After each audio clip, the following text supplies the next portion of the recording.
Good to see everyone here. Oh, recording. The machine lady says recording in progress.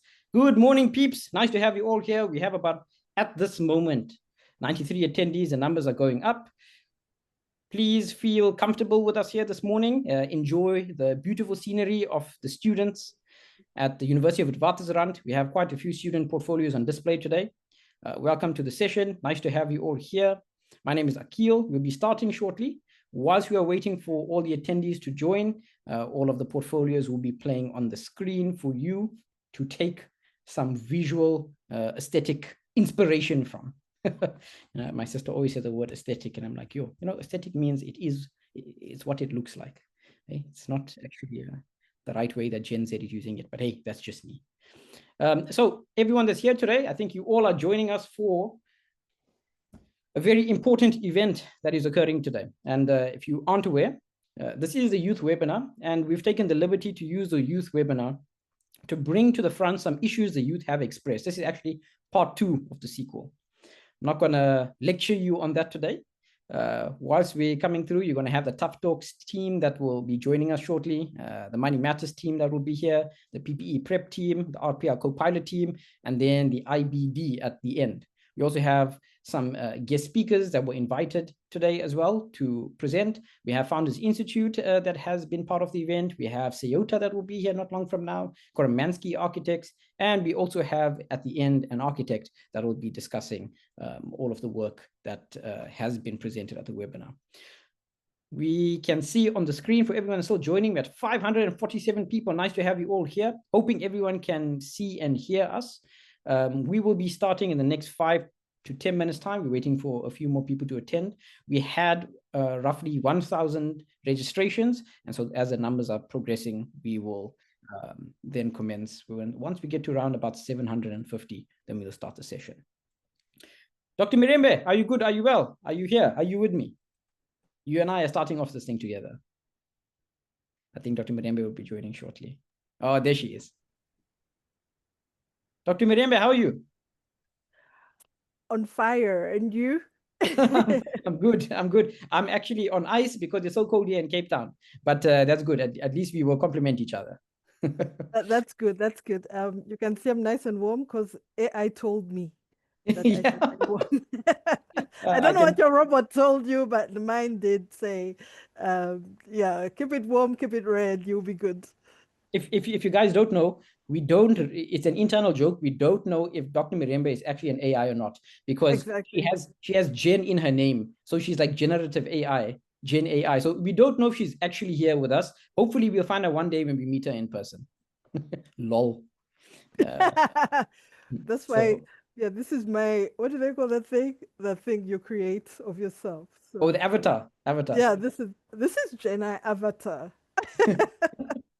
Ooh, Dr. Mirembe, can you see on our screen? We've got some excellent showcase of work from students. Beautiful. It's actually good to see what the country is actually capable of. It's good to see that the country's in good hands. We've got real designers. We've got people who are passionate about what they do, and we've got people who are gifted. So this is looking very good. Personally, I'm impressed. I don't know about you, Akil. If you wanna redo your course with one of if you want to do an internship with one of the people who are presenting today, I guess they'll take you on. I think so. I think there's actually definitely a lot of work to be impressed about. We actually, and if many people don't know it, I used to write architectural qualifications, and on the architectural qualification scene, comparatively across the world, we have some of the best architectural education in the world. A couple of years ago, I also conversed with a few people in the UK about some of the content that we have here, and it's exceptional. And I don't know if our students know how good an education they receive when it comes to architectural education.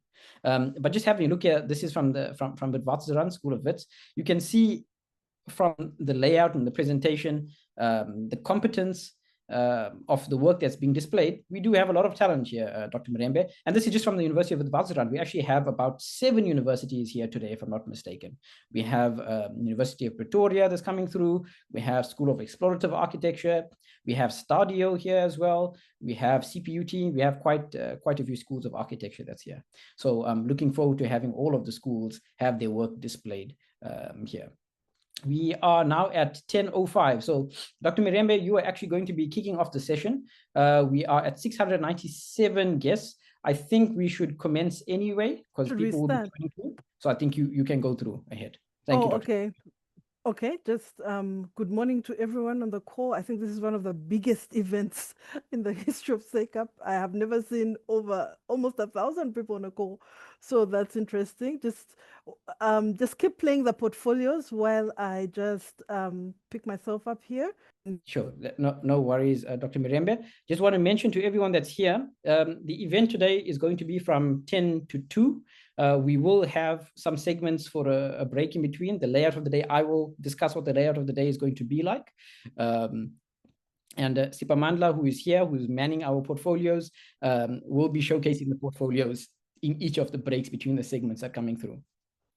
While we are waiting for a few more people to attend, we currently have 721 attendees, but in total, with all of the presenters that are here, including the SACAP team, we have 747 people waiting for everyone to join through. Thank you for everyone who's just joined us. This is part 2 of the Imagine the Future of Architecture workshop, where webinar. We're actually building the future today, or talking about what has been built towards the future. We'll be talking about attitudes towards the future. We'll be talking about the firm of the future. We'll be talking about the salary of the future. We'll be talking about a lot of things having to do with the future. But when I used to lecture, one of the things, well, I still do lecture. One of the things that I mentioned to my students when I used to take history was the future is not about what's coming. It is about the present. And I'd probably say the same thing for the past as well. The past is not about what has happened, it's about where we are now. And that sort of situates us quite well into where we are, because whatever you intend to do at this moment will inadvertently become the future. And that's what the discussion is today about. For all of us who are here this morning, I'd like to firstly thank you for making the time to join us, whether you're coming from South Africa or Zambia, some of our guests are coming from, or from the UK or from the Americas. There's been a number of guests across the world that have been invited, including our local South African universities, our local South African firms, our local South African voluntary associations, as well as our professional body, who I must say a big shout out and thank you to for allowing us the opportunity to have such an event like this. We also have professionals and candidates that are here from across the world. South African candidates and professionals from across the world that are practicing elsewhere and that are practicing locally. In our last event, we reached the capacity of 1,000 people. We couldn't admit more. Hopefully today, we will have a little bit more space, which we have asked Zoom to grant us for this workshop. In the next few minutes' time, we will be commencing with Dr. Mirembe, who will have the opening on behalf of SACAP. She'll then hand over back to me, where I'll talk about how this day's events are going to proceed. And then I'll hand it over to the Tough Talks team. The Tough Talks team is a team of people that have been composed to not only host this workshop, but to have some serious discussions about our field that will change the way the field is working. You will see 5 members of the Tough Talks team today. They've been working on this project for the last 2 years. So this is not a thing that happened overnight. This is a thing that has been planned and worked for a long time. The same with the Money Matters team. In fact, from the Money Matters team, you'll see some of the top graduates from last year's PPE program that decided to work together to solve what they found to be a pressing problem at the time. You'll see from the PPE program itself, members that are there that have encountered challenges and found a solution to it. And from the RPL program, you'll also see that we have a solution to some of the issues that have been occurring. Lastly, we'll talk about the Institute of Building Design, which has a solution to the CPD problems we have. But all of them are in the context of what's happening in South Africa at the moment. Now, I talk a lot, so I think it's time for me to keep quiet and get ready to hand over to Dr. Mirembe. Dr. Mirembe, as soon as you're ready, you can put your camera on and you can commence with it, and then we'll go. All right. Sharing. Where is sharing? I think Spamandla, you can stop sharing and Dr. Mirembe can continue sharing on her side. I'll confirm whether I can see it or not, Dr. Mirembe. Alrighty. Cool. Go for it. Should be good. Dr. Mirembe, you can go into presentation mode. Cool. Okay, thank you so much to the chair. I think Akil is one of the Akil is one of the best uprising architects I know, not just in the country, but I think he competes very well globally, and he's got the energy. In fact, last night I was just thinking about him and just thinking, wow, I mean, Akil could actually lead a real revival. Thank you, Akil, for this, and thank you for the program, the energy that went into it, and the entire team. My role this morning is very simple, is to open and to close. So let's get into it. So what's the purpose? Like, why are we here? Why did we take the time to come here? Like you saw on the invitation, let's just see, can move. Okay, on the invitation, you see that according to the program of today is that we are here to remind ourselves that as the youth, we don't have to be very apologetic. So, as someone opening the day today, basically, I'll just begin by saying I'm not here to be apologetic. In fact, I'm going to be deliberately unapologetic. And as the person opening, I hate to disappoint anyone who wanted to get inspiration from me. I'm not here to do inspiration. I'm here to just stir the ship so that we have a day that's full of energy, full of inspiration, and full of new ways of doing things, and just knowing that as a collective, we can actually create a new revival in our architecture profession. Nothing is the limit. So I'm here to provoke it through precision and not platitudes. So what does that mean? So what I did was to do one thing. First of all, I saw the profiles of everyone that will be presenting today, and I saw the work they've done before. And I realized that when this team of people comes together, it's never a talk shop. So I put this here as well to remind us that today is actually not a talk shop. It's very intentional about being confrontational, about where we're coming from, and knowing that we can be the authorship of where we want to go as a profession, especially when the young people come together. So, from this particular presentation, if you came for comfort, please log off, because in this presentation, in this day today, it's about fire, it's about being provoked, it's about being renewed, it's about seeing ourselves in a new way so that after today, we can live knowing that as a youth in the architecture profession, we don't have limitations. So one of the first things to do is to say, okay, but what does that look like, right? So the first thing I challenge us is to say that you don't have to echo what has been said before, but you can actually put it upon yourself to articulate what has never been said before or what has never been structured. What do I mean by that? What I mean is that I actually put it to you to say, independent of the education I had, I can pave a new future as an upcoming architect. Independent of the place I work, I can still pave a new future as an upcoming architect. So based on that, and based on also what I've heard Akil talk about as he was warming us up for this session, two things Akil mentioned. The first one is impact, and the second one is to be heard. So who else can we talk about in terms of impact than one of the people we all can actually attribute to, but not just attribute to, but someone who is still here in 2025, that we can actually just look at the principles that drive his life. How does he get there to where he wants to be? The first one is impact. I mean, what he first does is to defy the industry orthodox. What does that mean? Is that previously industries were the way they were. So he says, okay, no, I'm going to come up with SpaceX. I'm going to plan for the Mars. Of course, he knew that we lived on Earth and there was a lot of space on Earth, and he could have designed on Earth. He said, no, I'm going to defy the orthodoxy. And the first thing I'm going to do is that I'm going to go to SpaceX, right? The second thing he did is that he defied the field of automation. He said, yeah, I see the cars, but I'm taking on the big brands. I'm taking on Toyota, I'm taking on Ford, I'm taking on GM, and I'm presenting a different brand. Then he also looked at the banking sector. He said, I'm defying that orthodox. So he said, what am I going to do? I'm going to come up with PayPal. I'm going to see the future beyond the current banking system. And I'm going to use the mantra, I will never, ever give up. So he said, if I have to give up, I'd have to be dead or completely incapacitated. Basically, as a youth, sometimes to make a revival as young people, you need to reach that level of energy. I mean, it's one thing to say, yes, we want things differently, but it's another to say, I would rather be incapacitated than to see 1, 2, 3. I would rather be incapacitated than to follow the same orthodoxy. So this is one thing Elon Musk did. He did that in the banking sector, he did that in the car sector, and he did that in space. Then what else did Elon Musk do? The second thing he did was that he defied human limits. So he said, okay, as humans, this is what we can do. But what I'm going to do is that I'm going to defy the limits. How did he do that? He said, okay, it's fine.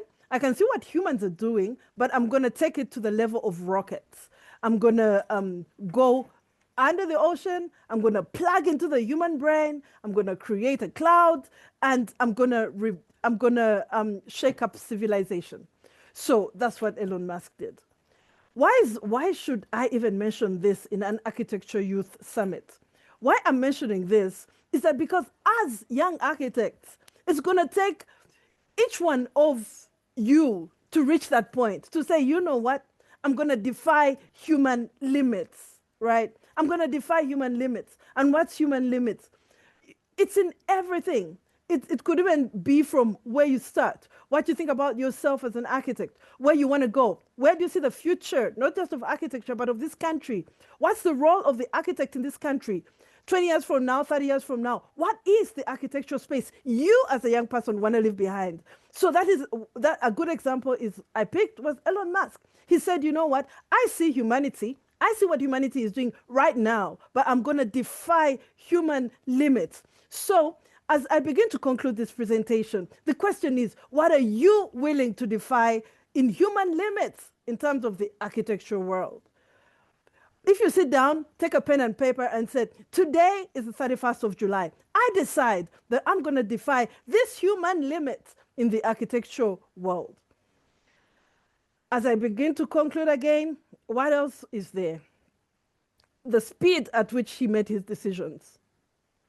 I find that mind-blowing because you find that some of the things that actually limit us as young people is actually speed, nothing else.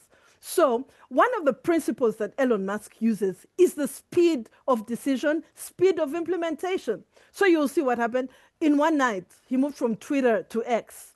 He refused to be managed. He refused to have his PR team write for him. He would write directly.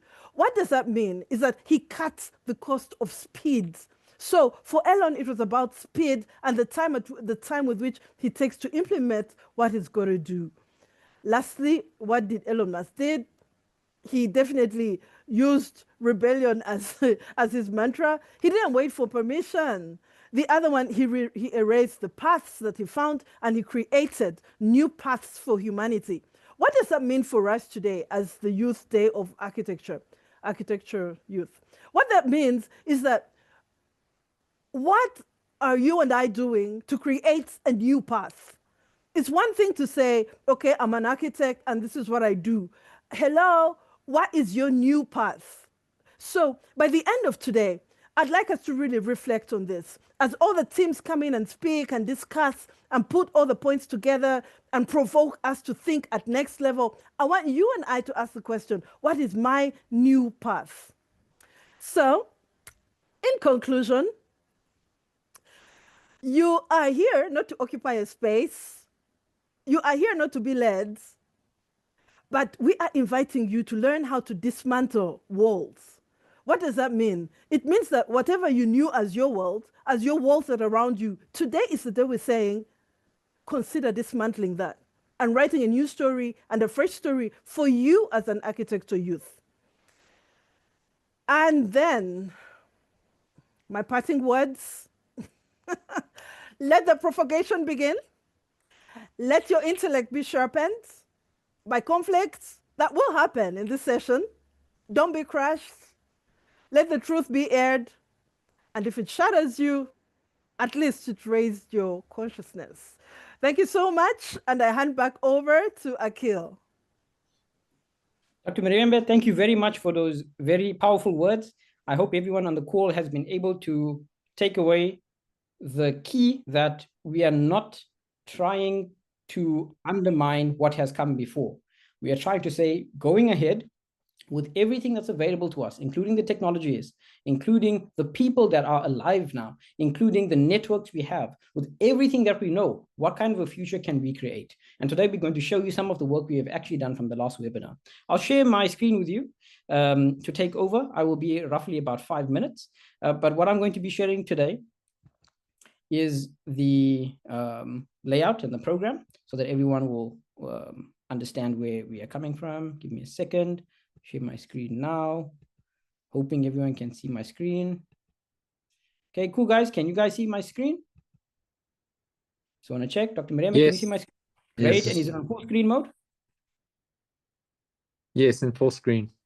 Oh, beautiful. Thank you. Thank you, Ed. All right, guys. So I'm going to be discussing today.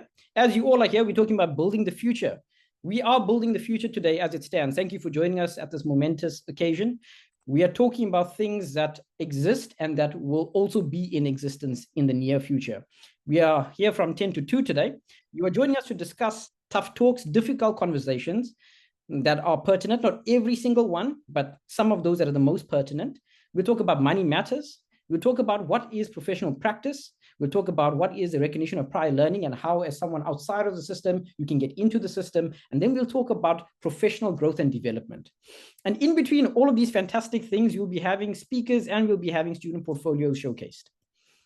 So how did we get to this point?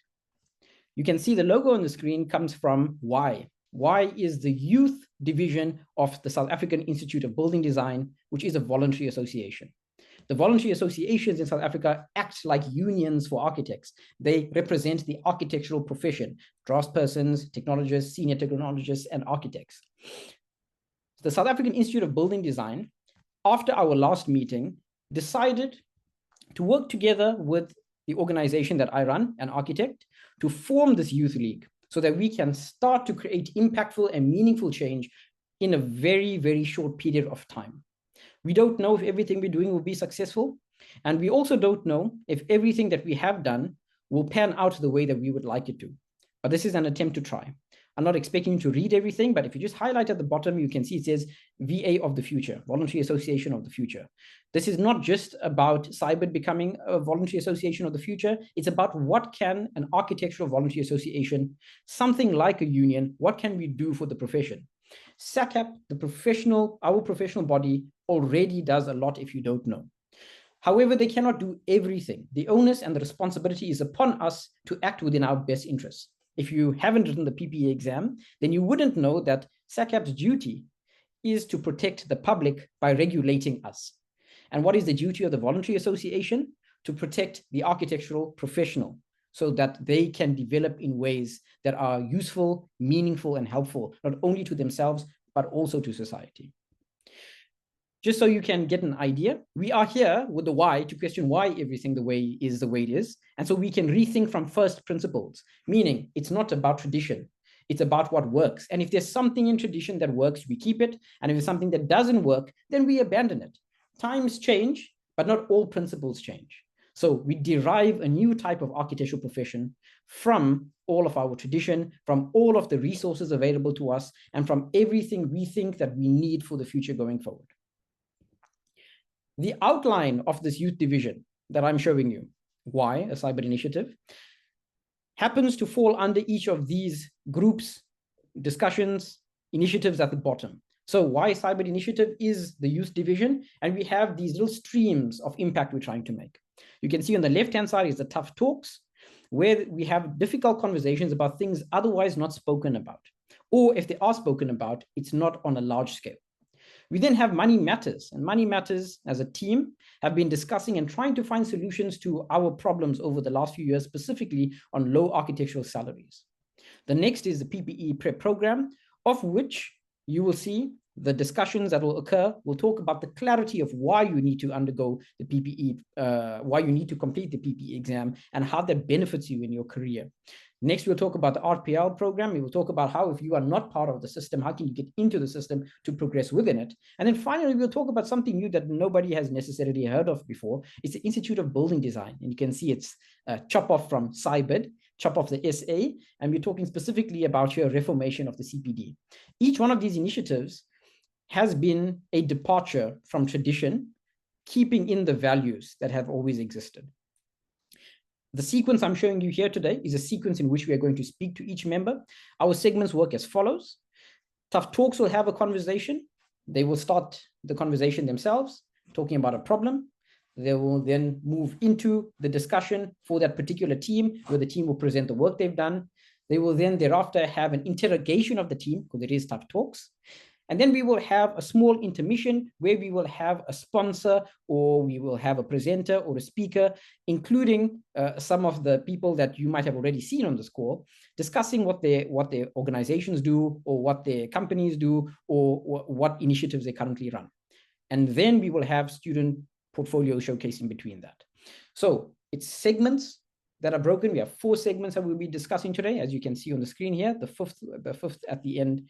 Sorry, the 4th is at the end. The one that's at the beginning is the Tough Talks. They're going to be interviewing each of these different segments. So for lack of better words, I'm going to move on to what I might call technological integration very quickly. So these problems we've identified, I'll go back here very quickly. The Tough Talks is because we haven't had so many difficult conversations. The Money Matters is because money hasn't been spoken about very well at an architectural campus or in the public domain, or even really between professionals. The PPE prep program was to assist and provide more support to candidates. And the RPL co-pilot program was also to create a support structure. The Institute of Building Design is here to try to create a little bit more relevant content for CPD. All of these address a particular problem. So if you look at my screen, you can see from the top right, we're going down to the bottom left. We have used artificial intelligence in various ways. Now, I'll mention to you a few things before we conclude with the session. The problems have existed always. We found various different ways to solve them. One of the ways was through using artificial intelligence augmentation.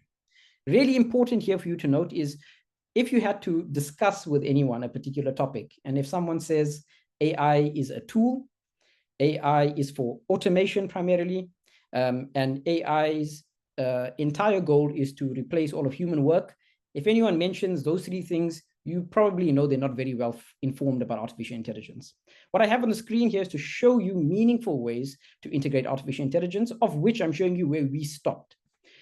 First, we found the problem, and then we went to level 1, where you can see here it says think it through. It's think the problem through very well, and then converse with any type of large language model to find the proximities, the issues, and the flaws in your ideas so that you can resolve it. All of the problems we are discussing here made use of a low-lying level of artificial intelligence. Basic. It's not as though artificial intelligence did anything for us. All it did was assist us to expand our cognitive capacity. That's probably the best way you can use it. The second level that goes here to talk about service to do, it's, say, for example, you use Autodesk Forma for a specific problem, simulating wind, or you use an image generator for a specific idea to create concepts. If you move on to level 3, this is real artificial intelligence vibes now. Like when someone says, I'm using artificial intelligence to solve a particular problem, that is machine learning with neural nets. That is a very specific thing that you can only use artificial intelligence to solve that particular problem. These ones here, step 1 and 2, you don't need AI for that stuff. It's on 3 and 4 that we are getting onto something a little bit more incredible, something a little bit more superhuman. And so all I'm trying to mention to you today here is that we have used artificial intelligence to help us find the blind spots in our arguments, to make them really robust. We use it as a means of augmentation, not as automation.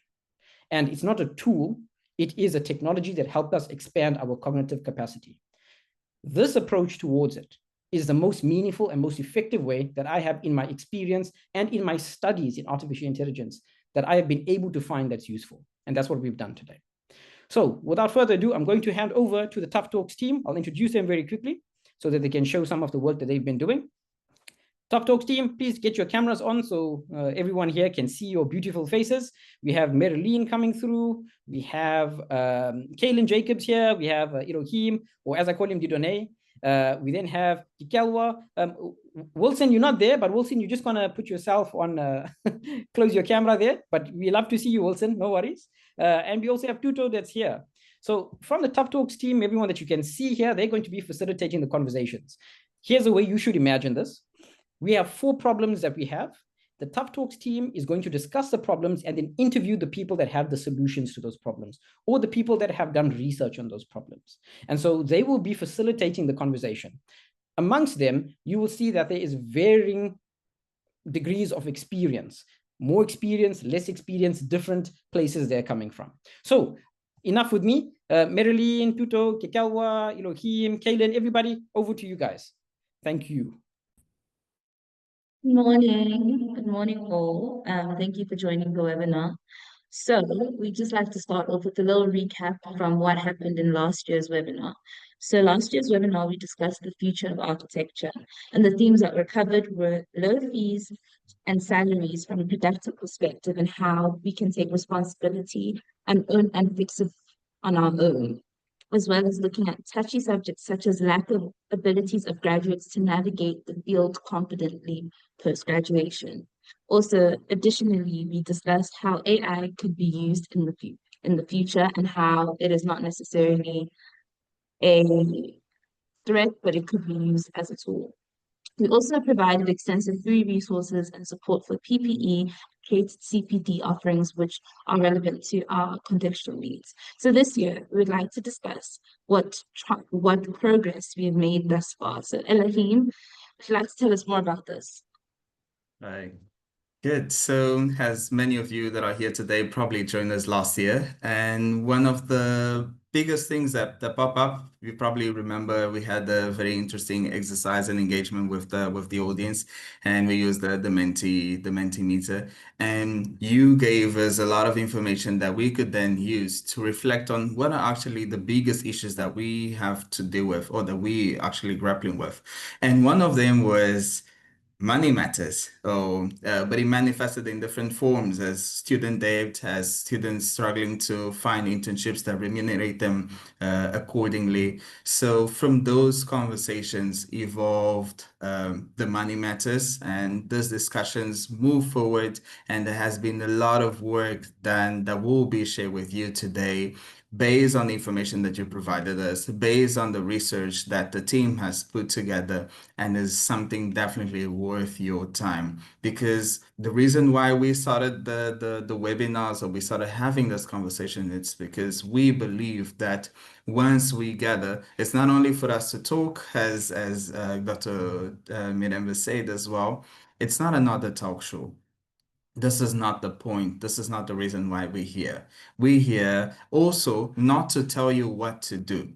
This is not the reason why we're gathering here. We're here to enable you, to show you what we have done, to show you what we could do as well, so that we can join our forces and take it to another level.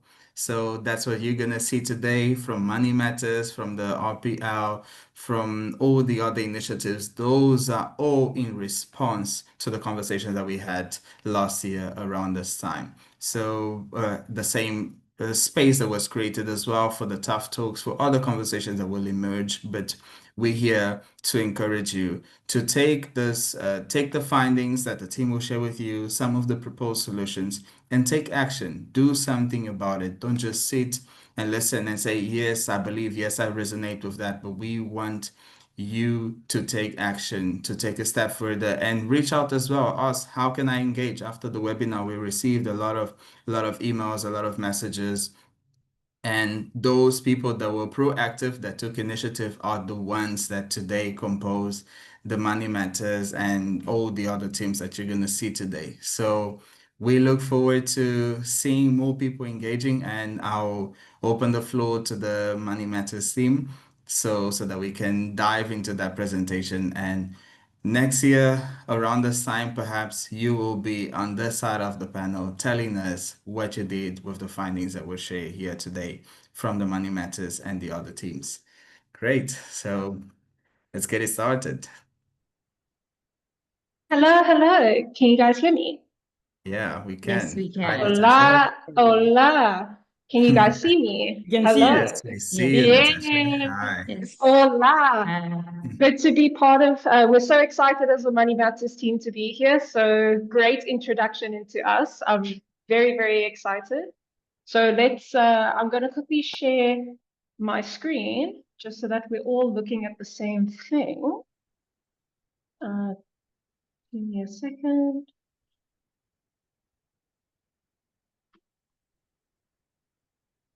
Okay, can you guys see my full screen? Money Matters, financial futures in architecture. Just put it in full screen. We can see it there. Yes, we can. We can see it. There we go. Okay, Perfect. no, perfect, perfect, guys. Hola, everybody. Thank you for joining us today. We're really glad to be here. And I wanted to say a big thank you to the Money Matters team for all the work that has been put together today to actually have these conversations and have open and honest conversations, right? So today, because today we're opening up a conversation that's long overdue in the profession. It's about our financial futures as architectural professionals. We're here as part of the Money Matters Initiative and Tough Talks podcast, two groups of young professionals coming together to unpack how value, compensation, and sustainability show up in our profession. And through research and industry data, the Money Matters team, myself, Isa, Muaz, and Theo are here to help shift the conversation around remuneration, around fees, and, talk about what it truly means to build a financially viable career in architecture. So Money Matters team, I don't know if you guys want to turn on your cameras, but is there anything else you'd like to add regarding the work that we do? Isa, Muaz, Theo, anybody? Thank you for that introduction, Natasha. I think you fairly summed it up regarding what we as Money Matters are hoping to achieve. As Elohim actually mentioned, it was a process that started based on what the public has responded to us with those Mentimeters and those surveys. And we've taken that initiative forward, and we are actually trying to make a difference going forward. I mean, our industry, as we know, faces a lot of problems and we may not have all the solutions, but I guess we're the starting point in trying to rectify something within our profession. So I think that's the most important thing that we are trying to do for the next generation to come, because we're not here for short-term reward. We're just looking for longevity in the profession. No, for sure. I agree with you 100%. And I think it's also just about understanding the business behind what we do as a profession. And it's also about tools that, money affects us all, right? This is not just about the data, it's about the vision and the solutions and the way forward, which I think is really, really going to be impactful. So thank you, Isa, for that. I really appreciate it. So let's continue, guys. So just an agenda from our side. So we're gonna just go into a quick introduction into the Money Matters Initiative. We're then gonna dive into our Tough Talks, I wanna say part one, which is diving straight into the realities of the profession today. And I must say, Tuto, I don't know if you're here, but I think it was so encouraging to see your guys' first release of your episode, and you even brought up about financial concerns and things like that. So I'm sure you must be so excited that today we are coming here and actually setting the path of what you guys were speaking about. I don't know if you want to elaborate on that, but I'm sure you guys must be excited for the start of this. Yeah, no, but for then yes, sure. Tuto, sorry, yes. I just wanted to add for sure and to echo what you're saying. I think part of the lovely work that you are doing and you're going to unpack in a few moments speaks to that lament from the youth. And I think also, before you carry on, just want to make the point that it's not just a lament of youth in architecture, right? So I think one of the main problems is that as creative industries, we isolate ourselves in our struggles around money, around compensation, or around legal protection. But I think these aren't divorced to the rest of the youth in South Africa. So when we see ourselves as workers in architecture, we should see ourselves as workers in the broader industries that are in South Africa, because the state of the profession is also representative of the state of the country at large, and all the other economies that we intersect with. But yeah. No, for sure. Thank you so much for that. I really appreciate it. I want to say it's just nice to see how the story unfolds at this point. And I think Tuto, it was nice to, it was actually, I watched it maybe a few nights ago and I was like, oh man, Tuto, he knew inside that this was going to happen. So I'm really excited for sure. So then maybe also to just break down a little bit of the agenda, my two colleagues, Theo and Muaz, will be chatting through a lot of the salary data, cost of living comparisons, you know, some of the data and the key research components. They will be breaking down for us. And remember, this is an entire conversation. So we're all engaging with each other and, you know, bringing forth ideas and actually having these, you know, a little bit uncomfortable conversations. And then lastly, Isa, who you're seeing here, will be leading us through the practical solutions that we can take forward in the profession. I think that's really key here. We're not here to complain the whole time. We're here with solutions, okay? There's no point in bringing a problem without a solution. So yes, for sure. Okay, cool. So just a brief introduction into the Money Matters initiative. We are a youth-driven initiative focused on the business of architecture. Our mission, we're advocating for financial literacy within the profession, competitive salaries, reshaping architectural education to include this as part of your architectural education, because there's just like a surface level, you know, you maybe learn about the company and how to register a company and which company you should do, but they don't, it's just surface level. It doesn't actually facilitate good conversations around good business practice, right?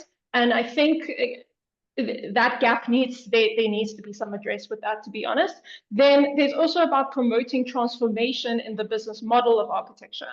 You know, Theo, I find you always have a good way of saying something here, but I wanted to ask you, why does this work matter?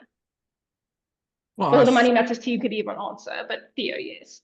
Yeah, so a reason I feel this is important is to ensure sustainability long term, make sure that the industry stays what it is and doesn't become something completely different.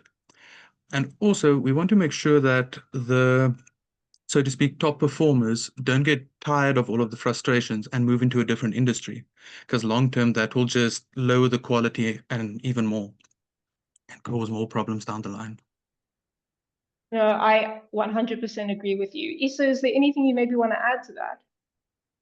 Well, the other thing is that, like you actually always reiterated, Natasha, is that, you know, passion doesn't pay rent. And, you know, we need to fix this business model going forward to keep, because to keep losing people who love this work, we simply can't afford in our profession as a collective if we're trying to fight the battles together collectively. Mm-hmm. Yeah, no, for sure. I love to joke with you can't really eat your own passion, so it's very true out here. So yeah, no, it's definitely important, the work that we're doing. So just you know, going back to what does the team actually do? Well, we research, we meet weekly, and I mean we actually meet weekly, every week. They unfortunately have to see my face every week. Okay. And we have really, you know, we challenge each other and talk about the industry and the problems that are there, but then also come up with solutions. We analyze fees, we analyze salaries, we analyze the business structure, and we're constantly asking the question of how can we do it better?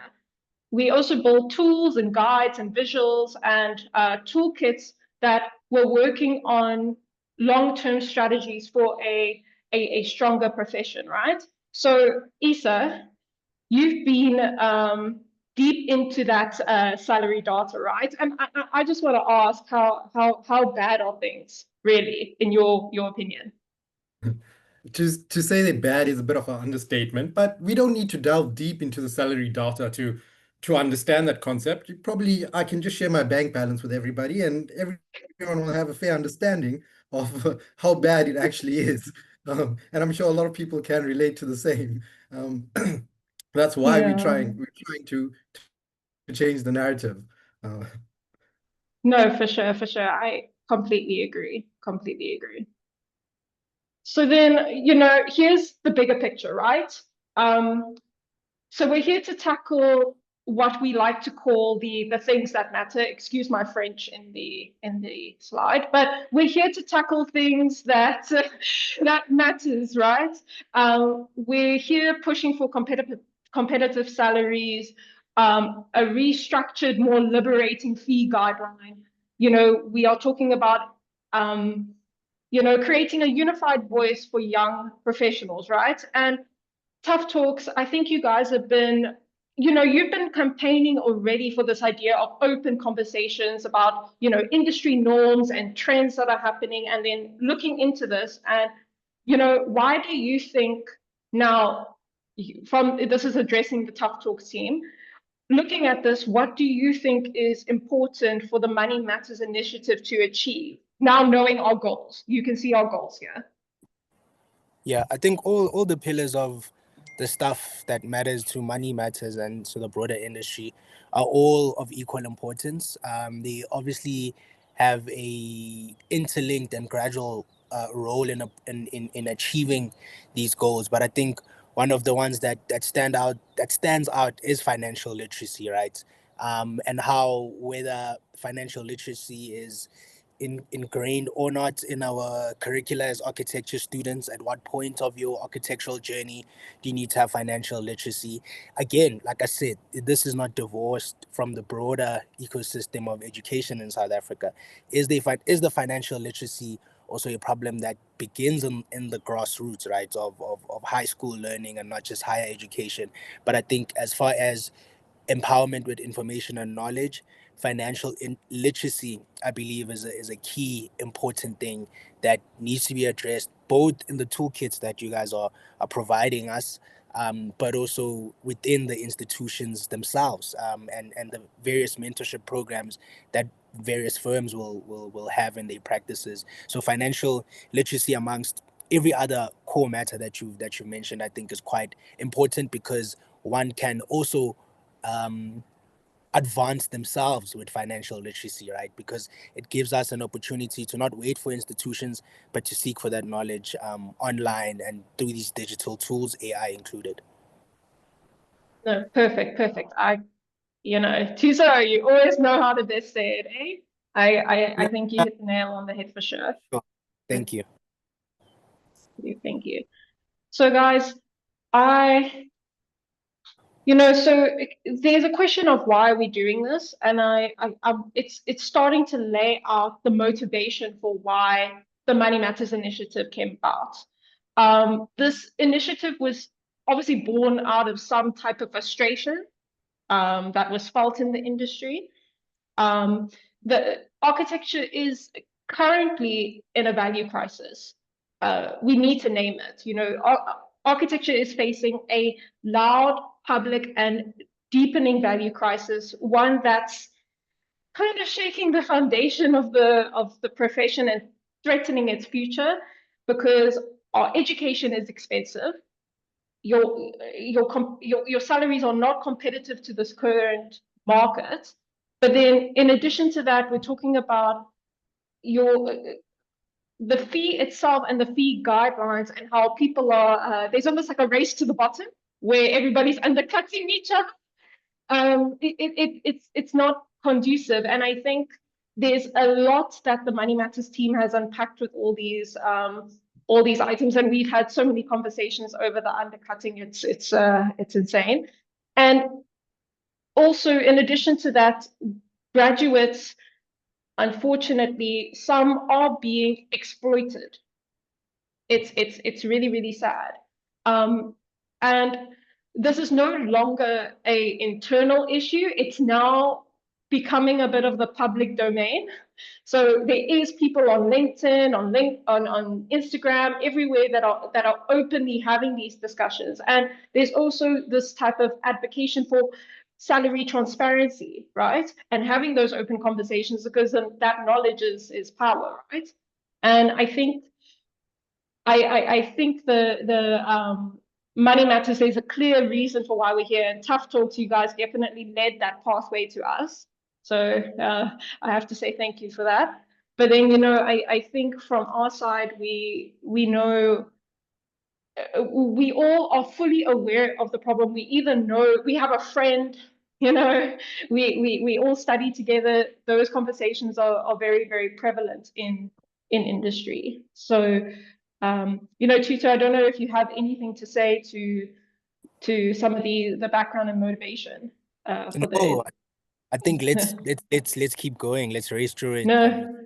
Share all the slides. I think, Natasha, just to add to that, it's also about reestablishing respect in our industry, more from the public eye and the public perception, because that's the top. I know it's a race to the bottom line, but it starts at the top line and it works its way down. And as we've noticed in our industries, that as architects, we're not fully respected in the public eye. It could be due to lack of knowledge from the public perception, and that spirals down within our fees, our regulations, and everything else. So I think also it's about reinstating respect in our industry and respect in our profession as well. That's like vital in the progressive way forward for us. No, for sure, 100% Isa, agree with you completely. So, you know, we're going to move on to the next slide. And sometimes the most powerful truths come from making us a little bit uncomfortable. So this video right here, it hits a bit of a nerve. It went viral for a reason. So I'm going to play it now, and we're going to, you guys are going to tell me if you can hear it or not. So just flag, let me know very quickly if you cannot or can hear it. So let's hear what she has to say. No, there's no sound. Yeah, no sound. Okay, let me quickly exit full screen. While Natasha is on that point, I just wanted to add, guys, from all the information the Money Matters team had put together, and for everyone that's in the audience, if you didn't know, there's a lot of opinions that everyone has. Of course, everyone from the teacher to the doctor might feel that they are not paid well enough. And so what the Money Matters team was to try to discard what is opinion and trying to find that information from fact. So what you'll see just now is a lot of data that had been researched that they have now deduced a direction from to say definitively, should we at a campus level restructure our curriculum, or if that is not something that will create an effective enough change, then what we need to do is at least inform students so they can be aware, cool, architectural salaries are not going to cover my cost of living. I'm really passionate about it, so I need to figure out how to start a business, or I need to get into a different field of study and return to it later, or I need to figure out how to make this thing work. That's really the only two options. You either inform students or you change curriculum at a tertiary level. Now, institutions of learning do enough already. So this sounds like another problem on the plate. And Money Matters has some of the solutions to that, but you'll see just now what their take is. Natasha, go for it. Let's see if it works. So, let's see if it works now. Okay, guys, just flag again if you don't hear it, but I promise you this won't happen again. Let's hear. Hi guys, here's a payslip of an architect with a master's degree. Master's degree. May I repeat? Master's degree in architecture. But they've moved from this company. 28,000 was the gross, deductions 4,440, and a net pay of 23,559. I must say, this industry is a crime scene unless you are self-employed. The salaries here are a crime scene unless you are self-employed. Self-employed, or you are doing it because you really, really love it. Oh, Glad we all heard that. So, you know, tough talks. I want to ask you guys, firstly, have you seen this video? Like, it can be a simple yes, no. And since you now have seen this, what is your reaction to this video? So yeah, I have seen this video, and I mean, my friends were the ones who actually showed it to me, people I studied with, and we were very like shocked because a lot of us, you know, we just completed our masters, we're looking for jobs, and it was very like kind of disheartening because you know you come into this field and you're like, okay, I as much as I love architecture, I'd also like to make a living out of it. And we know the cost of living in South Africa, as you've expressed in the previous slides. It's quite disheartening. I think from my side, it's very disheartening to see. And you know, not everyone is going to start their own business. So it's like, how do we actually find a balance? You know, what is the progression in the field of architecture in terms of salaries? No, for sure, for sure.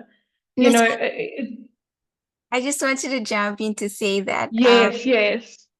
I haven't seen this video, but I've actually had my own similar experience. And, you know, I remember in first year, my lecturer always told me, that was 18 years ago. He said, you know, if you come into this field, don't expect to be rich. It's for the poor. You got to be here to do it because you love it and for your passion. And it's exactly what you said. Does passion justifies poverty? And my firsthand experience was when I went to work my first job, I did like, you know, 8 to 5 work. I did work sometimes to 10 o'clock in the night, even over weekends. And the most I got paid in a month was 1,000 Rand. And I didn't even know I was being exploited. So I kind of like sort of relate to this video. I've experienced it really in this profession. And 18 years later, I can say that, you know, after the ups and downs, you know, we're not taught about business in architecture. And exactly like Toto said, it's something financial literacy have to start in a varsity level, because as a student, when you leave varsity, you're so exploited and you learn the hard way about these things that happen in life through experience, the hard way, and no one is there to educate you at the beginning about these things. Yeah. No, for sure. Yo, thank you for that. You know, I want to also say to this that the truth is there is nothing wrong with us wanting more for ourselves, right? Money isn't just about survival. It's about options. It's about freedom. It's about choices. It gives us the power to pursue the lives we envisioned for ourselves. It's about supporting our families. And it's also about reaching our personal goals on our own terms. And I think that's something that we need to keep in mind. There's nothing wrong with wanting better for ourselves. Okay, so I just needed to stress that a little bit. Great.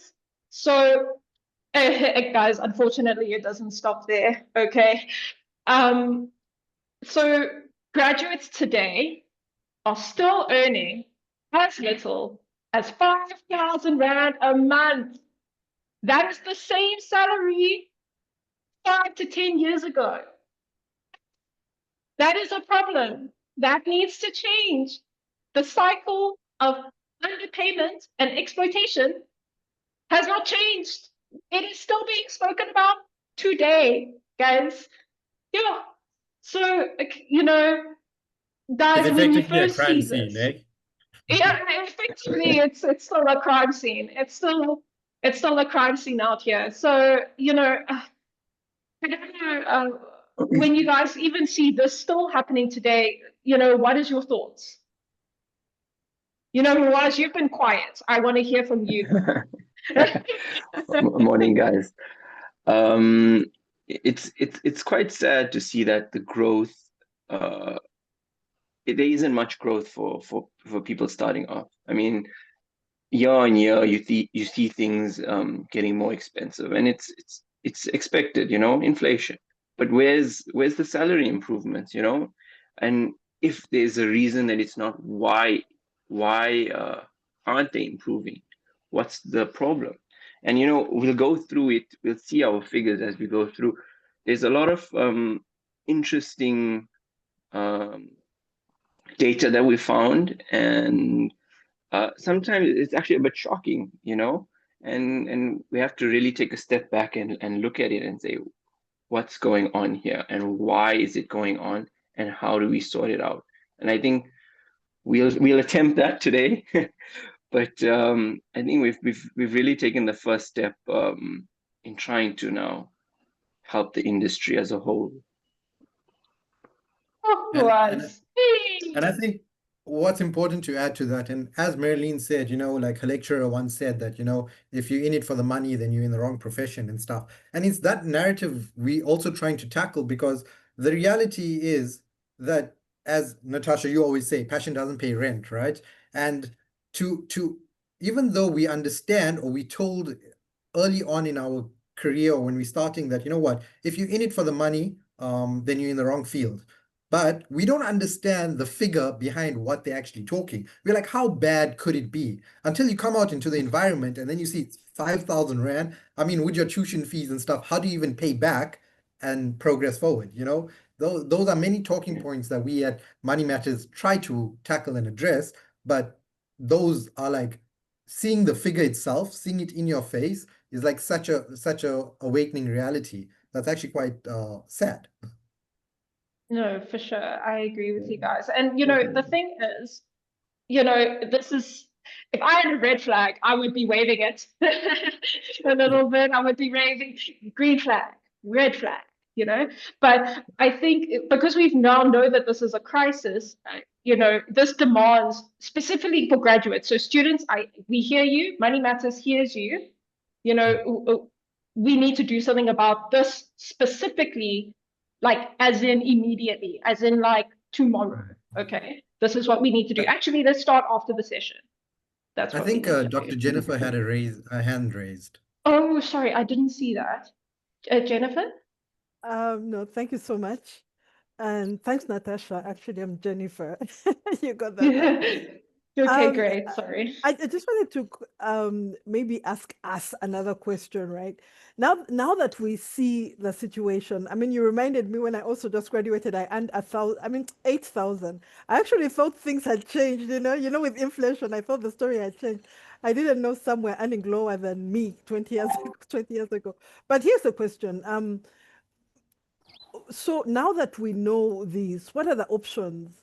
Because maybe we want to, as Money Matters, maybe we want to start exploring things like, you know, now we have things like a content creator architect. Now we have things like, you know, now there's another discussion that maybe we want to tap into, like, what does freelancing look like? Because if you go into the freelancing markets, take Fiverr, for instance, or Upwork again, you see that now we're competing with all other architects around the world. So what does that mean for us? It means that, I'm just throwing out to you, Money Matters, rather, that maybe we need to tap into that world as well, to say, okay, now that the world has actually changed, right? Because now when you graduate, you don't even need to wait for graduation. Even as a student of architecture, I mean, let's take a content creator architect. Let's say you are the content creator architect for Protea Hotels or whatever. It means maybe it sort of hints that maybe they're overlapping professions that we can tap into, right? Because if you see some of the things right now, because of the internet and artificial intelligence and things, some of the things out there really can be done by architects. But as young architects, can we consider tapping into some of these opportunities? I'm just throwing it out there to Money Matters, because now that we see that is the pay scale, right? We've seen it. So, I mean, what are the gigs out there that we can tap into, right? Because, I mean, the pay scale is a pay scale. So are there gigs we can tap into? Maybe. I'm just throwing it out there for Money Matters team. Thank you. If you don't mind, I'd like to respond to you, Dr. Jennifer. So like you said, there are many avenues we can step out into, like Fiverr and all these other side hustles and freelance and stuff. But I think like one of the main issues with those concepts is that it's not regulated, right? And when it's not regulated, like how SACAP regulates it, that opens more of a volume for us for a race to the bottom line, because now everybody's just going to be on the lowest fee, trying to be better than the lowest person, and there's no regulation. So I think the first step that we as Money Matters team are trying to achieve and promote is creating with the assistance of SACAP and the VAs and stuff, is regulating a minimum salary benchmark so that the profession doesn't get exploited. You know, there are many solutions into going into a side hustle and a free hustle and other aspects and avenues of architecture. But at the bottom line is, if we don't sort out our profession, our industry as it is, and we just jump ship, it's not going to sort out the solution, the problem in the long run. So that's just my personal take on it, though. No, you're right. You're right. Because I don't know, I was just trying to remember which country it was where they said architectural fees are fixed. Like if you give a discount, your certificate is cancelled. So I like what you're saying, is that maybe, the argument is can there be a minimum wage so everybody complies to that, as opposed to, I think, who was it who said was earning 1,000 rand? So it means that maybe there's a regulatory or something that says, okay, entry, even for internships, there's a minimum wage. But I'm just throwing it out there, maybe for discussion. No, for sure. So I think, from our side, we run through a lot of the solutions that we feel need to impact both the fee guideline, right? Both at an educational level, those types of things. We can always promote the idea of diversifying income streams. That is being already put out there, in my opinion. That's not that we've all had those conversations, but I think for us, it's actually about saying, okay, what existing infrastructure can we think about, and then how do we make this better for us? That's at least our thought process today. So yes. A lot of the solutions and the data we'll go through as we go through. So I think we can go through the next slide there, chat.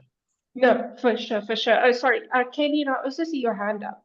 Yeah, so just with regards to the previous page, it's just funny that we all kind of in this chat spoke one time or another with each other, and somehow we all landed with our first jobs being 5,000.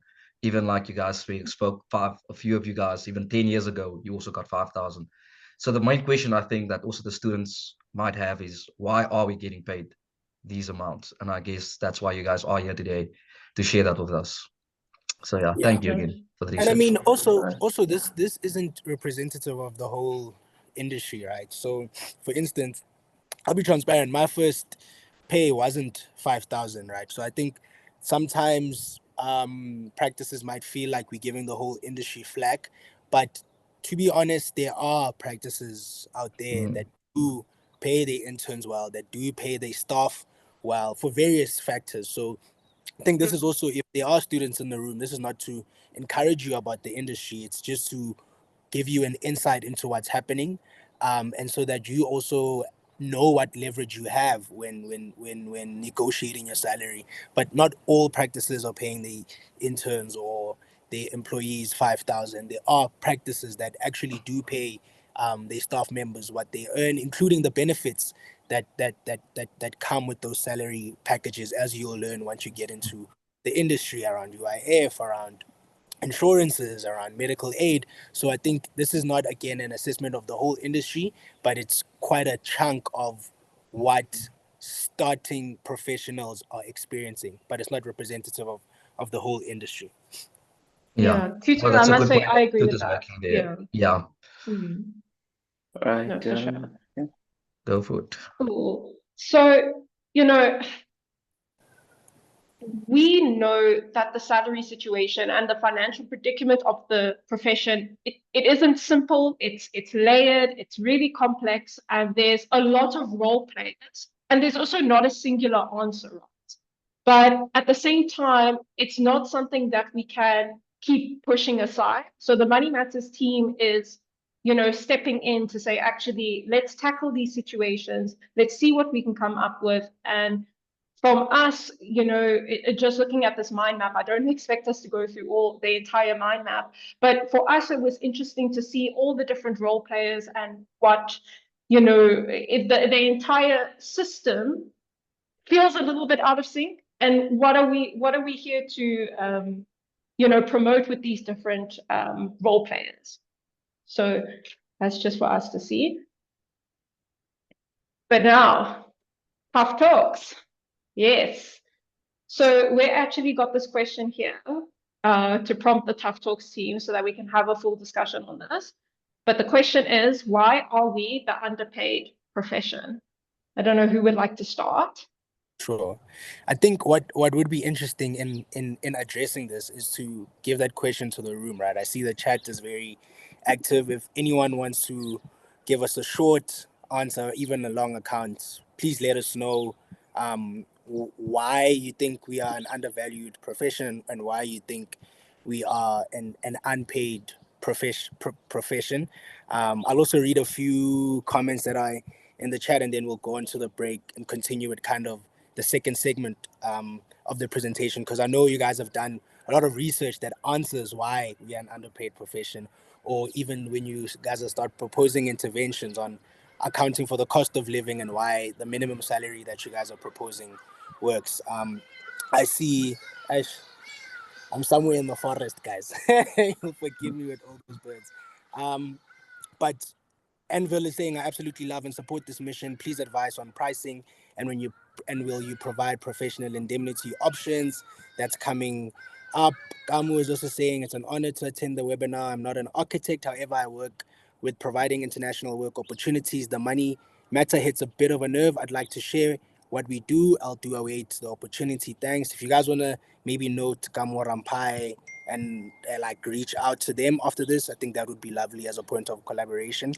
Sakila is asking, would you say that there's a need for more soft skills training and pushing back in exploitation to both employers and clients? I think this one is a bit of a controversial one around, you know, do you provide more value as someone with soft skills versus hard skills in a practice? And I think that's also going to be addressed in a Definitely few. a needed conversation, yeah. Yeah. What should a registered candidate earn who has 4 years of experience? All of these answers are kind of coming through, and that's why I'd like to encourage us to go faster so that we get to them. I saw someone was asking me about my salary. So my starting salary, I hate not being transparent because I think it defeats the whole point of why we should be transparent or not. But my starting salary was 14,000 per month. For anyone who's interested, and it wasn't relative to the 5, right? So hence I'm saying, depending on where you are and your circumstances, there are practices that pay really well. Whether that's enough is a question for another day, and also a question that makes us reflect on what is your value as an architectural intern, what is your value as a candidate architectural technologist versus what is your value as a candidate architect. So I encourage everyone to kind of look back again at what SACAP identifies as our scope of work versus what we are expected to do in practices and the solutions that come up out of that. So if we can take maybe a short break, if anyone wants to get tea, coffee, snacks, wants to go back to doing their work, but please stay in tune in the chat, and then we'll continue on this topic of why are we the unpaid profession, and then Money Matters will take us through their research of how they come about with the minimum wage and other interventions that they're proposing. Hi guys, thanks for all of the insights there. Guys, we're off to a start this morning, which touched some touchy subjects. So we're just trying to make sure that the ground is laid, so the gravity of the situation is best understood. It's always important to take a balanced perspective, as Tuto had mentioned. So the Money Matters team, in conjunction with Tough Talks, will have it out together on what they think is reasonable. But it's really important to note for everyone that's here that it isn't about the problems. We're just setting the scene so everyone understands what it's getting at. There's been extensive research that has done into what the solutions are to the problem, what can be done about it, and why hasn't anything been done yet. That's the best balanced perspective to take. You cannot blame SACAP. You cannot blame the voluntary associations. You cannot blame a firm. You cannot blame individuals. It's not anybody's fault that these things have happened. but it is our responsibility at this moment in time to fix it. And that's a very powerful thing we all need to understand at the session here. It's not that you should account anyone else, ask what will anyone do about it? It's what will you do about it? What are you doing right now about it to change that dynamic? Because we all have found ourselves in the situation, and you cannot go and hold someone accountable that maybe might not even be the reason why we are in the situation. And so that's why I'm going to talk about today's sponsor. Lol, how's that, hey?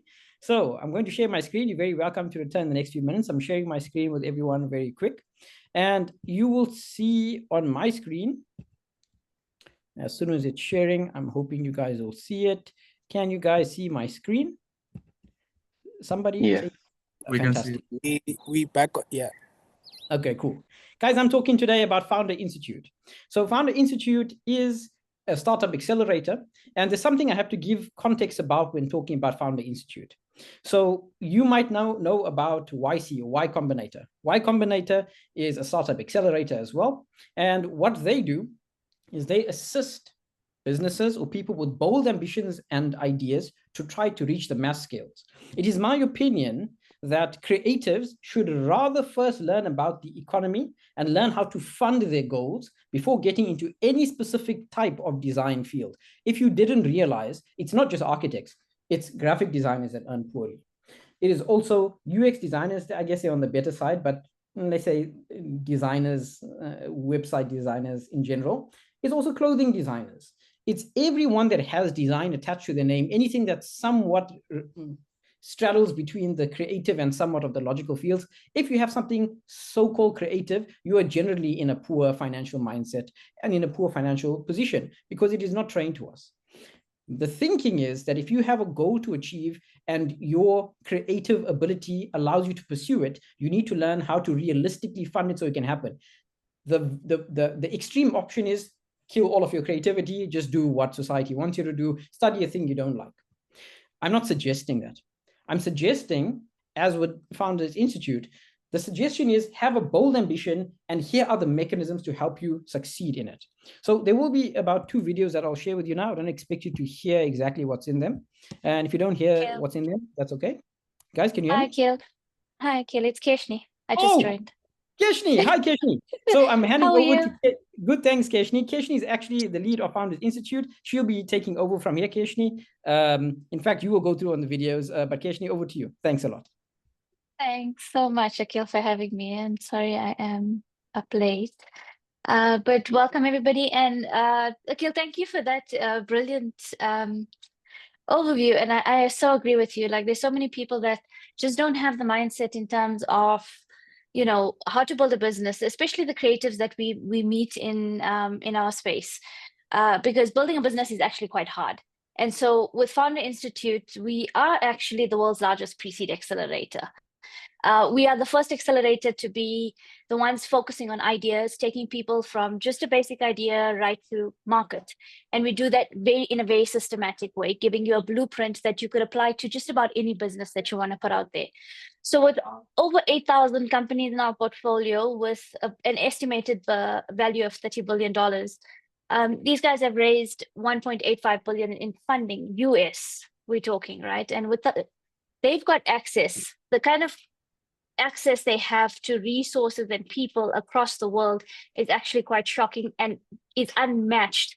When it comes to Techstars, Y Combinator, I have the best respect for them, but we are the springboard into those types of accelerators. And we work across the world. So you could be sitting in Kathmandu, but you could be enrolled into a cohort with Silicon Valley. You could be sitting in Hong Kong and wanting to get into South Africa. We can connect you all the way. And that's kind of the leverage that you want from an international organization that you're going to be with, especially if you're starting your business. Because we honestly believe that entrepreneurship is the way forward for the world. We need people to be thinking about sustainable solutions to problems that people are facing every single day, finding innovative ways to actually solve these problems that not only provides the commercial returns for it, but also has the social impact that we're looking for to make this a better world. And so with that in mind, we are very different by design. And on paper, it may seem that it's like very much of the same thing with every accelerator that you go through, but we're not. And Akhil can attest to this because he's been in my cohort. and a lot of people don't make it through. So we deliberately focus on those that are focused on what they want to achieve, and we put everything that we have behind them from day one. And actually, we've gone now back before you even start the accelerator to get you prepped in your mindset to start off with, to facing the realities of running a business. And this could be, you could be a traditional brick and mortar business, but or a tech business, different types of businesses and how you run them. But the reality is you need to have that strong mindset to run through. And so we have a very strict roadmap with our founders, where we take them through a core program of 14 weeks. We help them validate their ideas, get it launched into market, get some traction. And then once they graduate, they go into the founder pool of alumni, where they get access to a whole host of other programs.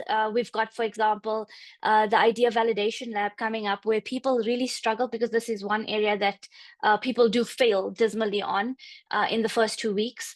They get access to, now we've got the Vibe Coding bootcamps, fundraising bootcamps, and so forth that we run, and they get access to all of that for free. They also get access to a large investor network that sits, and it's a global network. So these are venture capital investors and angel investors from around the world looking for those early stage investments. And I'm gonna put a peg in this and say that nobody funds an idea, neither do we. When you look for funding, no one is going to look at you until you've actually validated your idea and gone to market and tested that it's a valid idea to back. So when people say you can get free money, they're lying to you, and please don't fall for that. Nobody works that way. And that's why we've built an entire ecosystem around building communities and building startups, supporting them from the ground up, and helping them get into market, because that first step is quite difficult. And so you'll see our alumni that come from all over the world. The one that you will be very familiar with is Udemy, and Udemy has gone up to IPO. We have had a number of, if you look at many of my founders that come from my cohort, I encourage them to bootstrap. I actually don't encourage fundraising until they found their product market fit. And so we followed this extremely, I wouldn't say rigid, it's a very systematic way of validating what you want to do and how much it's going to grow, what is the market size for what you're looking to do. And don't get me wrong, as much as we want unicorns and decacorns and all these dragons, what we are looking to build is sustainable businesses. So you don't have to be a multi-billion-dollar company. You don't need to be the next OpenAI. You need to be building something that's going to solve a problem, and people are going to pay you to solve it. And in doing that, you are making an impact. So in that sense, no matter who you are, where you are, your background doesn't matter. You're going to get the framing needed, because it is the founders that we believe in. We have specific tests that have been tried and tested with millions of wannabe founders, and we can tell you that this has most of them being very accurate with the founders we see graduate through our programs. And so you guys can actually go onto the website and do the entrepreneurial DNA assessment if you want to know what your entrepreneurial DNA is. And no, we don't draw blood, so don't stress. You can complete that assessment. It is free. And then you can see kind of where your strengths lie as an entrepreneur. You'll in that report, so there's a link there, fi.co/join/DNA, to go and do that assessment. So with activating the potential, once you get through that, in order to get into these programs, the one thing we see that founders actually fail on is lack of focus. Many people want to ride it. They think it's a checkbox exercise. It's not with us. Every single week you will meet investors. Every single week you will pitch your idea. Every single week you will improve. And if we do not see any change, we actually drop you off the program, which means that not everybody makes it through. Even if you pay for it, it doesn't matter. It's like university. If you do not make it through, you pay your fees, irrespective. 1 in 5 people will complete. I wouldn't say one. That's kind of what we've come to. And I've seen it in my current cohort as well. I've enrolled 25 people, focused on them very intensively, and only 5 are completing this week. So that kind of holds true by default. No matter what we do, it seems to be 1 in 5 that will complete. And even then, when you finish, it's up to you to focus. It's up to you to focus on the problems you are solving for that one specific customer with your product that you have chosen to go to market with. Now, we all have bright ideas. We all want a million functionalities in our MVPs, etc. But there's always the one thing that you always need to first validate, which is the core of where you are going and what you are doing. And if there's anything that I can pinpoint, that's one thing that we declutter when you come in the first 2 weeks. So over the 14 weeks, that's what our program looks like. It's quite aggressive. There's every single week, people come in, they do sprints. Those sprints get checked. So it's not homework. You are working on your business. You are implementing what we tell you to implement. We are guiding you. You are sitting in office hours. You are meeting mentors. You are sitting in a weekly session for up to 4 to 5 hours every single week without fail. And if you do not deliver,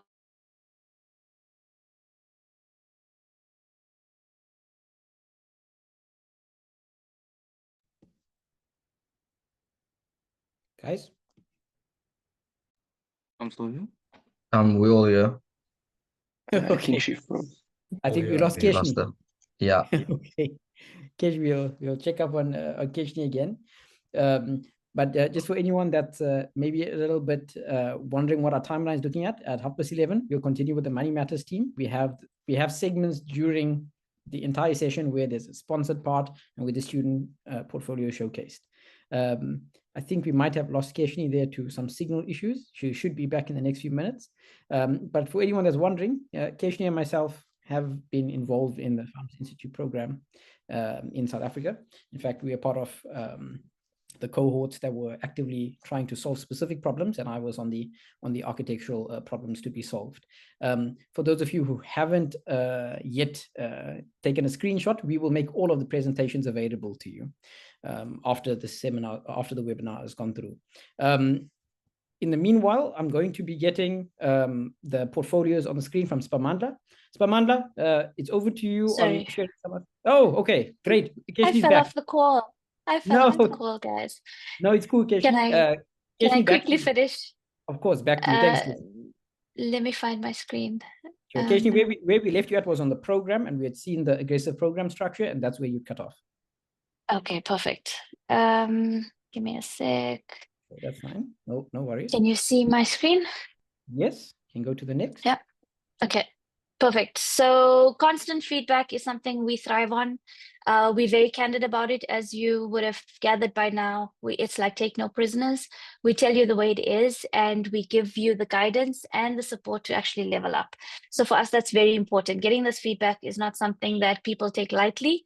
People can take it personally, but we say don't, because it's not about you, it's about your business and leveling you up. So even if your first business doesn't work, you know what, you're going to try it again, and you might fail again. But we've had founders that on their 4th business, applying the framework, just following the steps, have figured it out now and are moving ahead. So we are not joking. We have these people in the network, but to get to them, you actually have to be, I'm sorry, can I say shit hot?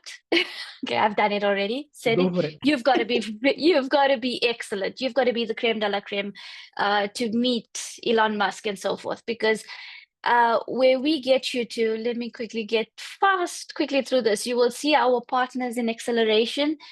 If you need to get to NASA, we can get you to NASA. But you've got to show us why we need to get you there, right? So a lot falls on you as on the shoulders of the entrepreneurs to prove what they're doing in the market, and so we can level them up. And so Founders Institute, Akhil, you can testify for this. It's hard. We're not hard because we want to be hard. We are tough because building a fundable startup, building an investable business is tough. It's hard, and it's the grind is real. And if you're not going to keep that focus, you're not going to keep pushing, you will probably not make that. So with that, I thank you, and I do apologize for being late again. Keshni, no, you were actually right on time. Keshni, thank you very much for sharing your insight. Just so you guys know, between Keshini and myself, I was part of one of the founders cohorts. I didn't get in because it's anything special, but I think I got in because of my architectural training, and that was assessed. You know, as Keshini mentioned, you will receive feedback on your business just like a crit.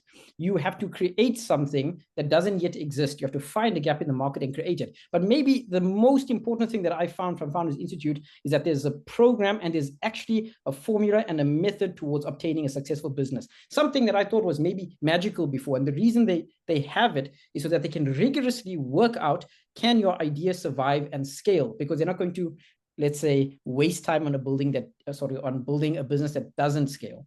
And one of the things that I found really important there was market validation. It's probably the strongest point that I've taken, that you can have a business, but nobody cares about it. Then it's not really a business, then it's just your own pursuit. You're doing it on your own. You need to have something that people care about, that pay enough for. And that's actually the problem we're sitting in now. We have architecture and we haven't found a solution that is actually solving enough for people to pay for it.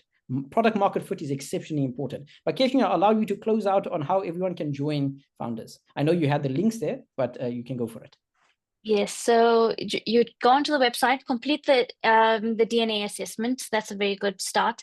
We will get that DNA assessment as well, a copy of it, and go in and apply. The application process is very quick. And even if you just have an idea, explain what your idea is, where you're going, where you want to go with it.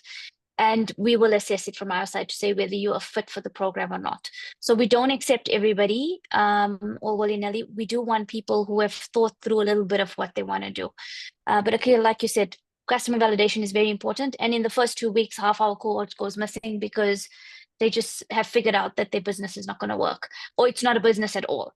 And that's a good thing. It's not a failure. It's actually a very big win in our books, because you don't want to be pursuing for the next 5, 10, 15 years something and putting money into something that's really not going to feed your family or the communities or anybody around you. It is a passion project and should just stay as such. So yeah, I'll drop the links into the chat as well in a bit. Keshini, thank you very much.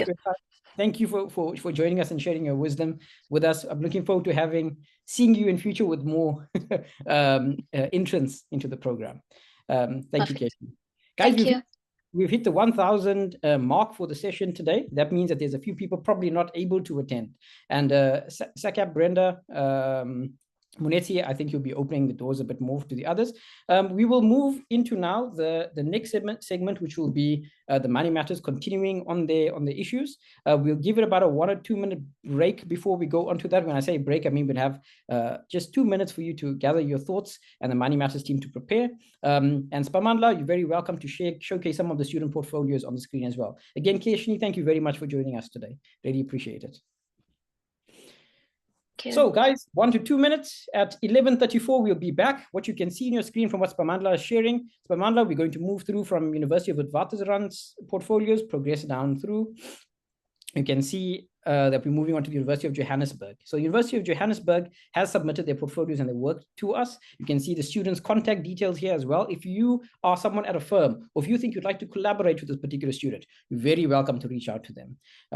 I will be narrating over a few of the projects because I've had to look at some of these projects myself. You can see there's some aims of the project moving through. You can see that University of Johannesburg has a lot of speculative experimental work, which is what this webinar is about, experimentation and speculation. And you can also see in the way the work is presented. Now, as Keshini was mentioning, you must be able to present your work in a way that will be received well on the other end. And all of the portfolios that I've seen today have been presented in a way that at least the architectural audience can understand. It's important also for students who are here that are attending the session to note the things the Money Matters teams are talking about is going to affect you in the next year or 2 years or 3 years. These are not conversations that we're having for the sake of it. Notice the salary scales and notice at every stage of your life, how your salary needs to equate to the things you are trying to achieve, or the business you own needs to fund and support those goals. So your portfolios and your works are a mechanism to be able to command or to some degree negotiate those. And your salaries need to be, your portfolios need to be just that, be able to negotiate your value in a company. If I was hiring you, I'd say, oh, great, it looks like there's some exceptional visual communication skills here. Or I would say, great, it looks like the student has some proficiency on Revit or AutoCAD. I need to understand in my business what is missing, where can you plug in, or what can add value? And value is actually a point the Money Matters team will speak about. I'm down to about a few seconds left of showcasing some of the work that's here. I see there's a beautiful physical model that's also been shared here in background removed. But Money Matters team, I think it's about time you take over.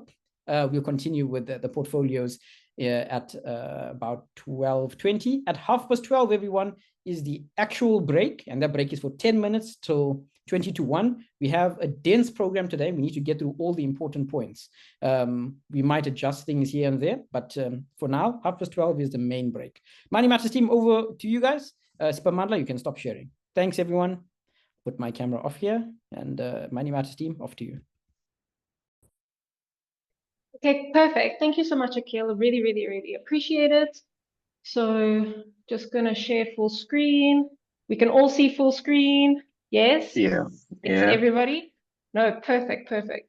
So we're gonna start the research component, and I'm gonna hand over to Muaz to present this section, and then Theo will be taking over a little bit later in terms of research. So let's kick off. All right. Morning, guys. For those that are joining, my name is Moaz. Theo and I will take you all through the research that we did. So first, we look over here the key factors that we are going to go through today.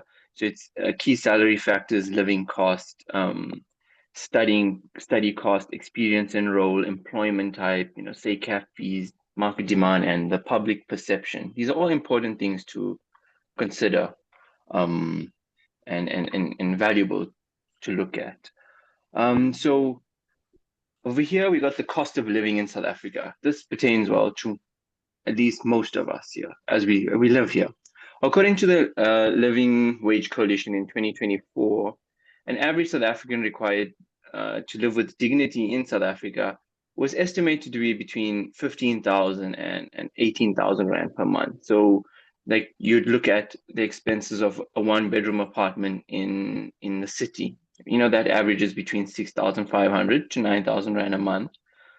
Groceries and essentials, 3,500 to 4,500. Transport, whether it be public transport, personal vehicle, 1,500 to 2,500 Rand. Utilities, 1,200 to 1,800. Healthcare, 900 to 1,200. So it's in the range of 13,600 to 19,000 Rand a month. The implications are that at an entry level candidate and many professionals are earning less than 13,600 Rand a month. And you need to earn that much just to meet your basic needs. And these are excluding factors like medical aid and you're not getting a housing allowance or stuff like that from your work. It's important to note that the cost of living in South Africa, it may fluctuate according to where the professional is, whether it be in a city or in a town, but it's a good overview. Now, to better understand these fluctuations, many that affect many South Africans, the information we've collected above, we've broken it into different segments such as housing and utilities, transport, food and groceries, healthcare and insurance, as well as other miscellaneous expenses that a person may have. So the highest cost of living in South Africa generally is Gauteng at about 19,000 Rand a month, which is followed by Western Cape and KZN. And the lowest is Northern Cape at 13,600 Rand per month. However,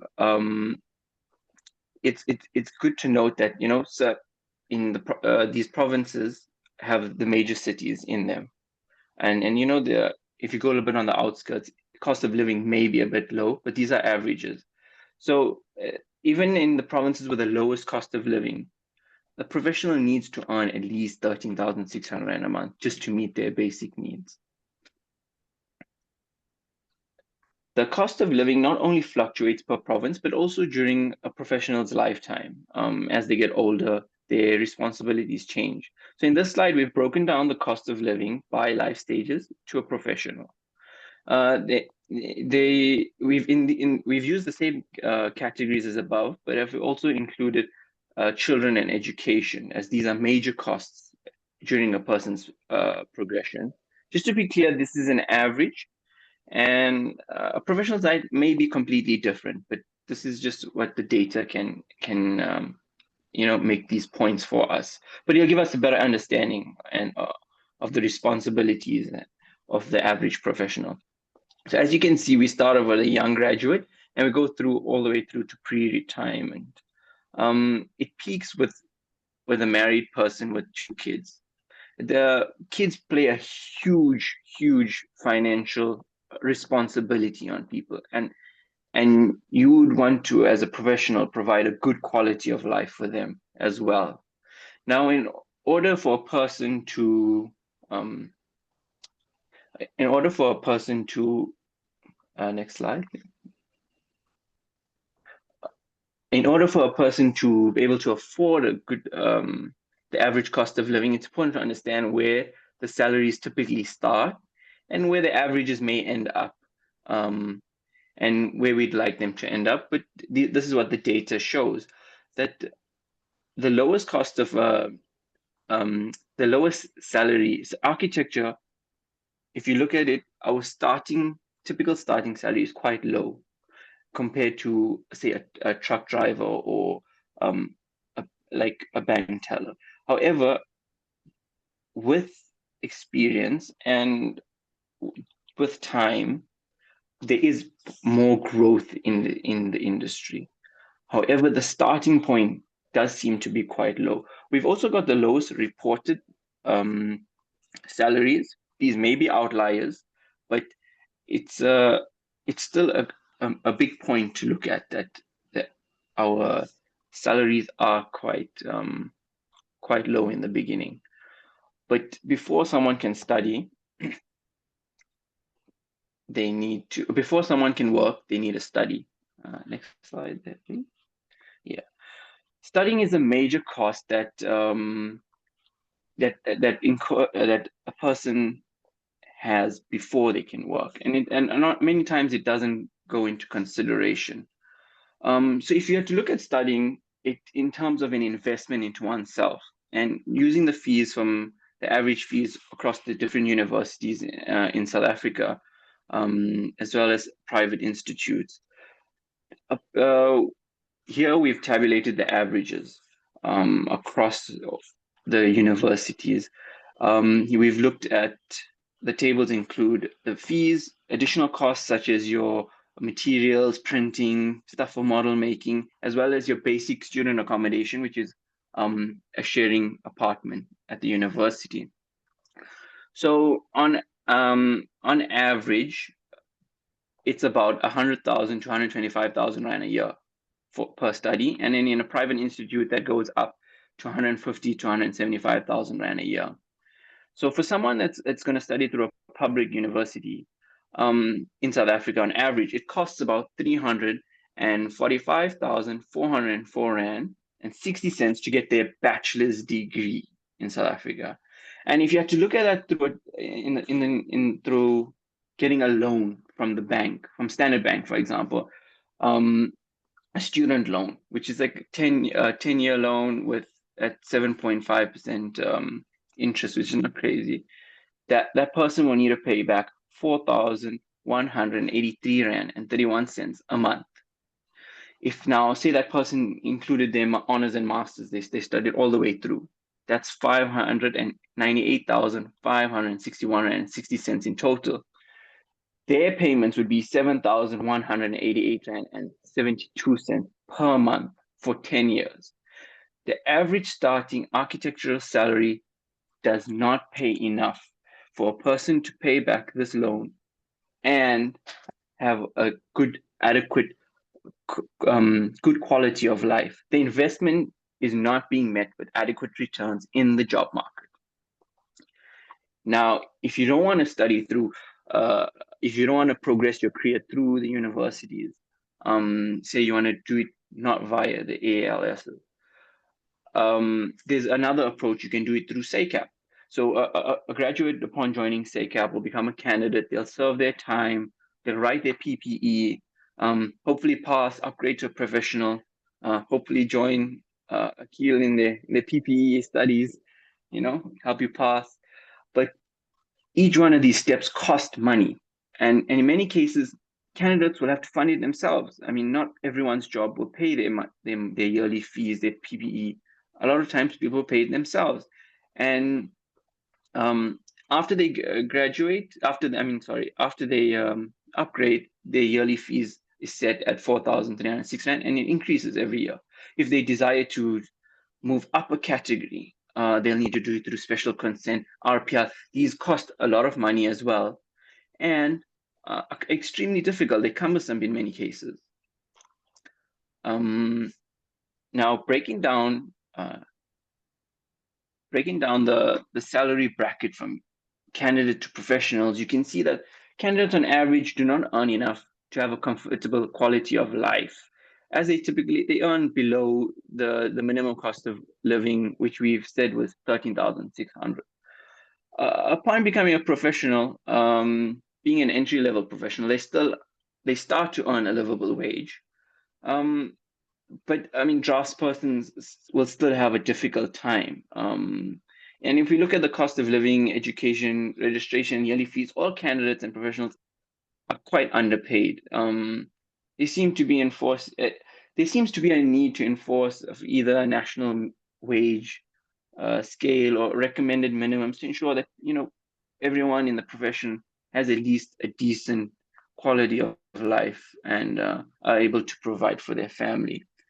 I'll now hand over to Theo. He'll take you through the rest of the research.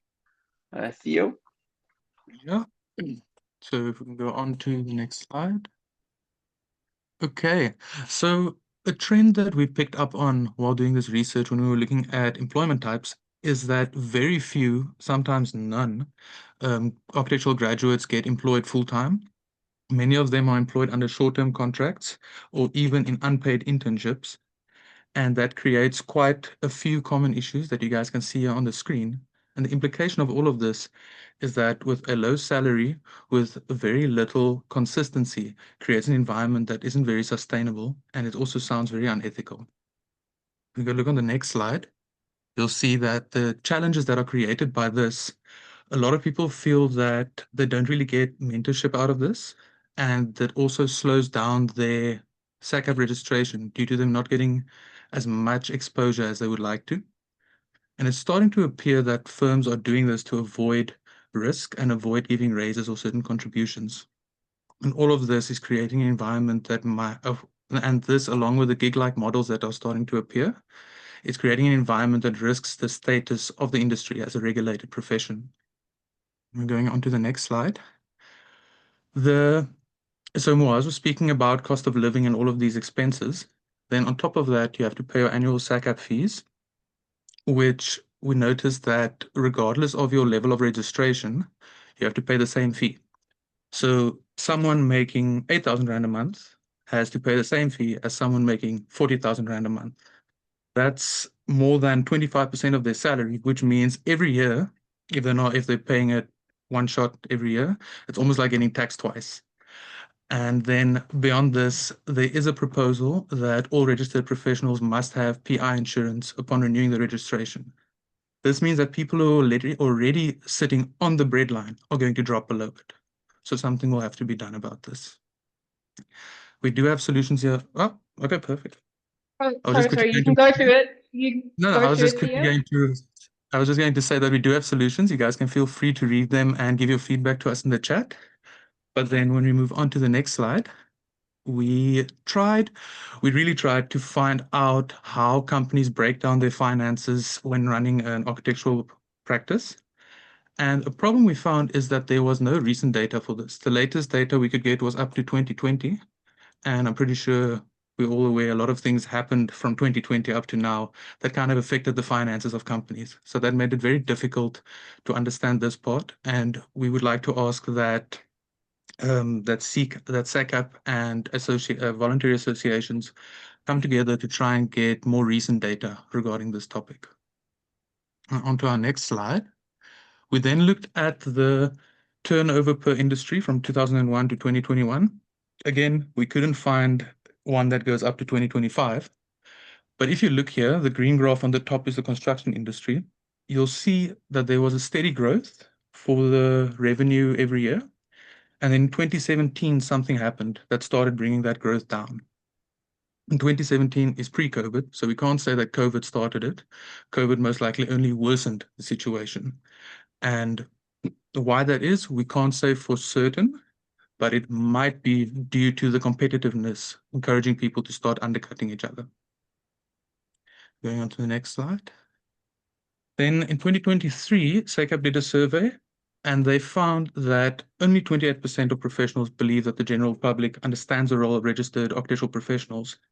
That's a problem. That means there's a lot of people thinking that you guys draw building plans or you guys design houses. That then further worsens the situation where if they don't understand what you do, they're not going to understand why you're charging what you're charging. And then that creates a snowball effect. On to our next slide. Then along with this, a statistic that really stood out to me was that from 2019 to 2020, the average profit margins fell from 21% to 13%. That's almost half. Now, that could be due to COVID. I don't know if that was at the start of the year or the end of the year, but we do believe that a large cause of this is the fee competition and people giving discounts and creating this race to the bottom that we're actually seeing happen right now. Yeah, to add on to this, Theo, what I maybe want to highlight here is that SACAP and the fee undercutting in 2019, SACAP actually, they issued a formal statement expressing concerns, right? So that was part of the data, is that SACAP is actually fully aware of the undercutting in the profession, and they actually did a public statement to say that this is, how did they say, that practices, this could jeopardize both consumer interest and public and sector viability, which is also important. Thank you very much, Tasha. You saved us there. Sure. So Issa will take you guys through the solutions that we propose and the strategic way forward. Okay, hi guys.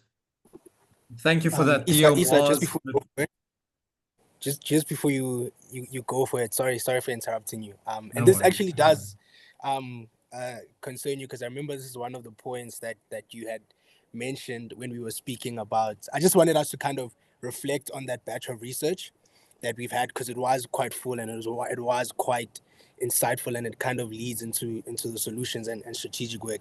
Before you go ahead and I come in, remind me about the point we had made, and this comes back to now the issue of candidacy versus being a professional in all the different categories that SACAP mentions. One of the things you had made me privy of is, in the engineering fraternity, there's no such thing as intern, right?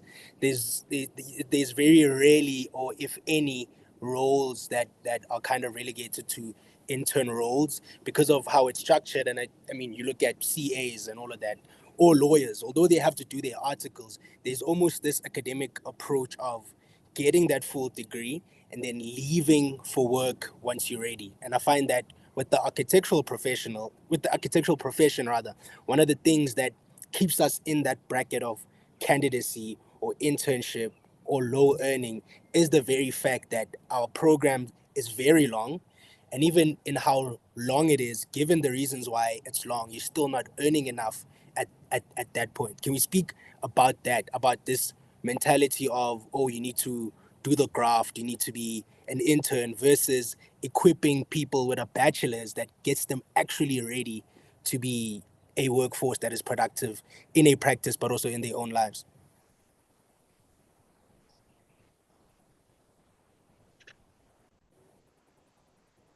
Mind if I take it? Yeah, Theo, Yes, you can go ahead, take it. Theo. So I might be misunderstanding the question. You can tell me if I'm misunderstanding it. But so my thoughts on this is that due to architecture being seen as kind of an artistic form of work, people forget that it is a technical thing. Things are being built from this work you guys are doing.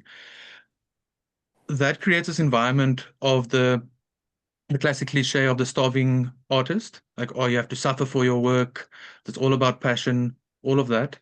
And because of that culture, compared to engineers who are all about, is it practical? Is this practical? It's something I hear all the time. Is this practical? They understand that doing it this way is not practical, and that if you want to get moving faster, you have to put less barriers in the way for people to move into the industry. Yeah, Don't know yeah. if you I love that.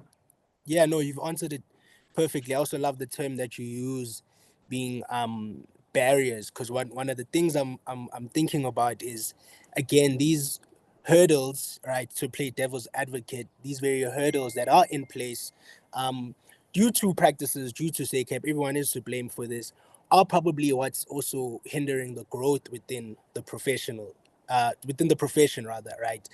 These monetary barriers as well. Quick small ask, Tash, if you can please go back to that slide where you break down and illustrated that professionals get obviously paid more than candidates. I'd appreciate that. And I know Gabrielle in the chat had said maybe this concern is relevant to segment 4. We are not speaking enough about the amount of architectural technologists in particular who are aborting the industry completely, not because of their salaries, but because of their mental health. Architectural technologists, in comparison to architects, tend to be the most unnoticed, underappreciated, and undercredited type of architectural professional, simply because they're not in the front line of beautiful projects. And I think, yeah, it was that slide. And I think this is a very important point to make, because again, when you have your bachelor's in architecture and you're doing your year out, you are a candidate architectural technologist, right? And what that does is it relegates you to that salary bracket of candidate architectural technologists. And my experience in interacting with practices, let me go outside because there's construction. Go inside. My experience with interacting with various practices is that they can't pay you a candidate architect salary if you are a architectural technologist, or a candidate architectural technologist for that matter. And so because of, one, the high fees in terms of university fees, the high fees of registration, you find that a lot of graduates don't go past their bachelor's degree to pursue their honors and masters. And so you have a big batch of architectural technologists that are in the industry and all struggling to find work, because some architectural technologists will obviously accept whatever minimum wage a practice can pay them. And I think if we think of concepts like missing middle, that bracket of architectural technologists in this conversation about the profession should really be addressed, because you see it in the salaries, you see it in the treatment in the workplace. It's almost as if the profession incentivizes being in the cog and capitalist system of getting all up the way until your master's, which has financial implications, but you still get low and probably can't afford that. So, and hence why it matters in your interventions that you're going to bring up, but also the different pathways of getting to become a professional architect without going through the conventional route of attaining an honors and a master's, because that requires a lot of money as well. But yeah, I think that points around, you probably, apart from everything else, are getting low pay because the system is still confining you into that bracket of candidacy and an architectural technologist, and there's a stigma around that. Well, thank you for that, Tito. Very, very good point. I think, when we discussed this question of, is the system built to undervalue us?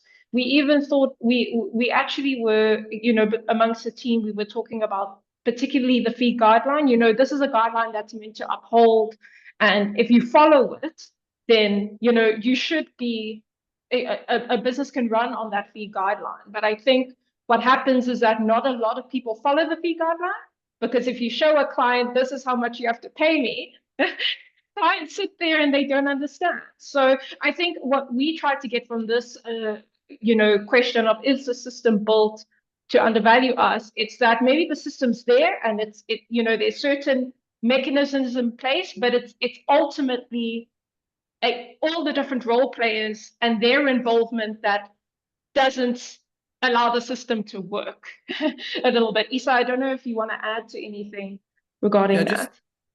Perfectly summed up, Natasha. And just to add to that, like you've mentioned about the professionals out there not following the guidelines and stuff like that. But what goes in hand with that is that we've established that our SACAP fee guidelines have been a bit disconnected from the realities of the industries out there.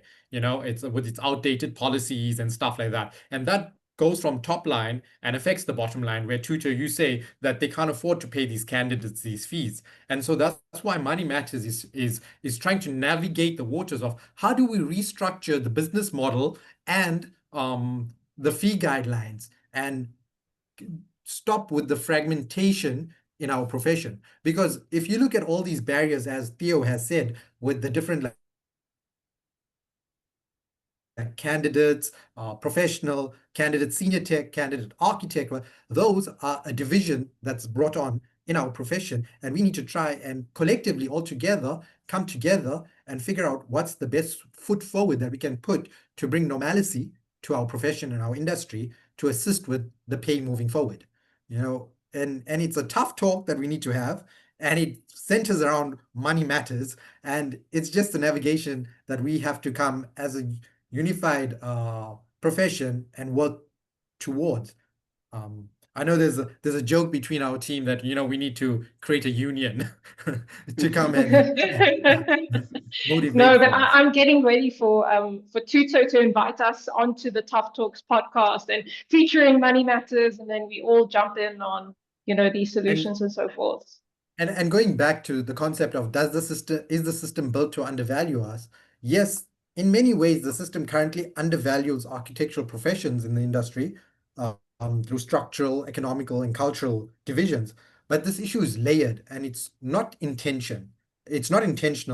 And the reason why there's many layers to unpack in this is because at the end of the day, it's our silence and our complicity that allows the system to be undervalued. So we as Money Matters are trying to create a voice for everyone to stand on. You know, the system isn't built just to undervalue us architects, but it enables it through the silence, the fragmentation, the outdated policies, and change will only come from like a collective action and transparency and a bold shift in how the profession and us young architects advocate for ourselves.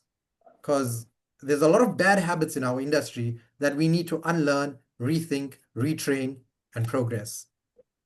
For sure. No, Thank you thanks. for that.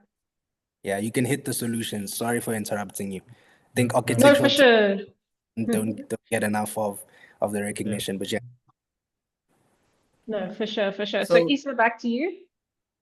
Yeah, so moving forward to our solutions and our strategic way forward, this is a conversation that we're having. And the main thing is that, you know, it's a very meaningful change that we're trying to advocate for in the architectural profession.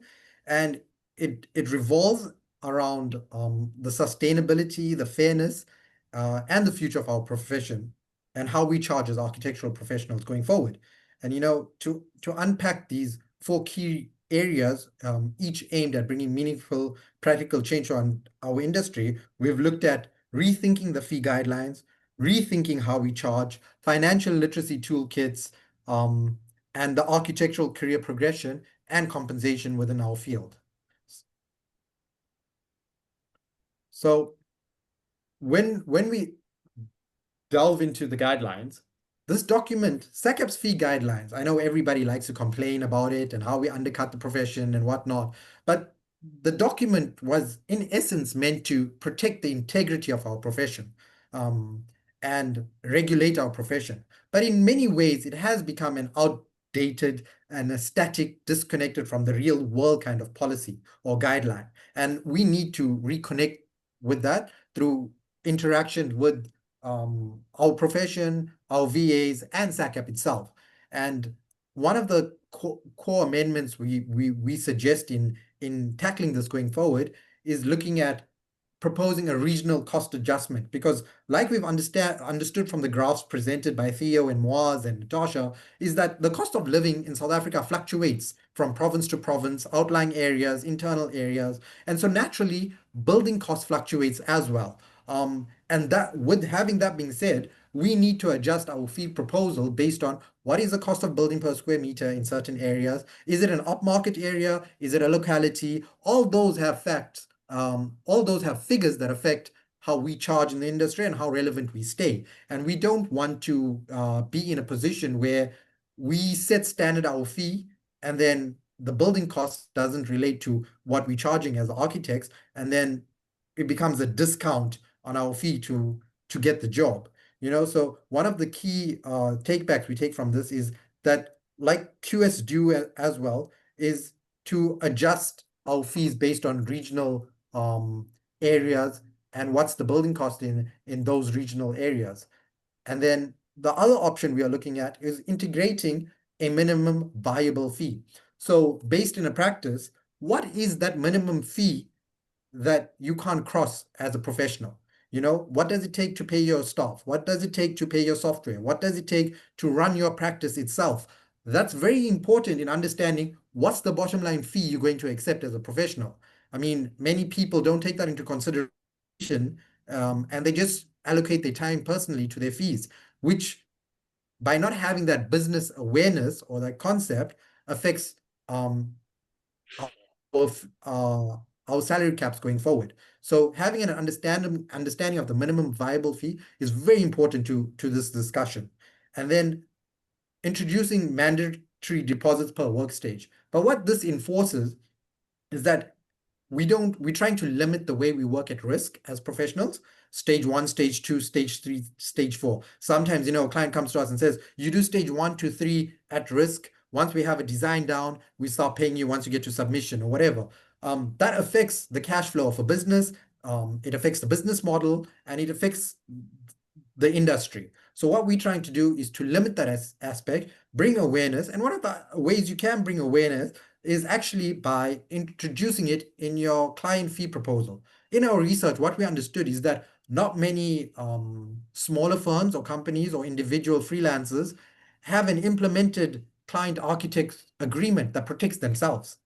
A lot of the discussions and the agreements are just hearsay and verbal and whatnot. So it's about creating a business model and introducing a mandatory deposit per workstage, but introducing a mandatory client fee agreement that protects the architect at each workstage. Because in your fee agreement, you can mandate when you should get paid, the percentage you're willing to accept to cover yourself. So those are important things going forward. And then naturally, the other aspect we looked at is stage 4, local authority submission. So mainly clients love to go to engineers to get things done. Architects are the last point, but they come to us when they need us for council submission. And the reality with that is that at the end of the day, we do a lot of work at risk.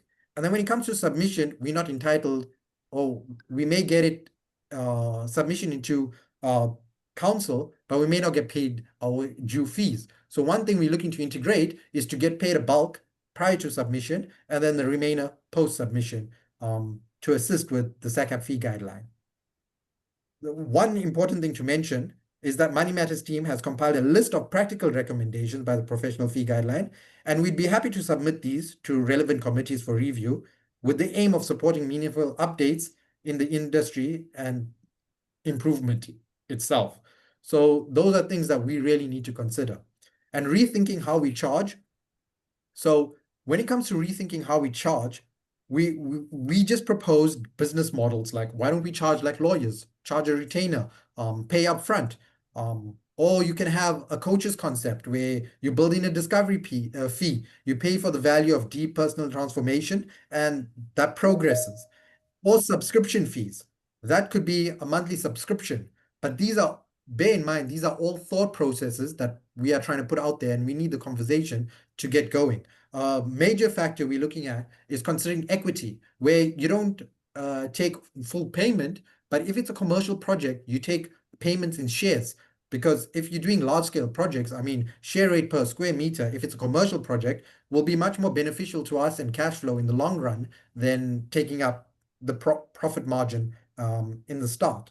And the third aspect we are looking at is making fees more affordable. So when clients come to us, they come to us like, hey, we want to build, we got this. And then they don't realize the cost involved in getting an architect, getting a professional team together, the percentage that comes from the loan amount that's given to them by the banks. So we were starting to think along, how can we structure a fee in a way that how you pay your bond mortgage or your bond repayment, you can pay, that can be inclusive in your architectural, into your loan amount from the banks, and you can pay the architects over a period of month. So you pay a large capital up front, and then you pay a portion remainder to make it more affordable, because not many people like to build and stuff because of the cost factors involved. So it's just something to rethink how we charge and how society engages with paying architects moving forward.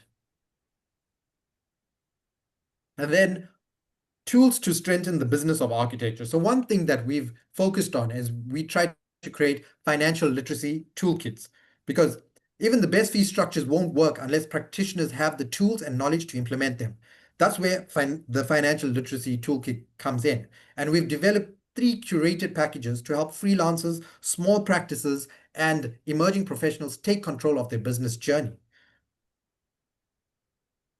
So package 1 is a basic business setup. This is a survival kit for any freelance or small practice architect, a startup checklist to walk you through the admin, the legal steps, a guide to register your business as a sole prop or small company, a basic accounting and tax guide, including what you can legally deduct, as well as a business plan template for those wanting to launch a sustainable architectural side hustle. So we're just trying to bring back the awareness and understanding in starting up for young professionals in the industry, and just add that layer of business into our profession.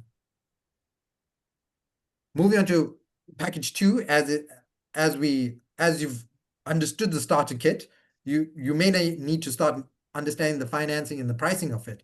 And this is all about getting paid fairly and confidently. So whilst we do have a SACAP fee calculator and stuff like that, we're just trying to create a rate calculator based on time, scope, and industry benchmarks that we are seeing in the profession itself. And this can link to customizable invoice, proposals, quotation templates, a pricing guide, and a cash flow tracker. These all help you in progressing your business from a startup to a more medium flowing business. And then finally, our package 3, which is brand and marketing, because the way you present yourself affects the clients and their willingness to pay. And this package helps you build your visibility. A lot of us don't focus on the personal brand of the aspect, and we delve straight into the money concept, but building a brand helps enticing clients to pay you your fees, from a simple website to social media to your CV. Your value isn't just in drawing, it's in your story, your process, and your presence. And that's what we're trying to achieve. And this is what we suggest going forward. So in terms of like the proposed salary compensations moving forward, we can talk about charging without looking at the bigger picture of career progression and compensation. But the reality is, what we're requesting as minimum benchmark going forward has a lot to do with the cost of education that we've incurred throughout the process. So we've broken down the slide, and when you'll have time, you can actually go more in depth into the slide. But just to break it down in a nutshell, we've broken the level of education that you have, the amount of years it takes you to achieve that qualification. And we've said that you need your net salary or your entry salary to compensate the amount of time you put in, and the cost of living that we found to be 15,000 Rand. And this is a discussion that we are putting forward to the VAs, to SACAP, to have this discussion moving forward. I mean, for us as Money Matters team, even for us to ask of 15,000 as minimum benchmark, we were having a multitude of discussions. Like we all started on low fees. We all started on 5,000. How can we ask for 15? But it's the narrative that we are trying to change. And that narrative is what progresses the constitution for a minimum salary benchmark, because we need to start valuing our industry. And our system itself currently lacks transparency, and we don't know what growth looks like in architecture, or how does compensation increase with responsibility. So we propose like clear tiers of compensation aligned with responsibility. data-backed benchmarks tied to national and regional salary indicators. I mean, if you go on Numbeo, you go on Indeed, you'll find all these data. And most importantly, a value-aligned approach, rewarding skill, experience, and leadership, not just on age or hours logged. We need to build a ladder that is visible, attainable, and fair. And that's the agenda we are pushing. And just to conclude, everyone shares a role and is accountable for the current situation in our profession. And in closing, it isn't just about money, even though we put the stats out there. It's about the dignity, it's about the sustainability, and it's about building a profession that respects its own value. We believe that these 4 shifts, being fee reformed, reimagining pricing module, financial literacy, and career clarity, can transform how architects engage with the business of design.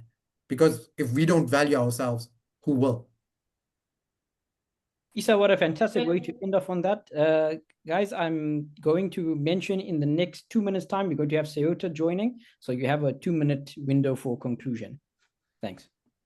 Okay, perfect. Thank you, Akil. So, you know, just a solution and way forward. I'm going to give some tough love here, but VAs, you need to step up. We need more than just support. We need a strategy. We need leadership that is visible, unified, and proactive, because this isn't just about registered professionals. It's about students. It's about candidates. It's about graduates. Everybody trying to survive this journey. We need the VAs. I'm calling Saya, Sifa, Gifa, Face. I mean, Cyber, you guys already know me, but anyway, we need you all at the same table, working together towards a collective roadmap or strategy that actually represents the next generation of the profession, and the time to start representing everybody, and the time to start taking action is now. So that is the key point that we were trying to raise. And I don't think we're going to have discussions regarding this question, but we know our next steps forward, and we are all here trying to make an impact in the profession. So anyway, thanks for investing your time with us. We really appreciate it. And please like and subscribe. We do have some QR codes there. Yes. Thank you very much. Thank you so much. Thank you so much. Guys, thank you very much to the Money Matters team. There was a lot that has been said. And I would like to also just reiterate the point before I hand over to Edward from Sayota, that the responsibility for making the profession something sustainable and meaningful and effective lays on us as a profession as a whole. I hope you saw that there were a number of things tackled. It's not just, say, firms have want to undercut, and in many cases, firms don't have the money to pay professionals. In some cases, students may be demanding too much. That might be relative to the area they're living in. There's a number of factors at play. So it would be very disingenuous of us to say, it's a VA that only needs to do it, or it's SACAP that only needs to do it, or it's the professionals. It's all of us that need to work together. And the first people that have been starting the steps have actually been SACAP, because SACAP has allowed us the platform to talk about these issues openly without restraint, and has encouraged that we've tried to find solutions to these problems. And the next who have taken responsibility are the voluntary associations, specifically who I'm mentioning now in CYBIT, because CYBIT, from hearing the issues last year, gave us all as a team the platform to come up with these solutions. Lastly, Isa mentioned our financial situation, financial literacy, and business models. I must tell you that we are talking about the future here, and everything you're doing today will start to form the business models of the future. But you might tell me, yeah, Akil, well, there's no precedent for that. What business model of architecture do you have that you would consider successful, where they have had user technologies available to at our time that have attempted to create a culture that is healthy for their employees, a firm that is attempting to solve all of these problems through enacting it? And I'll tell you, there actually is precedent, and that's why I've invited Sayota today. Edward, are you with us? I am. Hi, Akil. Hi, Hi, guys. Edward. It's nice to see you looking sharp, my guy. You too. Thanks, man. I always try with my hair. But Edward, I'm going to hand over to you. For everyone that's here for the next 10 minutes, 5 to 10 minutes, we have Edward here. And then we have a break in which we'll be showcasing student portfolios. We return at 20 to 1. But right now, it's over to Edward. So Edward, 5 to 10 minutes for you. Over to you. Perfect. Thanks, Akil. You can see your screen. Okay, let me just get this in full screen. There we go. Yeah, guys. Yeah, firstly to Akil and Sakap and team, it's a real honor to be here today, and I think it's incredible that you have created this space for these really important conversations, especially amongst our young architects here in South Africa. And I've been listening the full morning, and it's great to see that there are initiatives to address real problems and also some really creative ideas to solve these things. And I think it's important we continue talking. And I think one of the themes that have come through this morning is also looking to ourselves. For sure, we can work together as a collective, and we need to. But I think it starts with each of us and working in our own way to make it happen. So yeah, I'm really excited to do a short presentation this morning. I'm Edward Painke, a senior associate at Ciota.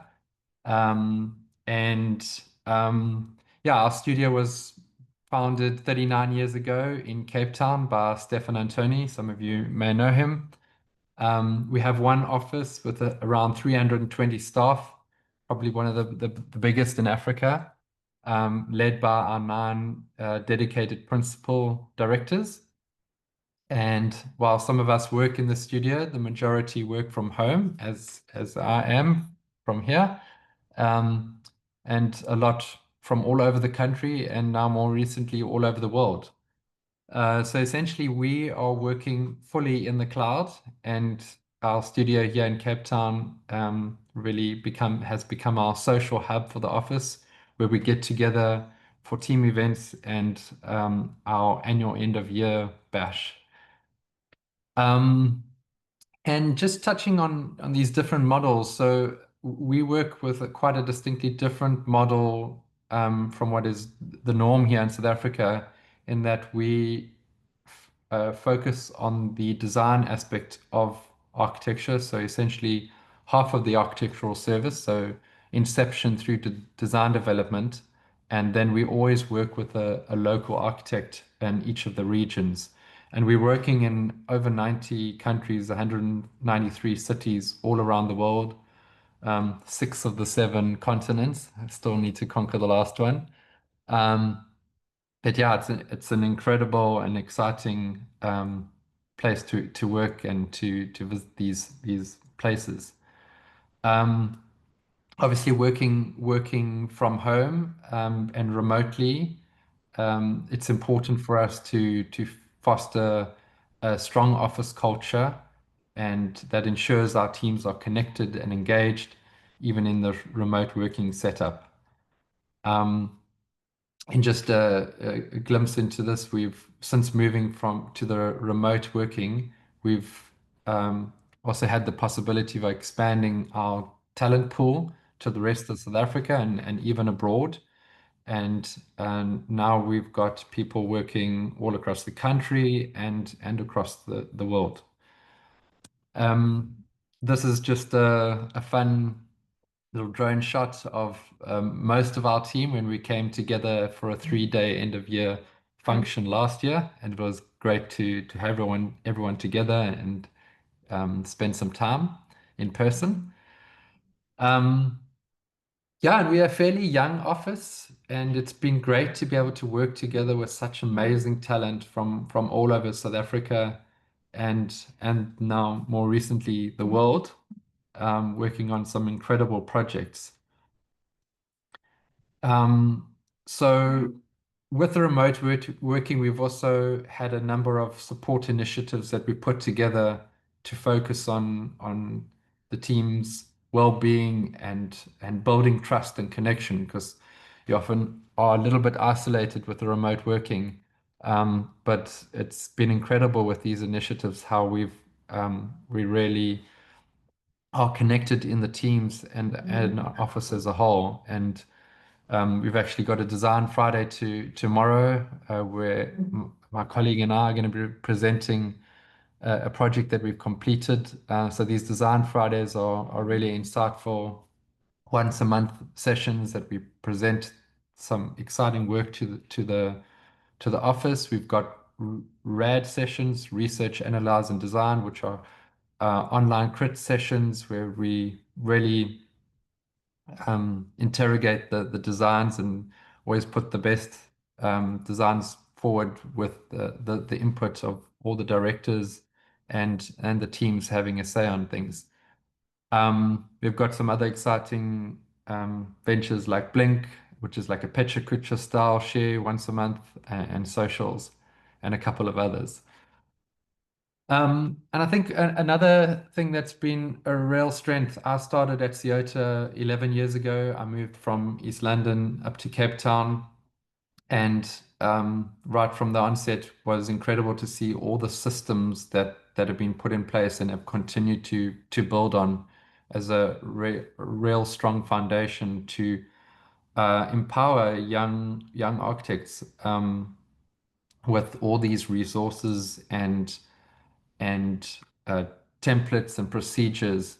And we've more recently gotten to a point that we've started to put this together as an internal curricula, almost like a Ceuta university, with all these training courses and procedures and guides.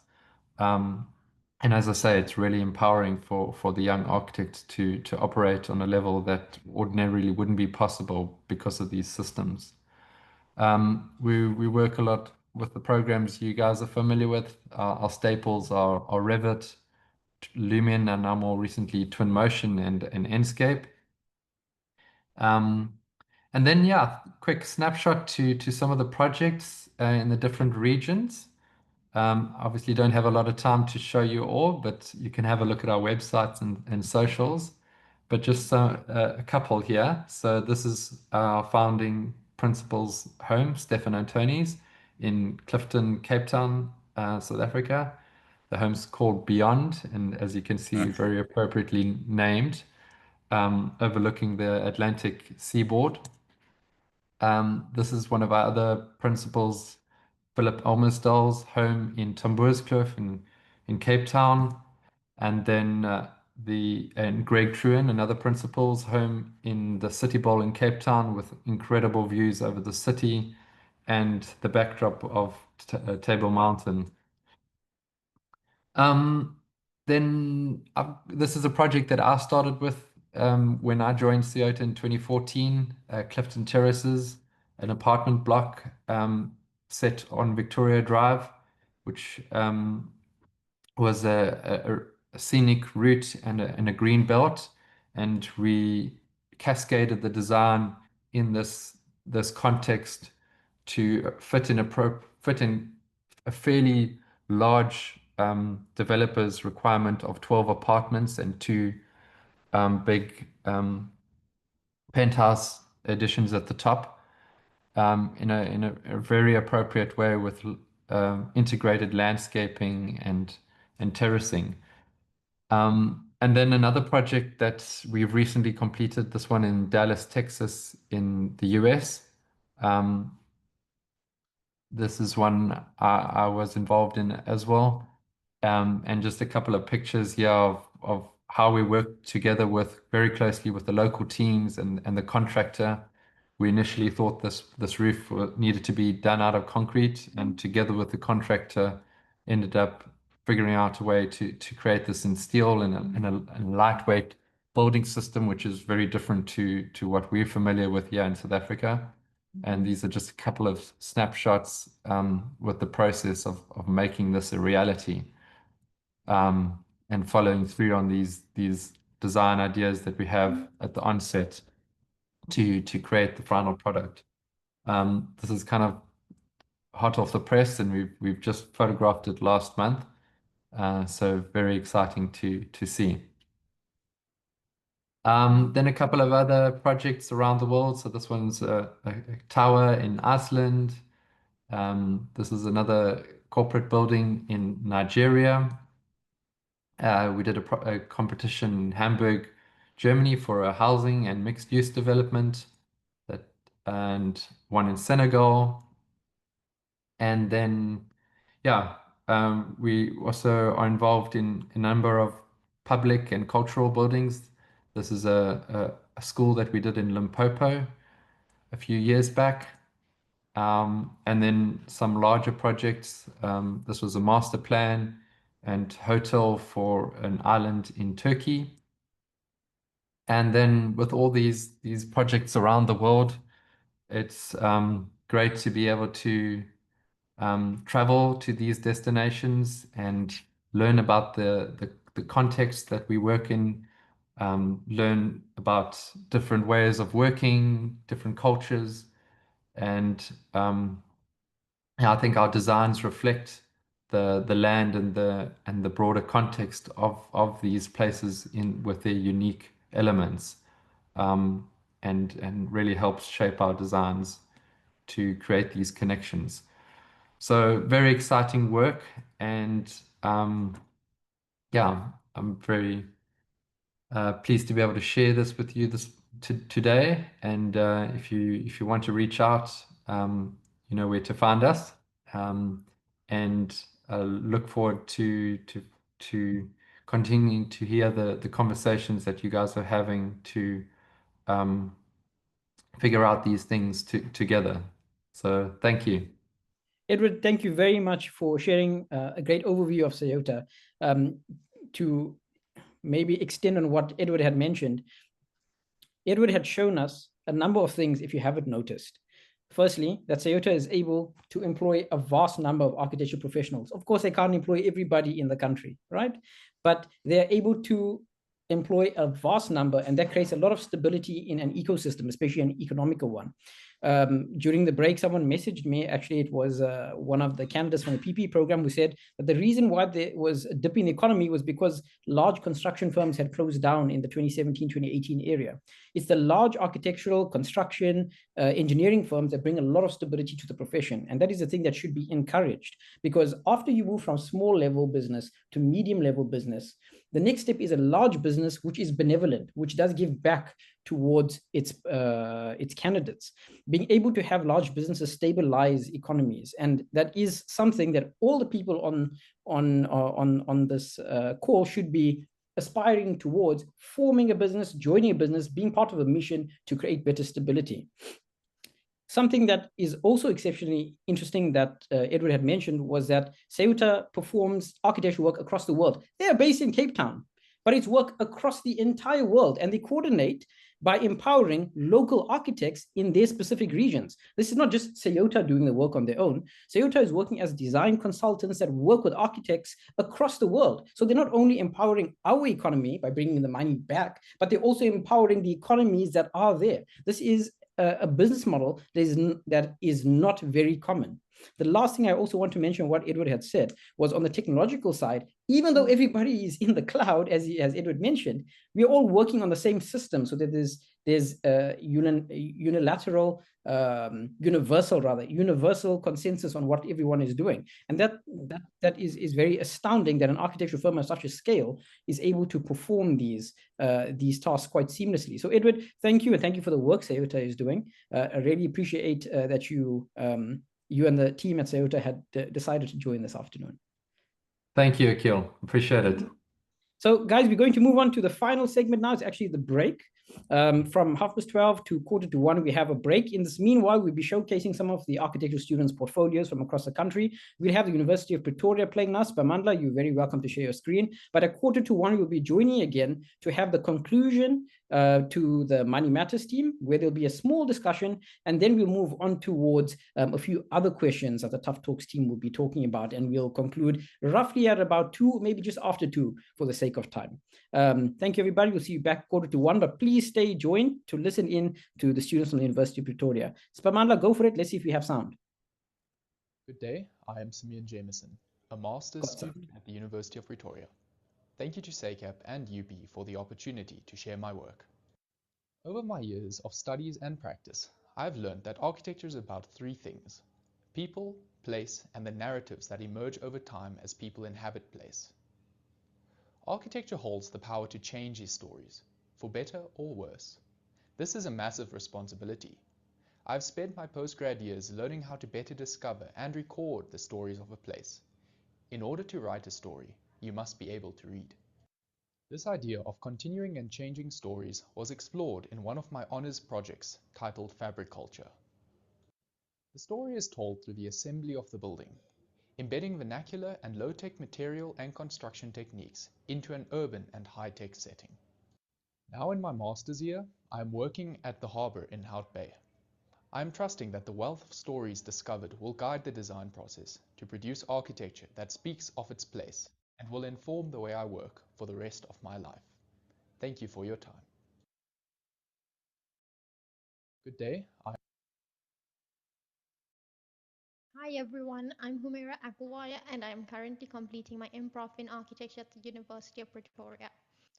My work is shaped by two key approaches. The first is research-led design. It's about grounding architecture in real-world understanding through trust, engagement, and accountability. It means listening carefully and designing with intention. The second is public interest design, which places value on agency, collaboration, and inclusive participation. It recognizes that communities are experts in their own lives, and our role is to work with them. These ideas have carried through from my honors into my current master's work, where I'm focusing on reimagining the streets in informal settlements, not just as places to move through, but as spaces that support daily life, social connections, and community integration.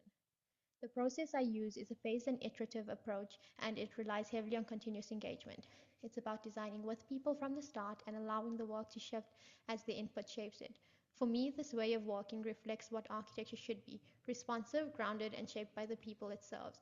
It's where I found the most meaning in my work, and it's the direction I see myself continuing to grow in. Thank you, and please feel free to continue the conversation using my contact details. Hi everyone. Architecture is in dialogue with nature, culture, and experience. I'm Richard Simons, and it's an honor to share how this unfolds through my work. The last nuclear bomb memorial is located on a former test site. It captures the moments of impact, with suspended forms hovering above the craters left by past detonations. Termi Farm, a nature-led project that sees termites as partners in change, harnessing their behavior to support food production, soil regeneration, and brick making for resilient, self-sustaining communities. Fragments explores modularity and reimagines architecture as a system of evolving parts. Through modular CL2 components, it enables buildings to grow, shift, and renew. Ndulayu, my improv project where I'm currently exploring themes of temporality, permanence, and culture through the Shembe pilgrimage and how architecture can enrich this sacred journey. To follow this project's development or learn more about my work, please feel free to reach out and connect. Thank you. Architecture is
Hi, everyone. Just checking if everyone is back. We are about to start segment 3. So that's after the break.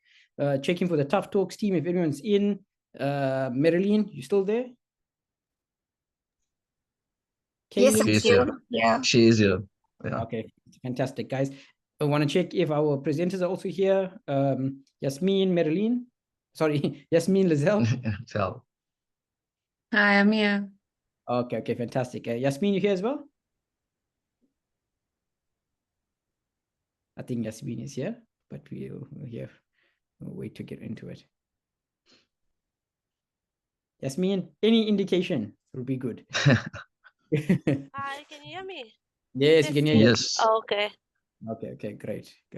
Okay, cool. So we have some of our key players that are here for the next segment. For everyone that is coming back, or it's probably close to your lunch break or your lunch break time now at work, thanks for joining us. The first half of the session spoke a little bit more about the Money Matters team. We will get into it now. As you can see, the beautiful imagery on the screen is being transitioning by Sipamandla. Sipamandla, I think we are on School of Explorative Architecture. Is that where we're at? Or am I mistaken? That's where we are. Okay. So guys, if anyone doesn't understand how this event works, we have 4 segments where we discuss critical issues. And then we have some of our guest speakers that are here. Some of them, in fact, the next coming up as well are architectural firms that are here to view the students' portfolios, to look at potential talent to be joining their companies. In addition to that, it's just to showcase the capabilities across the world. We have people joining us from across the world that are viewing the work done by our students.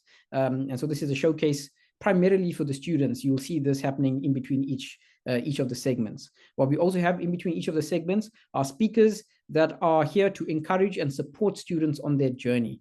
What the purpose of this is to help students know that there is support for them after they have graduated. Not only are they showcasing their portfolios, but you saw the Money Matters team also had, for example, what are the kind of steps you need to take if you intend to open your own business. We are trying to provide through this webinar as much support for upcoming professionals as possible, and support to professionals and candidates. And that's what the second half of the conversation is going to be about. What is the support to professionals and candidates? Because what we discussed in the first segment is making everyone aware of the financial issues, and specifically when it comes to students, showing them that it's not a doom and gloom situation. If you are able to get financially literate, you will be able to support yourself. And there are many mechanisms through starting a business, through being able to, if you are starting a business, trying to change your business models, or being part of firms that are going to encourage and support your development and growth. So as much as there's problems, there's always solutions. I've always said that there is opportunity in adversity. Well, maybe not from the time I was 1 year old, but I've said it in my adult life. And that's where we are at now. There is opportunity in adversity. And it's a message more of determination and perseverance than it is of hopelessness and despondency. So talking about that, we are going to move away from hopelessness and despondency towards Kaylin and Marilyn. Kaylin, Marilyn, we just spoke a little bit now about the candidate and professional, and how there's a possibility to earn more once you are a professional. So maybe Kaylin, Marilyn, you guys can start off the conversation about that, and what are the mechanisms towards becoming a professional. We'll also discuss, we'll speak to Munetsi, who will give us a little bit of a preamble of what the approach is about via the correct mechanisms at SACAP. If you do want to become, if you want to move from candidate to professional, or you're a student who wants to register as a candidate. Sipamandla, you can end your screen sharing. Let's have Marilyn and Kaylin here, and then Munetsi as soon as he's ready to step in. Thank you, Akil. Thanks, Yeah. Kaylin. Marilyn, go for it. Cool. Thanks, Akil. I think it's important what you said. We need to move into hope away from despondency. And there are, as you said, mechanisms in place. And we want to know why there is no clear pathway that is communicated at tertiary level. So the 2 mechanisms we do have in place, which is the professional practice exam and the recognition of prior learning program. But why we want to know why these mechanisms are not in place at tertiary levels, because I remember from my experience when I left campus, I had no real idea what PPE exams was about. All I knew is that you had to work for an architect, collect your monthly training records, get them signed off, submit to SACAP, and eventually write the exam. But at that time, I never truly understood understood the real value of it for my career. So Kaylin, I mean, do you know what the PPE exam is all about? To be honest, I do not. And just to reiterate this, I'm also from Seattle. So starting at the company and working in different areas like Edward explained, we kind of work with different building standards. So I always felt like for myself to learn only South African building standards, because that's what I thought the PPE exam is all about. I still don't know exactly what it is about. So that's why I'm here to also, as the students, find out more about the PPE and just why we should be doing it. Yeah, that's true. I did have my recent experience with PPE, and even when I was working, I worked for numerous of firms, many years, and I never had any real clarity around it. It was only when SIRCAP contacted me that I need to write this PPE exam, and I was like, did I really understand what this is all about? And then everything clicked for me in this whole process that, it's a key step to becoming a registered architect. It tests your grasp of real world practice, things like contracts, ethics, project management, SACAP regulations. And it's about proving you're ready to carry the weight of responsibility. It's just not about the beauty of design. And I remember 2 weeks before my exam last year, I was overwhelmed, I was anxious, I was unprepared. Had no money as well because I'm freelancing. And whatever I had left on my credit card, I used to register. And I joined a prep session with another voluntary association. And we did a 2-day course, and it was 12 hours for 2 days. And I know my brain was fried, right? I felt like, I was not prepared. I was under stress mode. And then somebody sent me a contact for an architect, and I reached out to Akil and explained everything, the panic, the financial stress, the self-doubt. And there was only 2 weeks left. And I thought, okay, I'm going to fail this thing. And, without hesitation, Akil brought me to the PPE program that they had. They gave me access to the recordings. I joined the live Zoom sessions. And, in 2 weeks, I eventually built up that confidence to write this exam. And what was so amazing is, Akil, you did like a whole psychological coaching session that helped me to really prepare. So I was saying you make a good psychologist as well, right? Because you prepped us up for it. And I went in with so much confidence, and I passed my exam with good marks to over 80%. And I was like, wow, right? Everything just made sense in the last minute. So thank you for that generosity, but for bringing that clarity and that direction, and it came from an architect PPE team. And so I want to say that, SACAP also had a webinar last year with an architect. There was a guidebook that was co-developed, all that helped. And it was so essential because I can tell you the truth is I was not prepared and I only had 2 weeks left. And it was like I knew nothing. So thank you guys. So Kaylin, are you going to write the PPE exam anytime soon?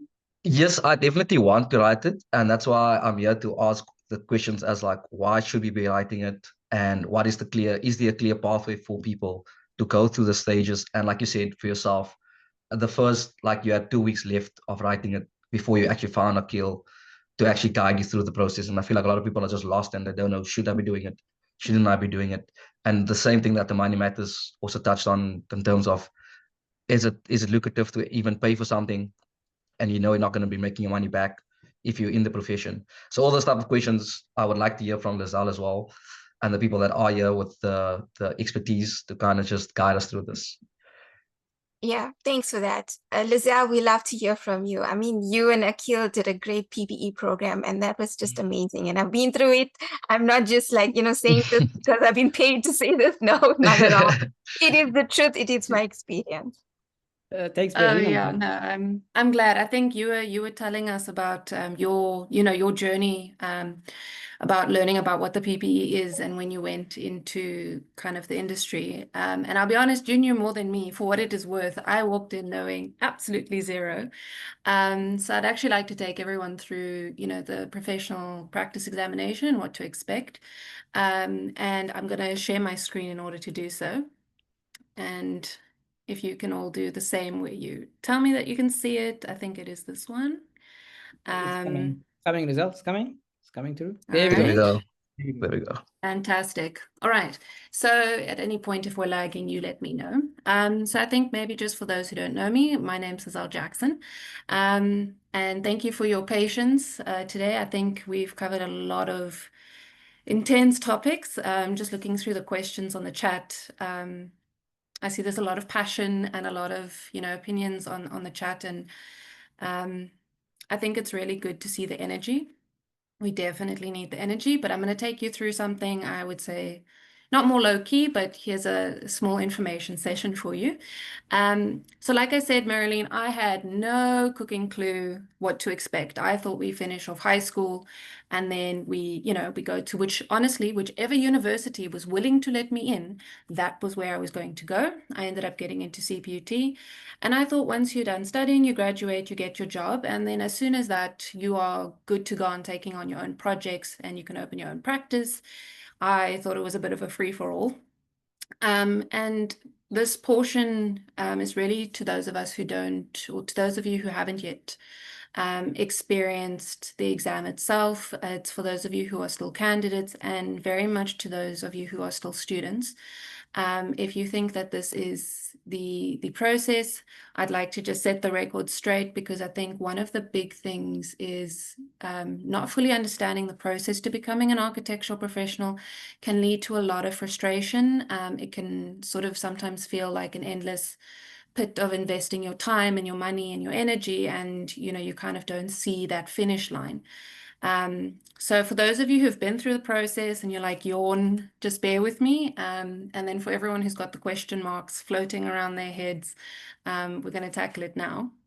So the first thing I want to address is sort of this area around starting the process. And, we all kind of accept the fact that there's this academic education that has to come if we want to be able to participate in the industry, if we want to study to become an architectural professional. And the goal is always obviously to get to this point of architectural professional. And I think, again, when I was in high school, I just knew the term architect. And I think the very first thing that, a lot of the speakers have already touched on, and I'm sure many of you know, is that architecture is not just for architects, and vice versa. Architects are not the only ones in architecture. We have a series of exit levels that allow more of us to participate in the industry. And, I saw in the question and answers portions mentions of the IDOW that outlines what each kind of category of registration is allowed to tackle. And I think in making the industry more accessible for more of us, there's a series of rules that come in and explain how we are allowed to operate in relation to each other. And so the biggest determiner of your exit level as either a draftsperson, architectural technologist, senior architectural technologist, or architect is actually this beginning step of your academic education. And whatever your academic institution is accredited with, that kind of sets the scene for your exit level as one of these types of candidates. And that brings us to the next portion of your training. And I think one of the big misconceptions is that once I've studied, I'm in the game. And that's, now I'm the architectural professional that can do and take on projects as I please. And it's really, really important to understand that in this industry, we have two segments to our training. The first is the academic portion, and the second is our practical training. And this is where you become a candidate, and again, with this goal of becoming this architectural professional. And I think the difference between your academic education and your practical training, I've given it a bit of a question, and I think you can disagree or agree as you see fit. It's a simplified version of how I see the process, but the academic institutions and the education that you have is really, as a student, what can the world be in terms of architecture?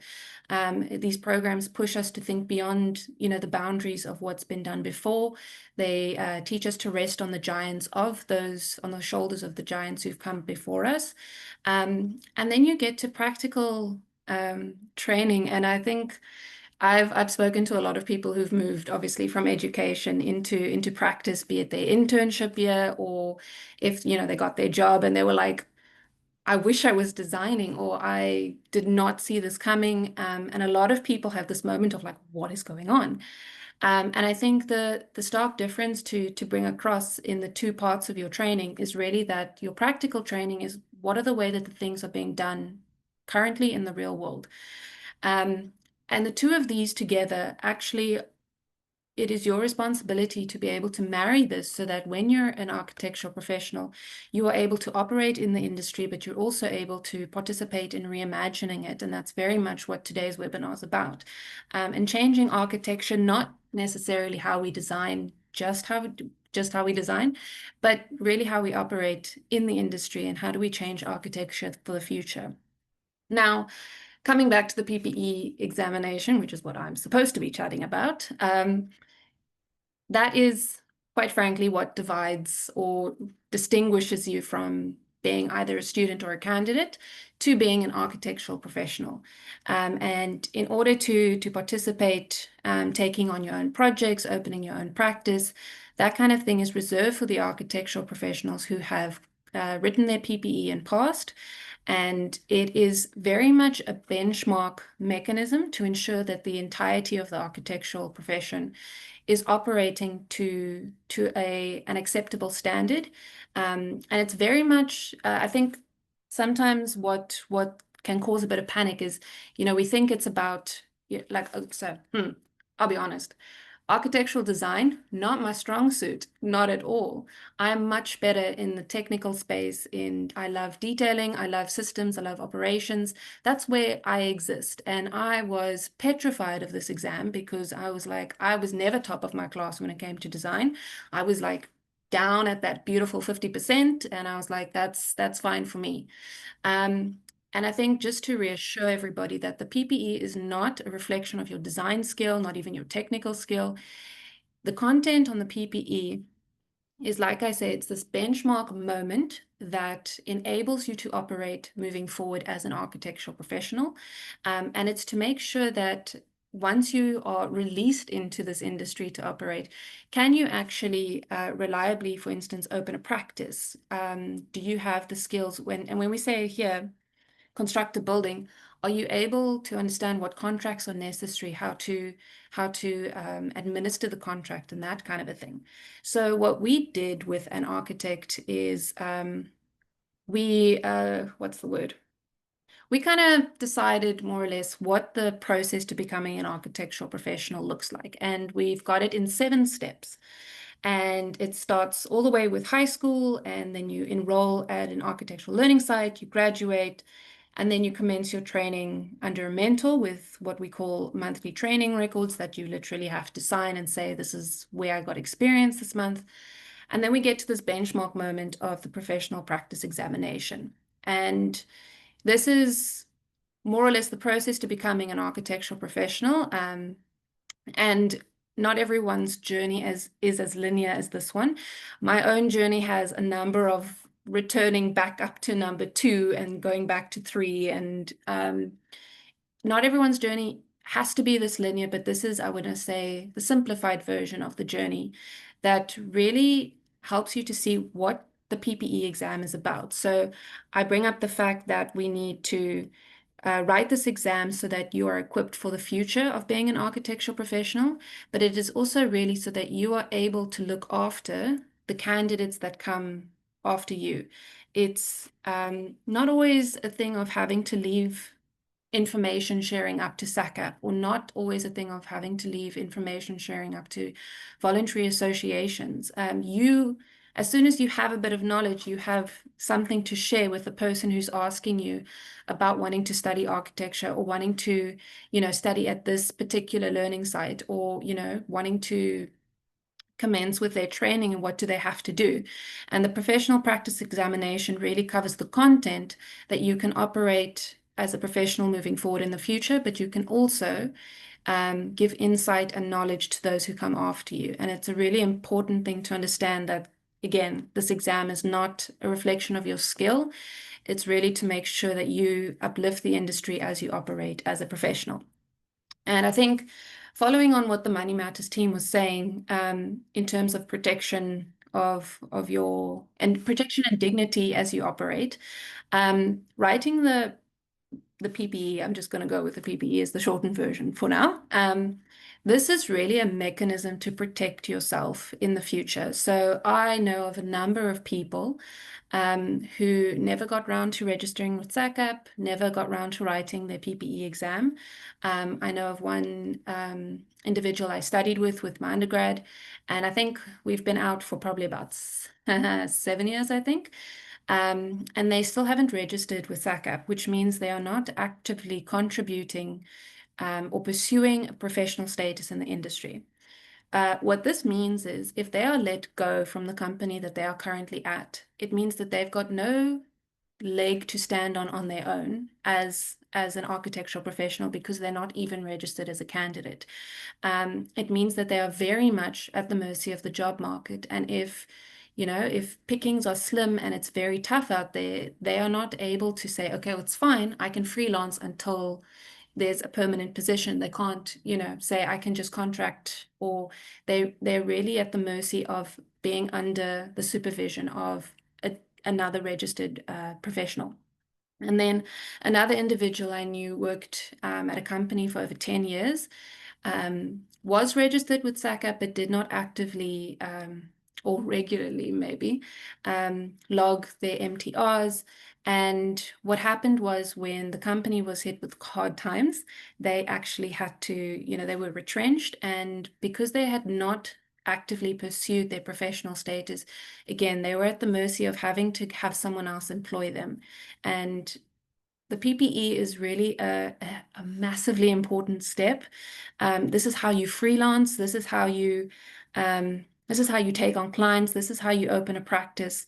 Anyone who has not written this exam and passed and has their professional accreditation is operating with love illegally. And it's really important to understand that you have to cross this benchmark moment in order to fully participate in the industry in the way that you want to, and I think in the way that your goal was when you entered in, into the studying scene, or, at any point when you decided, architecture is where I want to be.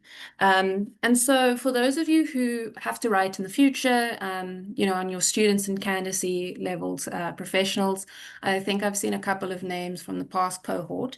And I've developed a very cringy catchphrase that I'm hoping will help you remember an architect in our program when it's your turn to write, and also the reason it's important to write. So this beautifully cringy catchphrase, because I couldn't come up with anything better, is hashtag write the PPE for your PPE. So the first PPE obviously stands for this practice, professional practice examination.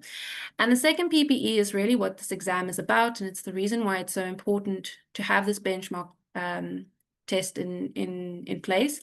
And the PPE is really about your peers in the industry. It's about the public we serve, and it's about the environment we live in. So all the content actually centers around contributing to these three items. So it's our peers, so it's everybody sitting in this webinar today. We had, massive discussions around how much we charge, how much we earn, and it's really an important note to say that we're operating never in isolation. We're always relative to our peers. And if we're going to undercut each other, it means we're compromising, the livelihood of our peers. If we are not taking seriously the legislation that we should be accountable to, the fact that we need to be looking after the public, they need to understand what we're doing. They can't, you can't just sign off a plan because the client said it looks pretty and this is what I want. It is our responsibility to educate them to say that it actually has greater implications than what they probably think. So, the next time someone says, I just need you to quickly draw plans, you're like, sure, but, and then you're going to explain to them what your role actually entails. And it's not just, I'm drawing pretty plans for you for the fun of it. What we do really comes to life in the form of an actual building. And it's really important to make sure that we take the correct steps to protect the public and the environment with our work. And so, for instance, some of the syllabus material you can easily see fits under these different headings. So peers, we talk, fee guidelines. When we talk about the public, we talk about what each category of registration is allowed to do. So that's the IDOW. The easy one with the environment is just to start with XA, energy efficiency. And the entire syllabus that you have to study for this PPE actually feeds under these three major headings. And so I think, Kaylin, I hope that was a helpful kind of overview of what to expect. And I think just for the last couple of candidates who are wrapping up their MTRs over the next couple of months to a year, if you're feeling like Marilyn was saying, super panicked, super stressed, don't you worry, we've got you. So I, under an architect who is paired with a Cybid initiative, we have a study group. And what we offer is not just a 2-day workshop where your brain feels fried afterwards. We actually run evening classes once a week over the course of 2 months. So you have ample time to digest, the information that you're gathering. We give you access to recorded content. And we also give you access to a WhatsApp group, which for those of you who are like, why? It is very nice to know that you're not alone. When you're wondering, when are the results coming out? Was I accepted to write the exam? How did the exam log on go? Those are some real things that our WhatsApp group sees, and you can. It's wonderful to have a network to be a part of, especially if you don't know anyone who's writing the exam at the same time as you. To feel alone while you're studying can make the stress just, amplify so much more. And we also give you access to our recommended study plan and as well as syllabus documents. So I would highly recommend anyone who has to write, not just because I am involved. So for context, I am the lead instructor. And so you'll be seeing my face and hearing my voice if you do sign up. But I myself, when I was writing the exam, actually, this was when Akil was lead instructor, I took on this, joined the study group, and it was so helpful to not feel alone, so helpful because Akil would just be like, guys, half of this stuff is psychological and the other half is you just need to work and commit to memory. But giving me confidence that I wasn't alone and that there were other people who were writing and we could bounce ideas off each other. We could question, what a past paper was about. It's fantastic to have a network, and I think it's really important. So I would like to encourage that anyone who is getting to the exam in the next, year, whenever, send us an email and we'll let you know the different package options. And I think I'd like to brag, though I definitely cannot take credit for it, but our the October cohort. So the exam is written twice a year. You can sign up twice a year to write it. Obviously, once you're done. But it's run in May and then again in October. And so our October cohort actually, of the top 10 in the country of the results, 3 of them were from our PPE group, our PPE study group, 2 of which were literally in the top 2. And some of those faces you've already seen today. So I obviously cannot take credit for their wonderful achievement, but it was just fantastic to know that the exam was less scary for them. And I do think that the study group had a lot to do with it. They can disagree if they feel like it, but I definitely think that we offer a lot in making this journey much easier for you. And I've spoken very long now, so I'm actually going to stop sharing and hand over for questions. Kaylin, if I haven't answered anything, or yeah. No, that's 100%. Thank you again for all that information. I guess people could also still afterwards watch this recording again if they missed anything. And then just a question that we kind of had is, what happens if someone doesn't go through with the PPE exam or doesn't write it at all? Would that person still be able to practice, or will they completely be removed from architecture or the profession itself? Okay, that's a very good question. So you can always work under a trained professional or a registered professional. So if I, for instance, you know, when I was working at my old company, if I was never registered as a candidate, or, you know, you can begin with training underneath someone, but you are never able to then operate on your own. And that very much leaves you at their mercy. It also means that if you are applying for a new job, you very often don't meet the requirements. So usually people are looking for registered with SACAP, or, you know, those kind of things. And so it's certainly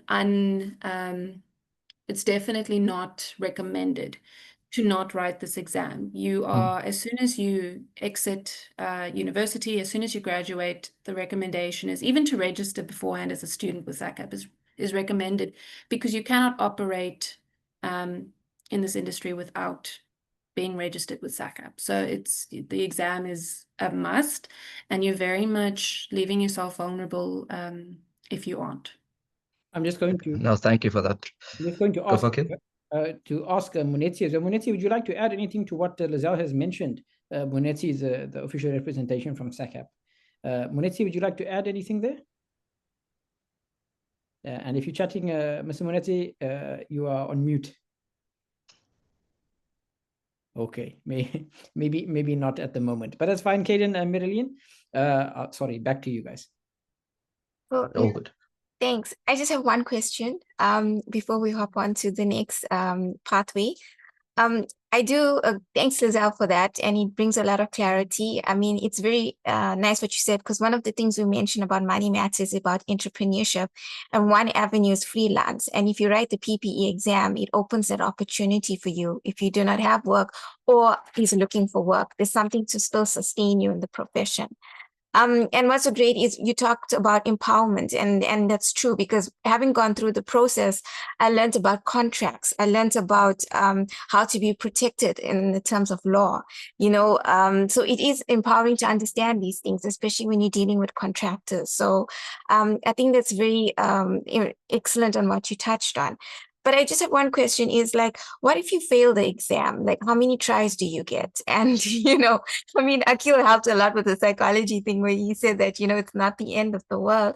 But I mean, what is your intake on that? Thanks. That's a fantastic question. I think if I may very quickly, before I answer your question, just divert back to that element of empowerment. And Kaylin, just to also follow on the question you just asked. One of the big things I like to say, that the reason to write this exam is not just to write it and be done just because it's a, you know, something on the checklist of to-dos. You can very much use this as a moment to negotiate a higher salary. You can negotiate more responsibility for yourself and your company. So the PPE, if you treat it as a checklist item, can, you know, feel just like another expense, and you're like, I'm not getting much out of it. But if you really leverage it for your, you know, for your needs and for what you want to achieve out of the industry, you can actually do so much. This is literally when the world opens up to you.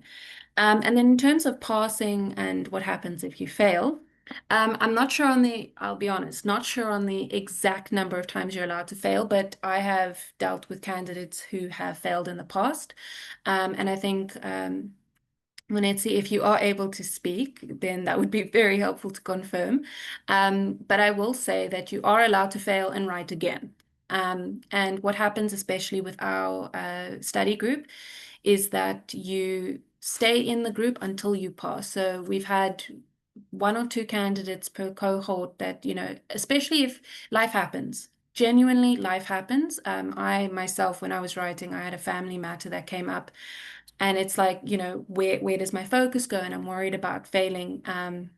And life happens, and so there is a mechanism to allow you to write again. Mr. Munetsi, I saw you unmuted, so let's take advantage of that very quickly, if you can answer quickly. Yes, I'm here. Hi. So just the question on how many times we're allowed to fail, although hopefully not more than once. You can fail as many times as you want to fail. Okay, there we go. Yes. Yeah. Okay, thank you for confirming. I didn't want to speak out of turn, and then have SACAP be like, don't listen to Lizelle, she's wrong.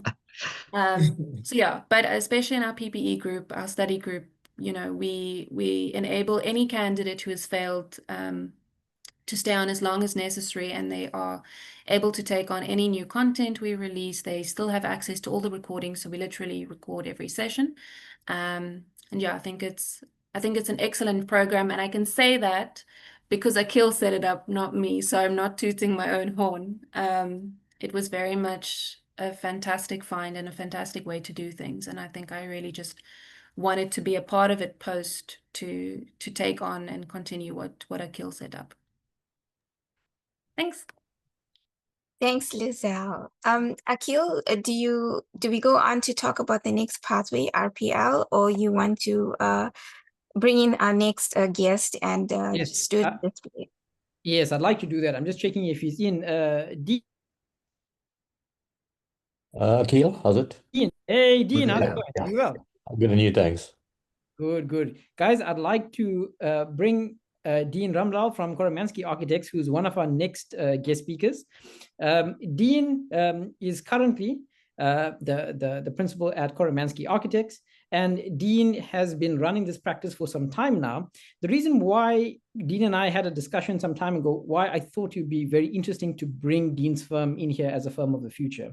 In my humble opinion, if I had to survey the work that Koromansky Architects has done within the last 10 to 20 years, I've seen an exceptionally powerful representation of what a coastal African architecture could look like. And as a firm of the future, what Dean and I often have conversations is about trying to create an architecture that does represent a South African identity in a much stronger way. And so what you'll be seeing here as Dean presenting as part of one of the firms of the future is perhaps something to aspire to in terms of creating something that resonates with our local South African identity. Dean, over to you. Thanks. Yeah, thanks, Akil. And well, thank you for having me, and thanks for SACAP and the rest of the organizers that have invited me through. I did have a whole history of Koromansky architecture that I was going to speak about, but I think I'm going to pivot from that slightly in the 5 minutes I have to also toot a little bit about Cybid, and especially in relation to the conversation that that this webinar is about. So while the video plays in the background, I'll be speaking over it in terms of just what we are and what we think of and what we think, as well as then get onto some of the more pertinent issues to the youth that are here. So I'm hoping that the video is playing. And just as a matter of interest, I am practicing as Koromansky Architecture. So Koromansky Architects was founded by Rodney Koromansky, architect, obviously, in pre-94 and registered in 96. He passed away in 2018, and I subsequently took over the practice. So I did my in-service training with him in 1994, joined in 1997, and worked in various forms with him, under him, for him, by him, until his passing in 2018. I did have to change the name of the practice from Koromansky Architects to Koromansky Architecture because I am not an architect, and I think it's been alluded to a bit in the presentations before. So I'm a professional senior architectural technologist. According to the Code of Conduct, I am not allowed to practice or portray myself as in any form as an architect in any of my communication. So that's why I had to change the name from Koromansky Architects to Koromansky Architecture. So Rod obviously started the business back in 96, let's call it registered. He was a passionate designer, always in charge, always involved in community development and upkeep, if I can put it that way. And just a few points on our ethos is that these are actually some of his words, is that it's to embody the spirit and enhance his local identity, indigenous knowledge, design through light and shadow, landscape rehabilitation, handcrafted detailing, and African palette, and richness through layered meaning, catalytic interventions, technical experimentation and innovation, community integration, historical and cultural reinterpretation, freedom of choice, and protection and conservation of our natural resources. We have won a few, I've been privileged to be involved in a few award-winning or design-winning competitions, most notably the Pan-African Parliament, which unfortunately didn't get built, as well as the Ketumana Museum or the Umkumban Museum. So the Pan-African Parliament was a continent-wide African competition, which we won. And the Umkumban Museum was a nationwide design competition, which we won. So we pride ourselves on design. While we may not be as recognized in the more established sectors, we don't really fit into any genre or section of architecture. We've been fortunate to be able to have a variety of work that we then are able to apply our skills to the actual local condition that's there. I think I'm going to stop on Koromansky and let that run a bit. And just to mention a bit about CYBID. So I am a CYBID board member. Akhil's introduced it slightly. And in terms of being a VA, and I think it was mentioned earlier, I think it's important that the attendees here understand what VAs are. And Akhil did mention it. And I think you should go and look into the VAs that are around. But speaking specifically from CYBID's point of view, and as Akhil mentioned, we are engaged with the Money Matters and Tough Talks team, where we like to say that we can contribute to the youth, and as why is a CYBID initiative, it's actually in collaboration with an architect. So some of the things that CYBID has been involved in the profession is, one, we are having municipal challenges in getting our plans approved. That doesn't really affect youth at the moment, but it does reflect on the actual money or income generation that is being hindered by the approval processes.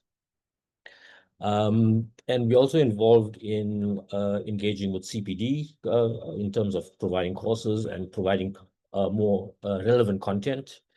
And recently, SACAP have distributed I think it's for comment, the updated fee guidelines. And I was having a discussion with my president to say these guidelines may be a bit over the top, because in my experience, even a small complex, a simple project of a 3 million rand house, there isn't clients out there that I know that are going to be spending 300,000 to 400,000 on architect's fees, which it roughly works out to. So there needs to be a readjustment. And in terms, and the discussion I had with my president was that I think for work under, let's call it 15 million rand, 10 million rand, there should be no fee or no discounts allowed, whether you're a one-man practice or a multi-person corporation. But these are just some of the intros that we just want to put out there. So I'm also a member of the DUT advisory board. So we are very much engaged with students. And just to finish off, in terms of CYBID, we encourage students up to postgraduate level to join us as free members. I'm sure the other VAs do offer that as well. But yeah, I think I'd like to leave it there. Okay, thanks. Dean, thank you very much for that insightful presentation on Koromansky architecture. And I think you've given quite a broad showcase of built projects. And I think that's really important for everyone to notice. These are built projects existing. You can go and visit yourself. They are primarily or predominantly in the KZN region for those of you who are in KZN. If you're not there, maybe you should take a flight to go and take it out, or a long weekend trip. Dean is a senior member of the CYBID board. The reason I invited Dean was because of Koromansky architecture. But in addition to that, Dean has been quite involved in the segments we spoke about today. CYBID had used their resources to ensure that the people that are here today have their work reviewed, checked for accuracy, and interrogated, so that we don't present something that is non-factual. And Dean has been very intimately involved in that process to make sure everything that is here today is factual, accurate, and helpful. It's about the support that we're trying to provide. And I must thank Cybid and the team at Cybid for allowing us to do this. I am myself also a member of Cybid. I've joined specifically because Cybid was interested in trying to impact the field meaningfully. But that's enough on me talking. I'm going to hand over back to Kaylin and Marilyn, who will now talk about something that Dean mentioned, and that's about the titles of professional senior architectural technologists. There are these categories of registration, and they were created as a means to remove barriers to access. With that mentioned, there are methods that you can progress from each one of the tiers through the mechanism SACAP has created. So for everyone that feels perhaps that like the educational system has disadvantaged them, or in their lives they've not been able to access tertiary education, SACAP actually does have a mechanism to allow you to progress. So Marilyn, Kaylin, Tuto, we have our next guest, Yasmin, coming on, but you can chat to her about what she'll be speaking about and hand over to her. Go for it, guys. Thanks, Akil. Yeah, I think this is quite an important one because I know for me, like coming back to my experience again, I haven't been able to finish my master's, and I am in the profession, and it's important for me to understand if I don't go back to university, how can I advance myself in this profession? And as you mentioned, there are various categories of registration. And I did previously attend a webinar on YouTube by SACAP on RPL. And, you know, the way I see it, it's a structured way to practice, to recognize a practitioner's skills, their knowledge and work experience, and use that to access the next professional registration category. So Kaylin, do you know about RPL and what do you think about it? What are your thoughts? Yeah, so when I saw the question pop up, I thought it's about cricket because I thought RPL, I thought cricket or something. I had no idea it's even in the architecture lingo, so to say. So I have no idea. That's why we have the professionals here to kind of guide us all through this process as the youth and as young professionals. So yeah, I'll hand over the call to Yasmin and she can just explain more on that. I think you're on mute, Yasmin, can't hear you. Yeah, we can't hear Can you hear me? Now we can hear you. There we go. There we go. There we go. Oh, okay. Perfect. Welcome. Thank you for having me, Marilyn, Kaylin, and Akil for the invite. So yeah, let me get into the RPL. I'm just going to share my screen.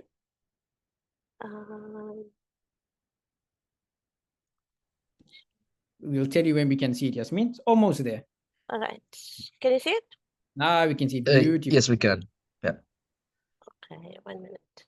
Okay, so this is basically an architect's initiative.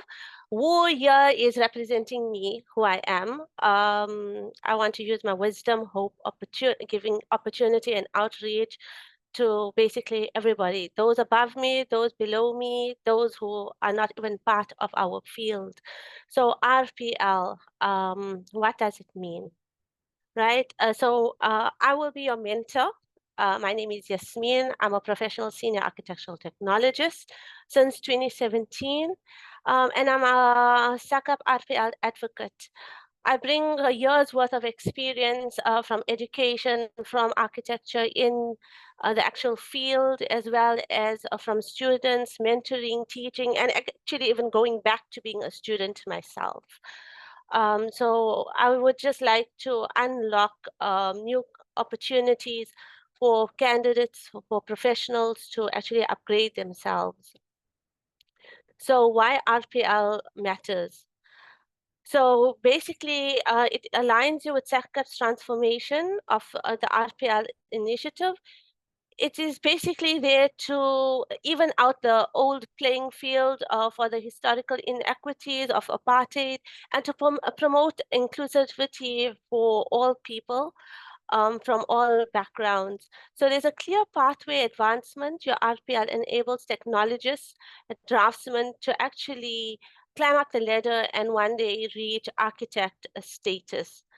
So you get two different type of assessments. One is your self-assessment of 5 years of representative work, your projects, as well as then you go through the next part of authentication through a panel review with registered professionals, as well as maybe sometimes they'll ask you to do a design task. So you get two routes, one goal, your professional growth. So sometimes you get people who want to go through the academic route. So just say you went to university and you got your honors and now you are a senior architectural technologist, but you are working in the field. You don't want to go back out and start from scratch, going back into university field.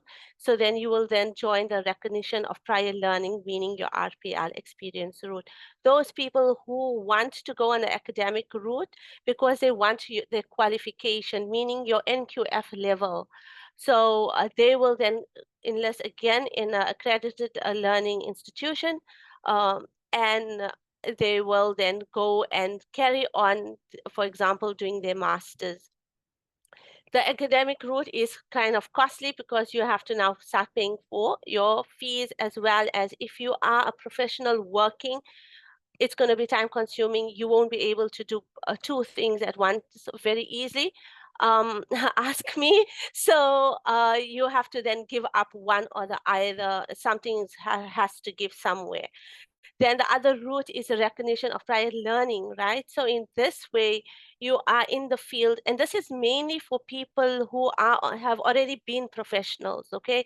You already got a professional license, you're already working in the field for a very long time, and you've got your expertise, and you don't want to leave because you're probably running your own practice, or even you're a very senior member in a practice. So you're going to take the recognition of prior learning because you basically want to upskill yourself in order to get the next level of a title. So why would you want to upgrade even in the first place? So limited access to career growth without progression. So if we are going to just be standing in our same category where we are for the next 10 years, we are not actually progressing in our life or in our career or in our knowledge. And that also shows that we also have to have a responsibility, not only to ourselves, but to everybody around us, as well as the community. So whatever method of learning it is, even if it's not literally to do a RPL, but some sort of upgrade in your life, in your education, that actually is of a great benefit. And that's also something where the CPD things tie in, but that's another different issue. So SECAP also has a commitment to redress the professional inclusion. Not everybody can just carry on to the master's level at one time and say call themselves an architect. It's very, very challenging. So the RPL route actually assists you in a very, very good way. So basically I have it at the bottom, and this is how I felt. How many of us feel like this career is stuck, even though we've done the work? So you've done the plans, you know the work, you've been through to your contracts, you've dealt with the engineers, you've fought with the contractors, you have successful projects, but you can't get a high category of work.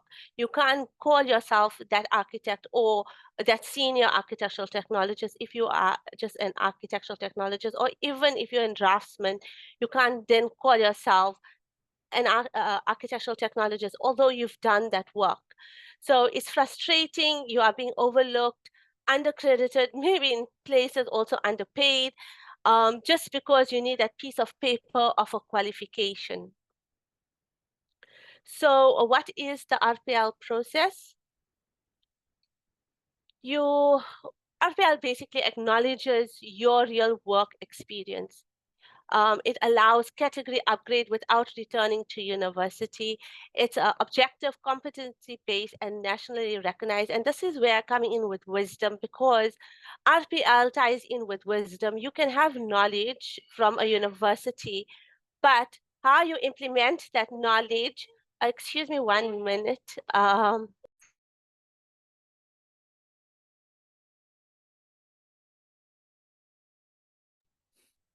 Happens, eh?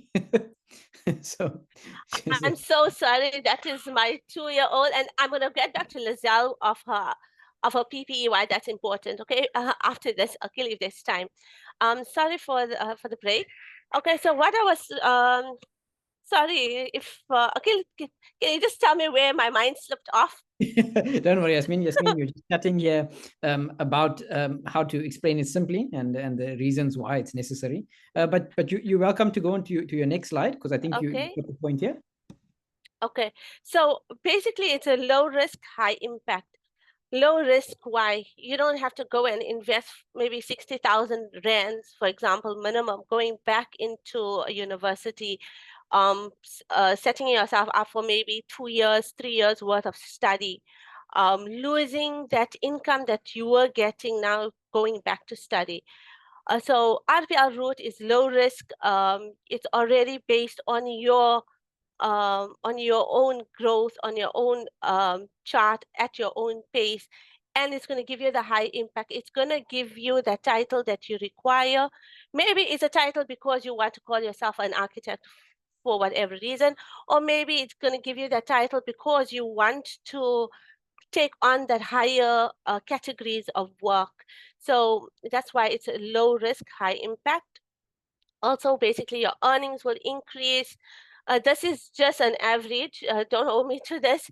Don't go and tell your superiors, I'm supposed to get so much exercise, just an example. So it's a smart investment compared to the traditional route. You are investing in yourself, your own education, your own career. Remaining in your current category for 5 more years could actually mean loss of earnings. A title upgrade typically increases income potential. So yeah, you're investing in yourself here. Impact through transformation. So as a professional, we carry the responsibility to grow, to stay current, and to lead by example. You've already done the work, so now it's time to have the credentials to match that responsibility. By staying in a limited role, you are not just holding yourself back, you're holding back your team, your mentees, your community.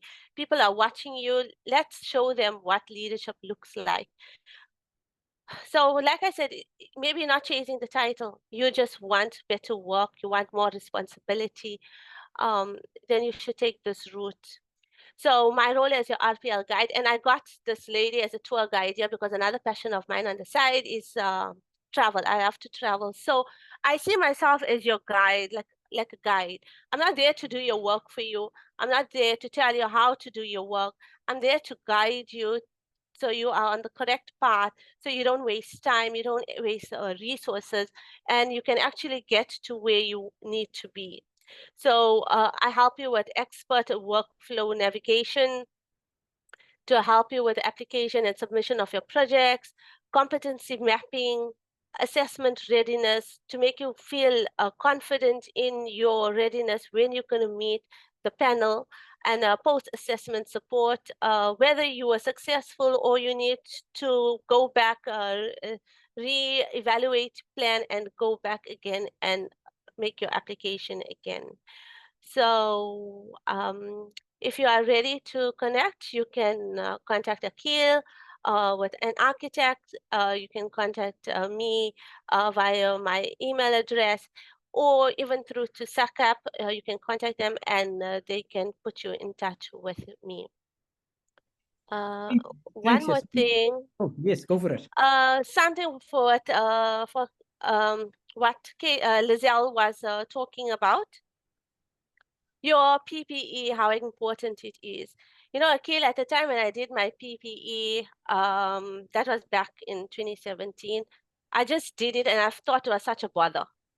Every time I have to go and do this monthly training record, every time it needs to be signed off, each time you have to go every month to submit to SACAP, and I felt it was a real bother.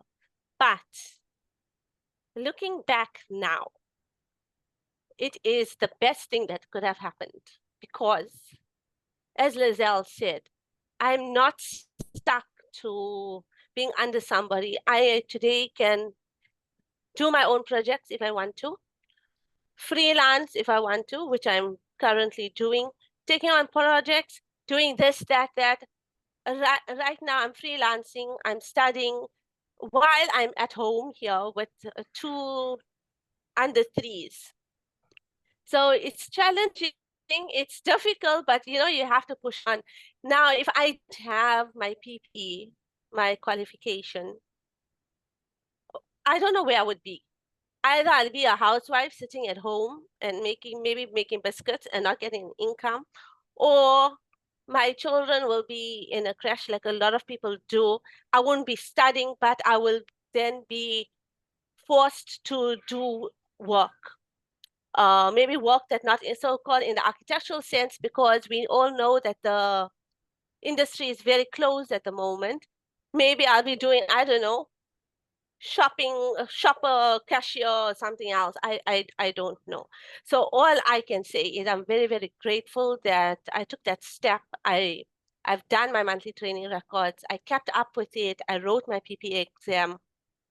For years, I wasn't actually, I actually registered. I was a professional, but I wasn't actually drawing, you understand? But now it kicked in. How many years later it kicked in, and it's a great help.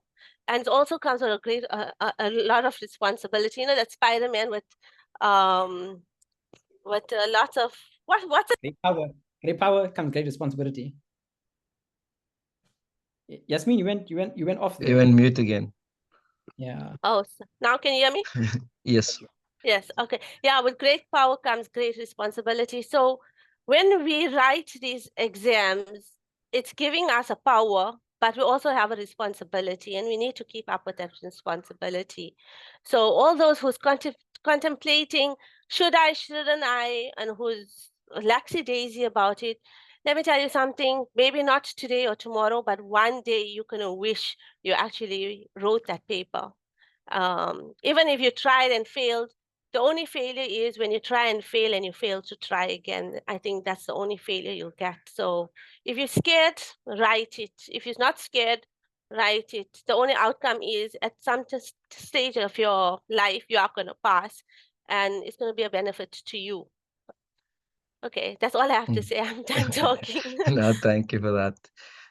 Yeah, just to touch base on that, I think it all comes back to that, what Lizelle also mentioned with the empowerment, as you're kind of empowering yourself by getting these things done. It's not just a ticking list. And also, like, the whole thing that I took from this is that it's low risk, high reward, because a lot of us, we can't really just go away from our companies that we're working at to go back into studies due to financial reasons. So for people that's already working and are thinking, I need to now get my PPE or go study further, it's another burden on them to know, look, maybe some people have kids or whatever on the side, and they don't know where they're going to be getting the money from to go back studying and then eventually go finding work again, which is also quite a difficult thing at the moment, like you mentioned. So yeah, definitely good to know these things, that it's an alternative method as well. Yeah, thanks for that. And as we're talking about,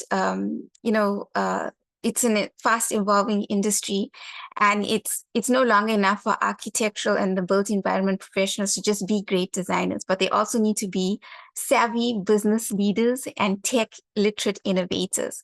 And so it brings us to the next question. What can professionals do to upskill and improve their careers, especially with technology and business? And so we're going to ask Akil to share more about this. Thanks, Marilyn. I'm going to take this one for everyone. Yeah.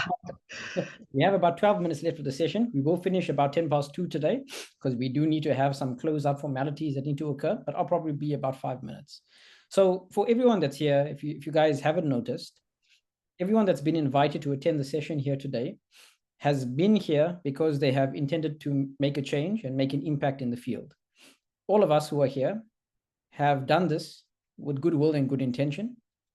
We've also done it in many times for free.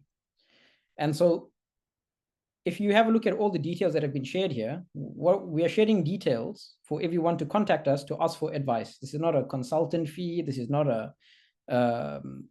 it's not a thing that we're doing to try to take anything from anyone. What we're attempting to do is spread information as accurately and as honestly as possible. And that brings me to An Architect. I started An Architect about 8 years ago with the same intention to share information about architecture accurately and reliably. And that's when I spoke to SACAP. I actually contacted SACAP and I sent a mail at around 2 in the morning, and I was not happy. And I sent it all in caps by accident. And Advocate Toto Fiduli responded to me and said, Akil, let's talk. He then gave me a phone call, and he told me that there are definitely challenges in the field and that it's something I should take up to try to resolve. I then sent a mail forwarding the follow-up of this conversation, and the person I spoke to was Brenda. And I spoke to Brenda, who's the organizer of this event on behalf of SACAP. I spoke to her about 8-9 years ago. And from there, I said that I am progressing through the field and I have a number of challenges, and I think we can do something about that. And Brenda and the entire SACAP team, the education committee, and everyone that I worked with, from the person who answered the phone everywhere, SACAP offered collaboration and help wherever it was needed. And whatever that I had done with An Architect to try to support the industry, whether it was on writing material or whether it was on trying to figure out, get accurate information about the PP exam out, you would see me in some of the SACAP videos trying to share information more accurately. It was SACAP that was there to support their journey. And I know everyone generally has issues with SACAP and the VAs and everyone, but I must tell you that the reason why SACAP was also able to support was because I didn't only complain, I came with a solution, and SACAP supported me on that solution and that encouragement. And I have to give a very big thank you to SACAP for that. Another institute that had given me support was the South African Institute of Building Design. I sent out a mail to almost everyone on the database that I could find, asking for assistance on trying to reform the CPD program, because if you didn't notice, at every stage in my life, as I finished my career, my studies, and my first job, and as I progressed into the PPE, at every stage, wherever there was a problem, I worked with many of the people you see on this call to help solve those problems. And again, it's not a business for anyone. We all supported each other. And at that time, one voluntary association responded to me, and that was CYBIT. They said, we will help whatever you are intending to do with the reform of CPD. So what I'm going to share my screen with you now is the final attempt at the professional process with the voluntary association assisting on that professional process on how to solve these problems. I'm going to share my screen with you. I'm hoping that you'll be able to see it. I think you can see it. Caden, can you see it? Yes, I can. Just full screen. Fantastic, thank you. So the Institute of Building Design is the last attempt, at least for myself, at trying to use An Architect, the organization, to support the industry meaningfully. You would have heard Lizelle mention she came into contact with me, Yasmin came into contact with me, Marilyn came into contact with me. All of us have experienced problems together, and together we all work to find solutions. This, what you are seeing, is probably a 10-year journey. I am in the field officially for about 10 years, a decade since I graduated, and about 15 years that I've been studying and a whole lot of build up to that. Everyone that you are seeing here is just a few people that have been part of the journey. Actually, to get this webinar to come together, there's been roughly about 50 people to see the product you see here today, or at least the presentation. I've mentioned you've only seen some people, not everybody, and I have to give my thanks to all of them. This part that I'm showing you is also constituent or consists of CYBIT's team and board, who have faced real challenges in the CPD arena, as well as their own professional development. Here's some of the problems that now that I am on professional level and I'm relatively senior in my position, a lot of professionals don't have acknowledgement for the current systems. They don't have acknowledgement for the credentials. So you can see the current systems do not acknowledge professionals out of it. Additionally, there's little to no financial reward. What this means is that there are many people that haven't gone through the university system, or haven't gone through the technical system, or that haven't gone through any sort of system or structure to empower them, and they crave the acknowledgement of their peers. There are some unclear pathways. So when you're at tertiary level, it's not, at least in my experience, has not been clearly communicated what are the different levels of registration. However, SACAP has made a massive effort on doing roadshows over the last few years to schools to make them aware. and which is why we also invited the schools of architecture to make them aware of the mechanisms SACAP has created to ensure this progress. So there have been some unclear pathways for students, but for anyone that is not familiar with it because they may be out of the system, they also need some guidance. The last thing that I would say is almost a crisis is that there's a low technological adoption.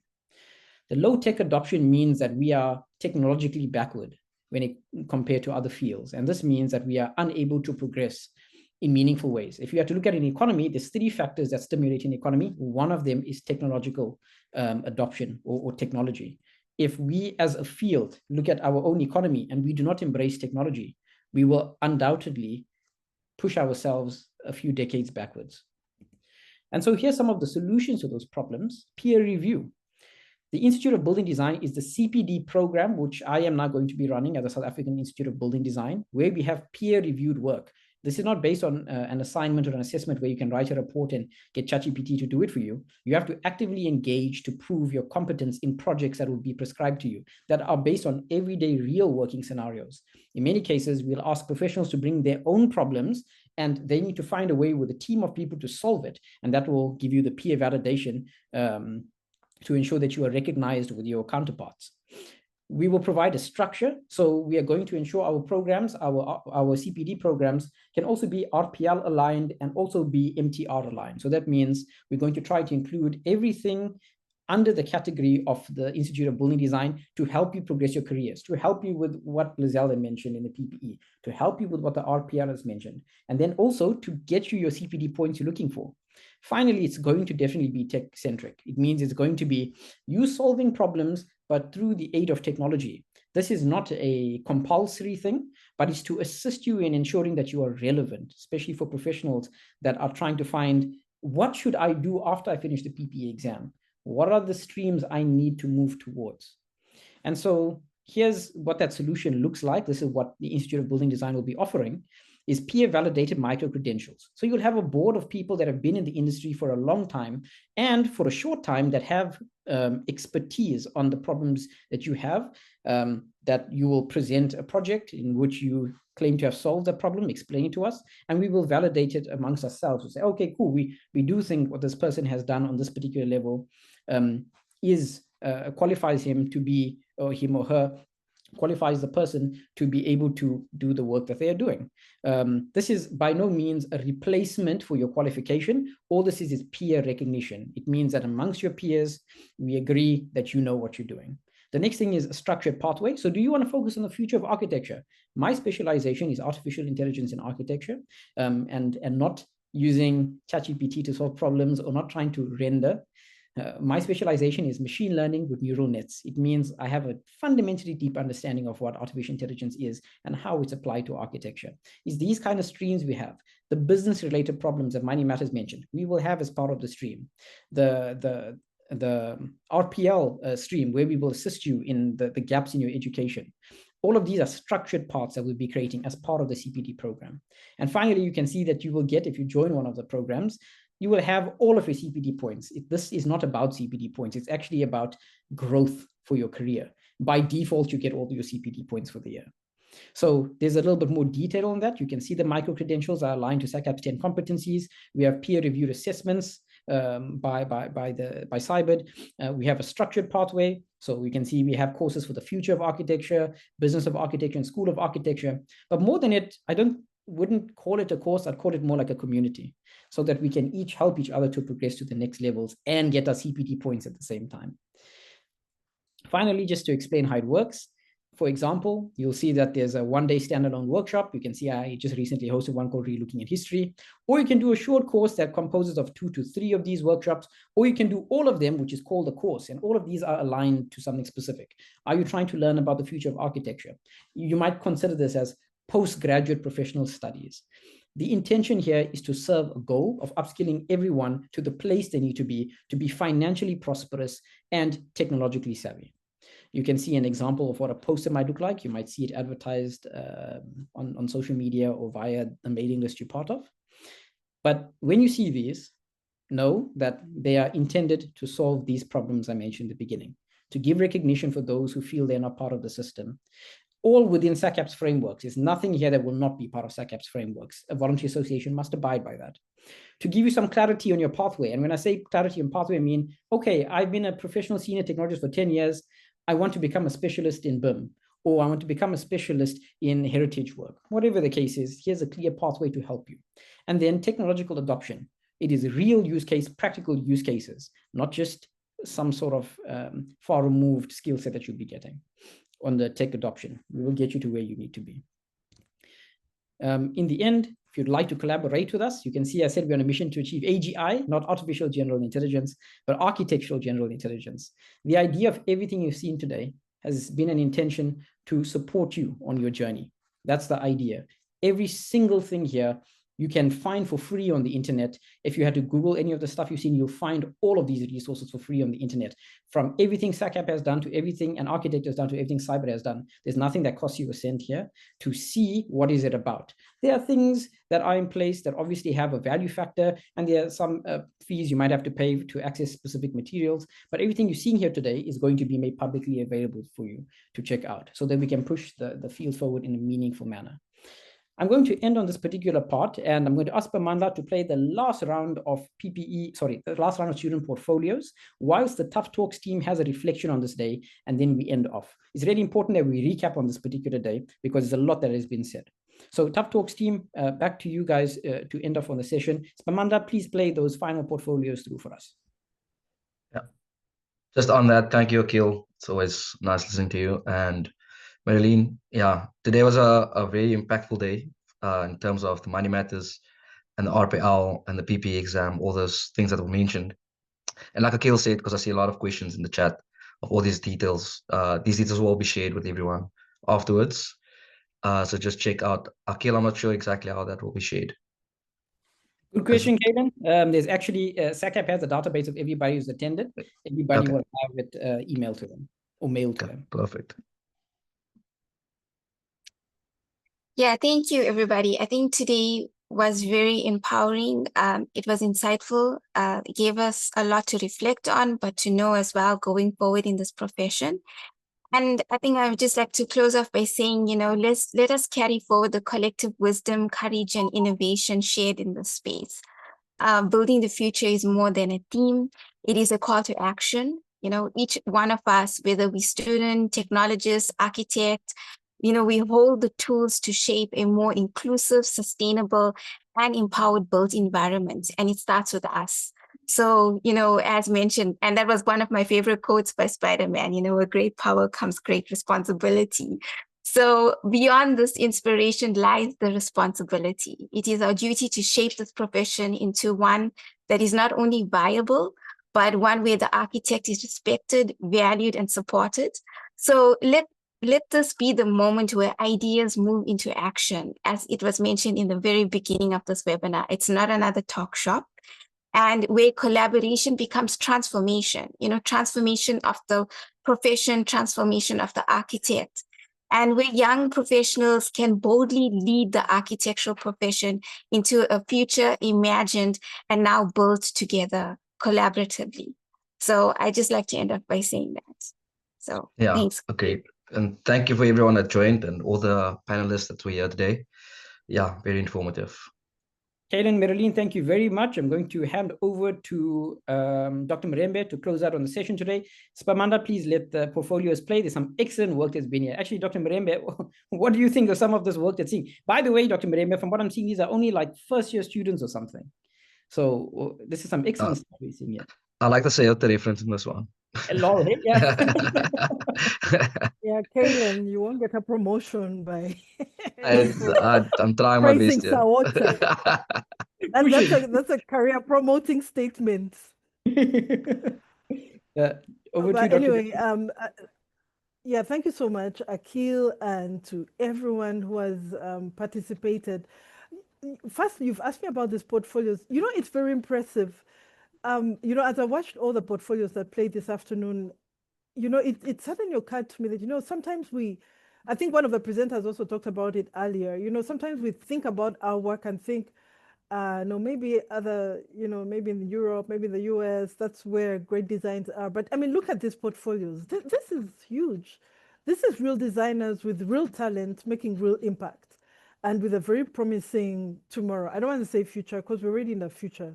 So Akil and to the team, I think these are great portfolios.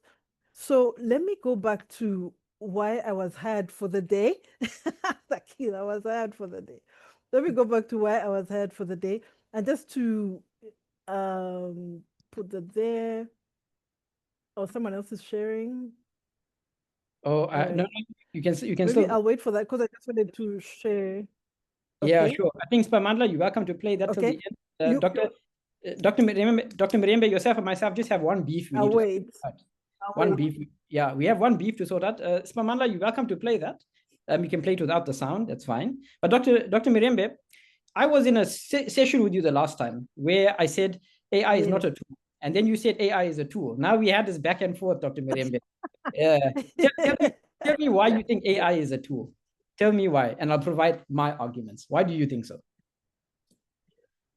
Okay, before I say that, everyone don't take notes because I'm literally ambushed. So don't take any notes that Jenny said this because I'm hijacked and I'm panicking. Okay. For me, AI is a tool, literally, because I mean, think about it. Like when you need to brainstorm on an idea quickly, it is actually faster if you go to your AI software, whichever one you use, and you brainstorm quickly. Let's say if you, you don't have this whole staffing in your office and you think, oh God, I need to take all these minutes quickly. It's easier and faster to get this tool and program it and say, you know what, if you were a minute taker in architecture office, okay, Akil knows all the coding, take these minutes and it will do exactly that.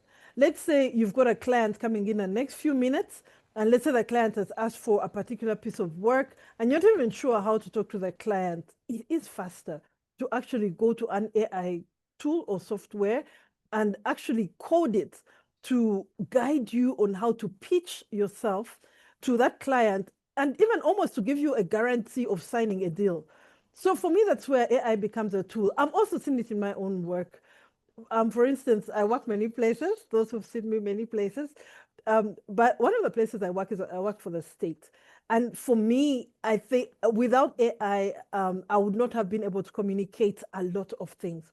One of them was the different housing designs that are possible for the 40 square meter house. There was no other way to do it. I think we had tried for years. But when AI really came full blown, especially from 2024 onwards, that was when architects in the state, it just became very easy because we were able to communicate in the language that politicians understand. Because now we could compare and contrast so many options very quickly. Like now we've all seen the disaster that happened in Tata, I think, and June was declared, one day in June was declared a disaster day. It was only AI that enabled us to document and share that story quickly on what architecture can do. If we had gone the traditional route of, sketch it, go through the normal concepts and whatever, would not have made it. Because imagine the flood just came and the next day, we as architects had to step in and say, no, but this is what design can do in a case of disaster. So to me, Akil, it is a tool. But to you, well, I'll tell you, Dr. Mirembe, I think that it's a very good argument. It's actually a back and forth argument, really. But I think what you're describing is that it's a means to an end. And I think when anyone ever says something is a tool, they mean it's a means to an end. And what I find is the analogy or the metaphor of tool is not accurate, because specifically a tool means something you have complete power over, something you have something you can expect the outcome, something with precision. And specifically generative artificial intelligence is not that. What it is supposed to be the closest thing we have to a simulated human mind. And so it acts like like a second mind, right? So it expands your capacity to think. So I wouldn't say it's a tool. I'd say it's a technology. And I would say that it's for cognitive expansion, specifically generative artificial intelligence. The other forms of AI are different, but that one specific, the one that everyone is generally familiar with, is an expansion. But you want to respond to that, Dr. Mirembe, as we end up in the next 3 minutes and to you. Yeah, I need money matters. Everybody come back me up. Okay, so for me, it literally becomes a tool. I mean, look at this. I remember watching this, you know, when AI had just really come in, and I was watching one of, I think they say he's one of the youngest AI specialists. And he was actually saying that, you know what, if you think about it, even when technologies back then started, think about the car, right? I mean, back then, the car was even manual and all that, but then it was a form of artificial intelligence because it is artificial. It wasn't a human. It was you get into your car and you move. If you think about like now, cars are automated, and for people like Akil, they are self-driving. So you get into this car and tell it, take me to the airport, and it takes you to the airport. So for me, that's where it becomes a tool, because for me to get to the airport, I literally enter this vehicle or box and tell it, can you take me to the airport at 200 kilometers per hour? And it takes me. Of course, Akil, and to the rest of the team, it is a technology, but it's also a tool. Akil, it's also a tool. We can think about it. I mean, we could go on and on and on. Think about the car. Think about what we're doing now, like online. How else were we all 1,000 people supposed to meet unless we were not using this tool, right?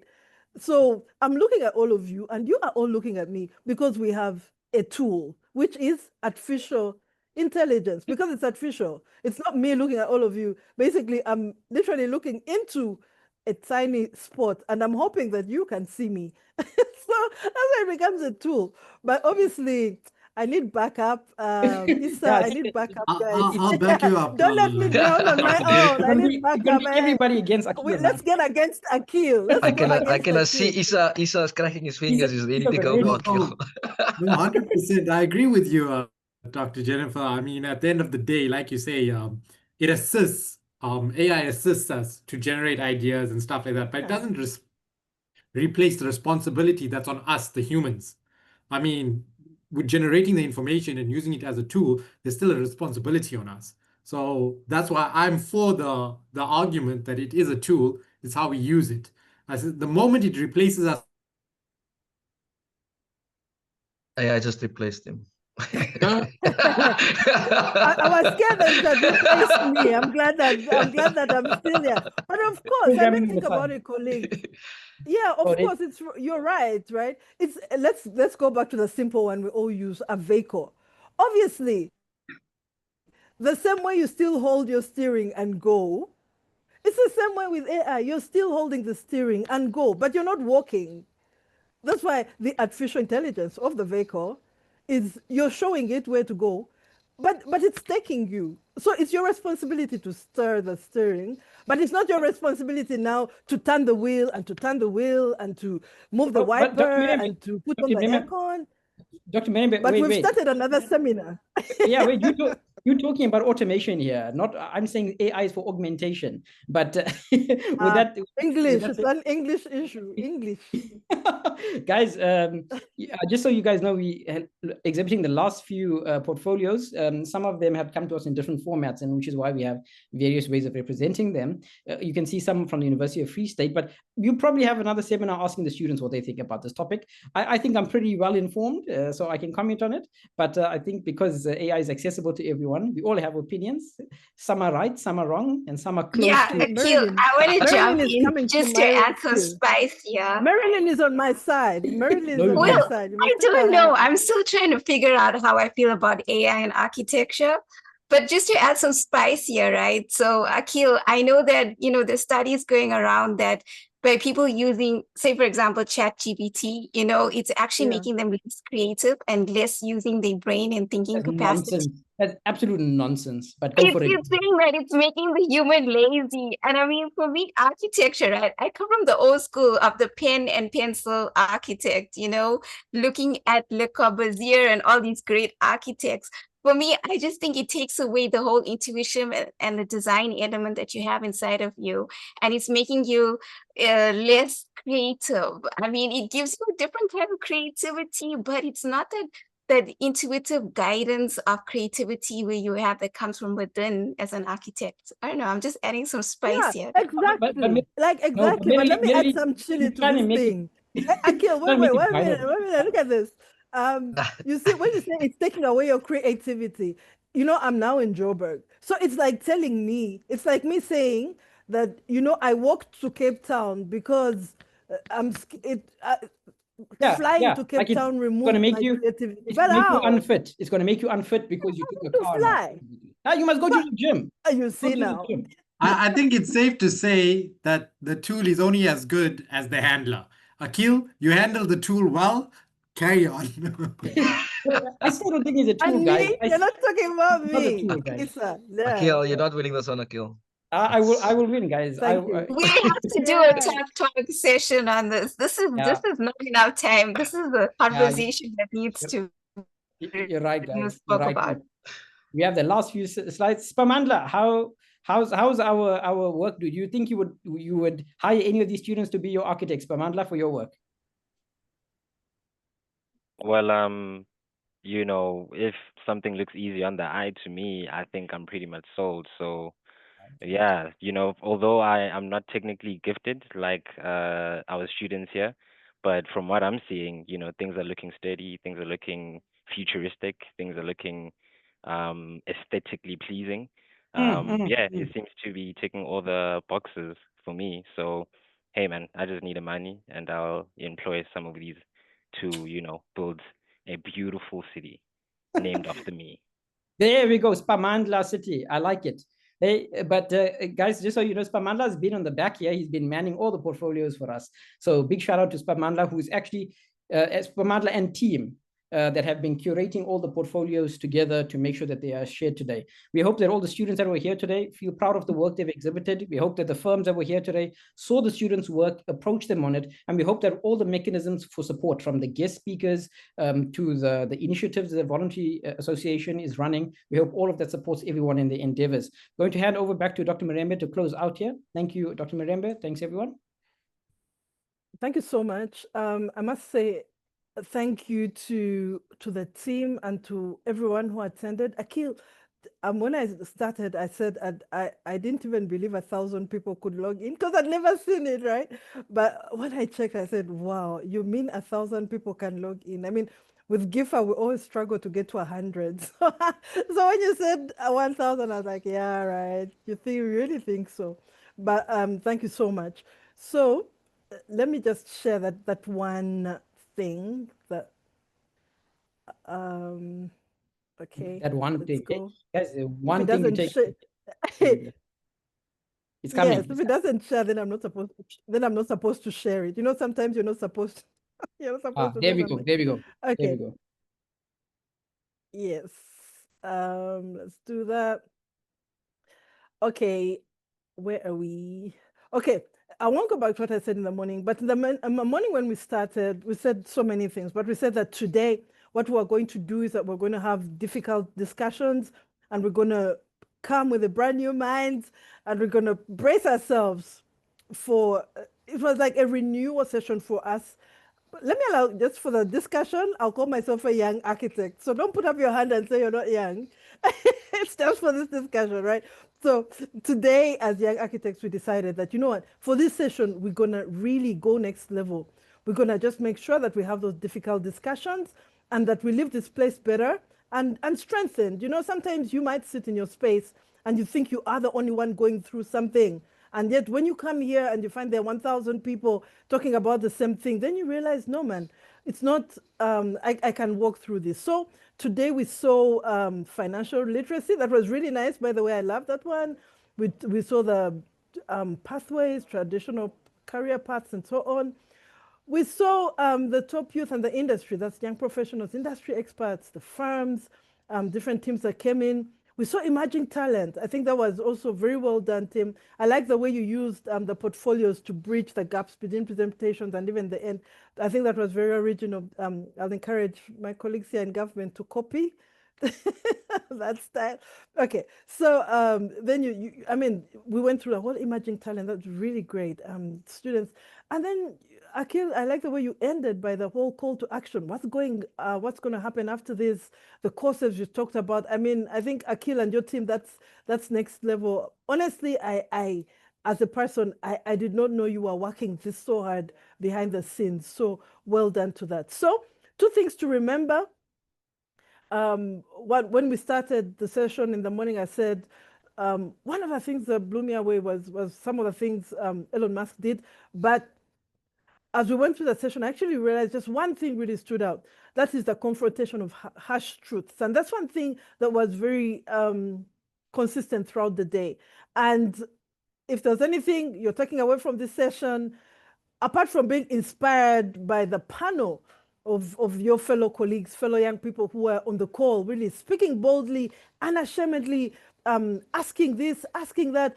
And one thing that really blew my mind is the way you were also knowledgeable about the latest statistics on the subject matter, right? You knew what was happening like right now. What was the latest payroll? What was, you were really clued up on your facts. And that was very impressive, Akil and Tim, keep it up.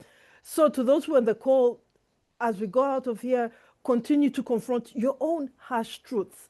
We've seen the panel, we've seen the team, but you too, like Akil said, I think also Tuto said, and one of the ladies, I didn't take the name, also said, you know what, there's everything else around us, but we too have a role to play in this. I think the panel that presented today was a very good example of where you too take a role in changing the world, because every one of the panel members, I think about 25, had the option of sitting back and saying, oh, wow, fate. Fate, we have fate, what can we do? But they all stepped up, and for this particular webinar, they've spent many, many nights pulling this together. So one thing for all of us on the call is to take away is we can confront harsh truths, and that's one thing we need to continue. We need to continue. That team of 25 can do it, but imagine there were 1,000. So we just need to continue that, confronting the harsh truths. Tough Talks, that's a very good branding name. As an individual, as a team, and as you continue to impact South Africa, Tough Talks all the way. Tough Talks, confront the harsh truth. Tough Talks, last one. There will be pressure. There will always be pressure, but we need to stand the pressure, right? We need to stand the pressure. One of the interesting, quite dynamic areas you talked about today was obviously the issue of minimum payroll, like minimum payroll. I mean, the role of the employer, the role of the institute, the role of the regulatory body, the role of you, the individual. And what I really liked was the fact that anyone who came for this webinar now knows what's happening out there. So when you go into an office and you're given a payroll of, let's use the magic number, 5,000, it won't hit you like off guard, like, oh my God, what? No, you will have come here and you would have seen your colleagues, the panel of 25, they've equipped you. So you're really braced for facing the world. So anything to take out from here? What I really love is that Akil, Tuto, and the rest of the ladies, the rest of the 25 people, you have really equipped 1,000 people and more in facing the architectural world. Where there are answers, whether there are no answers, what's important is you are equipped. What's also important is you are strengthened. Because when you see someone talking about the same problem you're facing, I liked the lady who talked about RPL. I mean, I like the way she said, if she hadn't done RPL, what else would she have been doing? That was very, very impressive. So if you are a lady on the call and you are also wondering, maybe should I study? I mean, today was a live example of a lady who had, broken that wall. So thank you so much once again to all the 1,000 people on the call. Akil and your entire team. I won't name them name by name, but you are really appreciated. And I'm sure the leadership as well is really excited to see the energy, the innovation, and that you didn't sit back to see the architecture profession go either way. You have stood your ground and that you're seeing architecture go forward. Thank you so much once again. Enjoy the rest of your day. And actually, Akil, like we said, this is my clone. Now I'll show you Jennifer later. Thank you. Over to you, Akil. Thanks, everybody. Hope we have a fantastic. Thank you, everyone. We'll see you all next time, hopefully. Thanks, everyone. Bye-bye. Thanks. Cheers. Bye. Bye.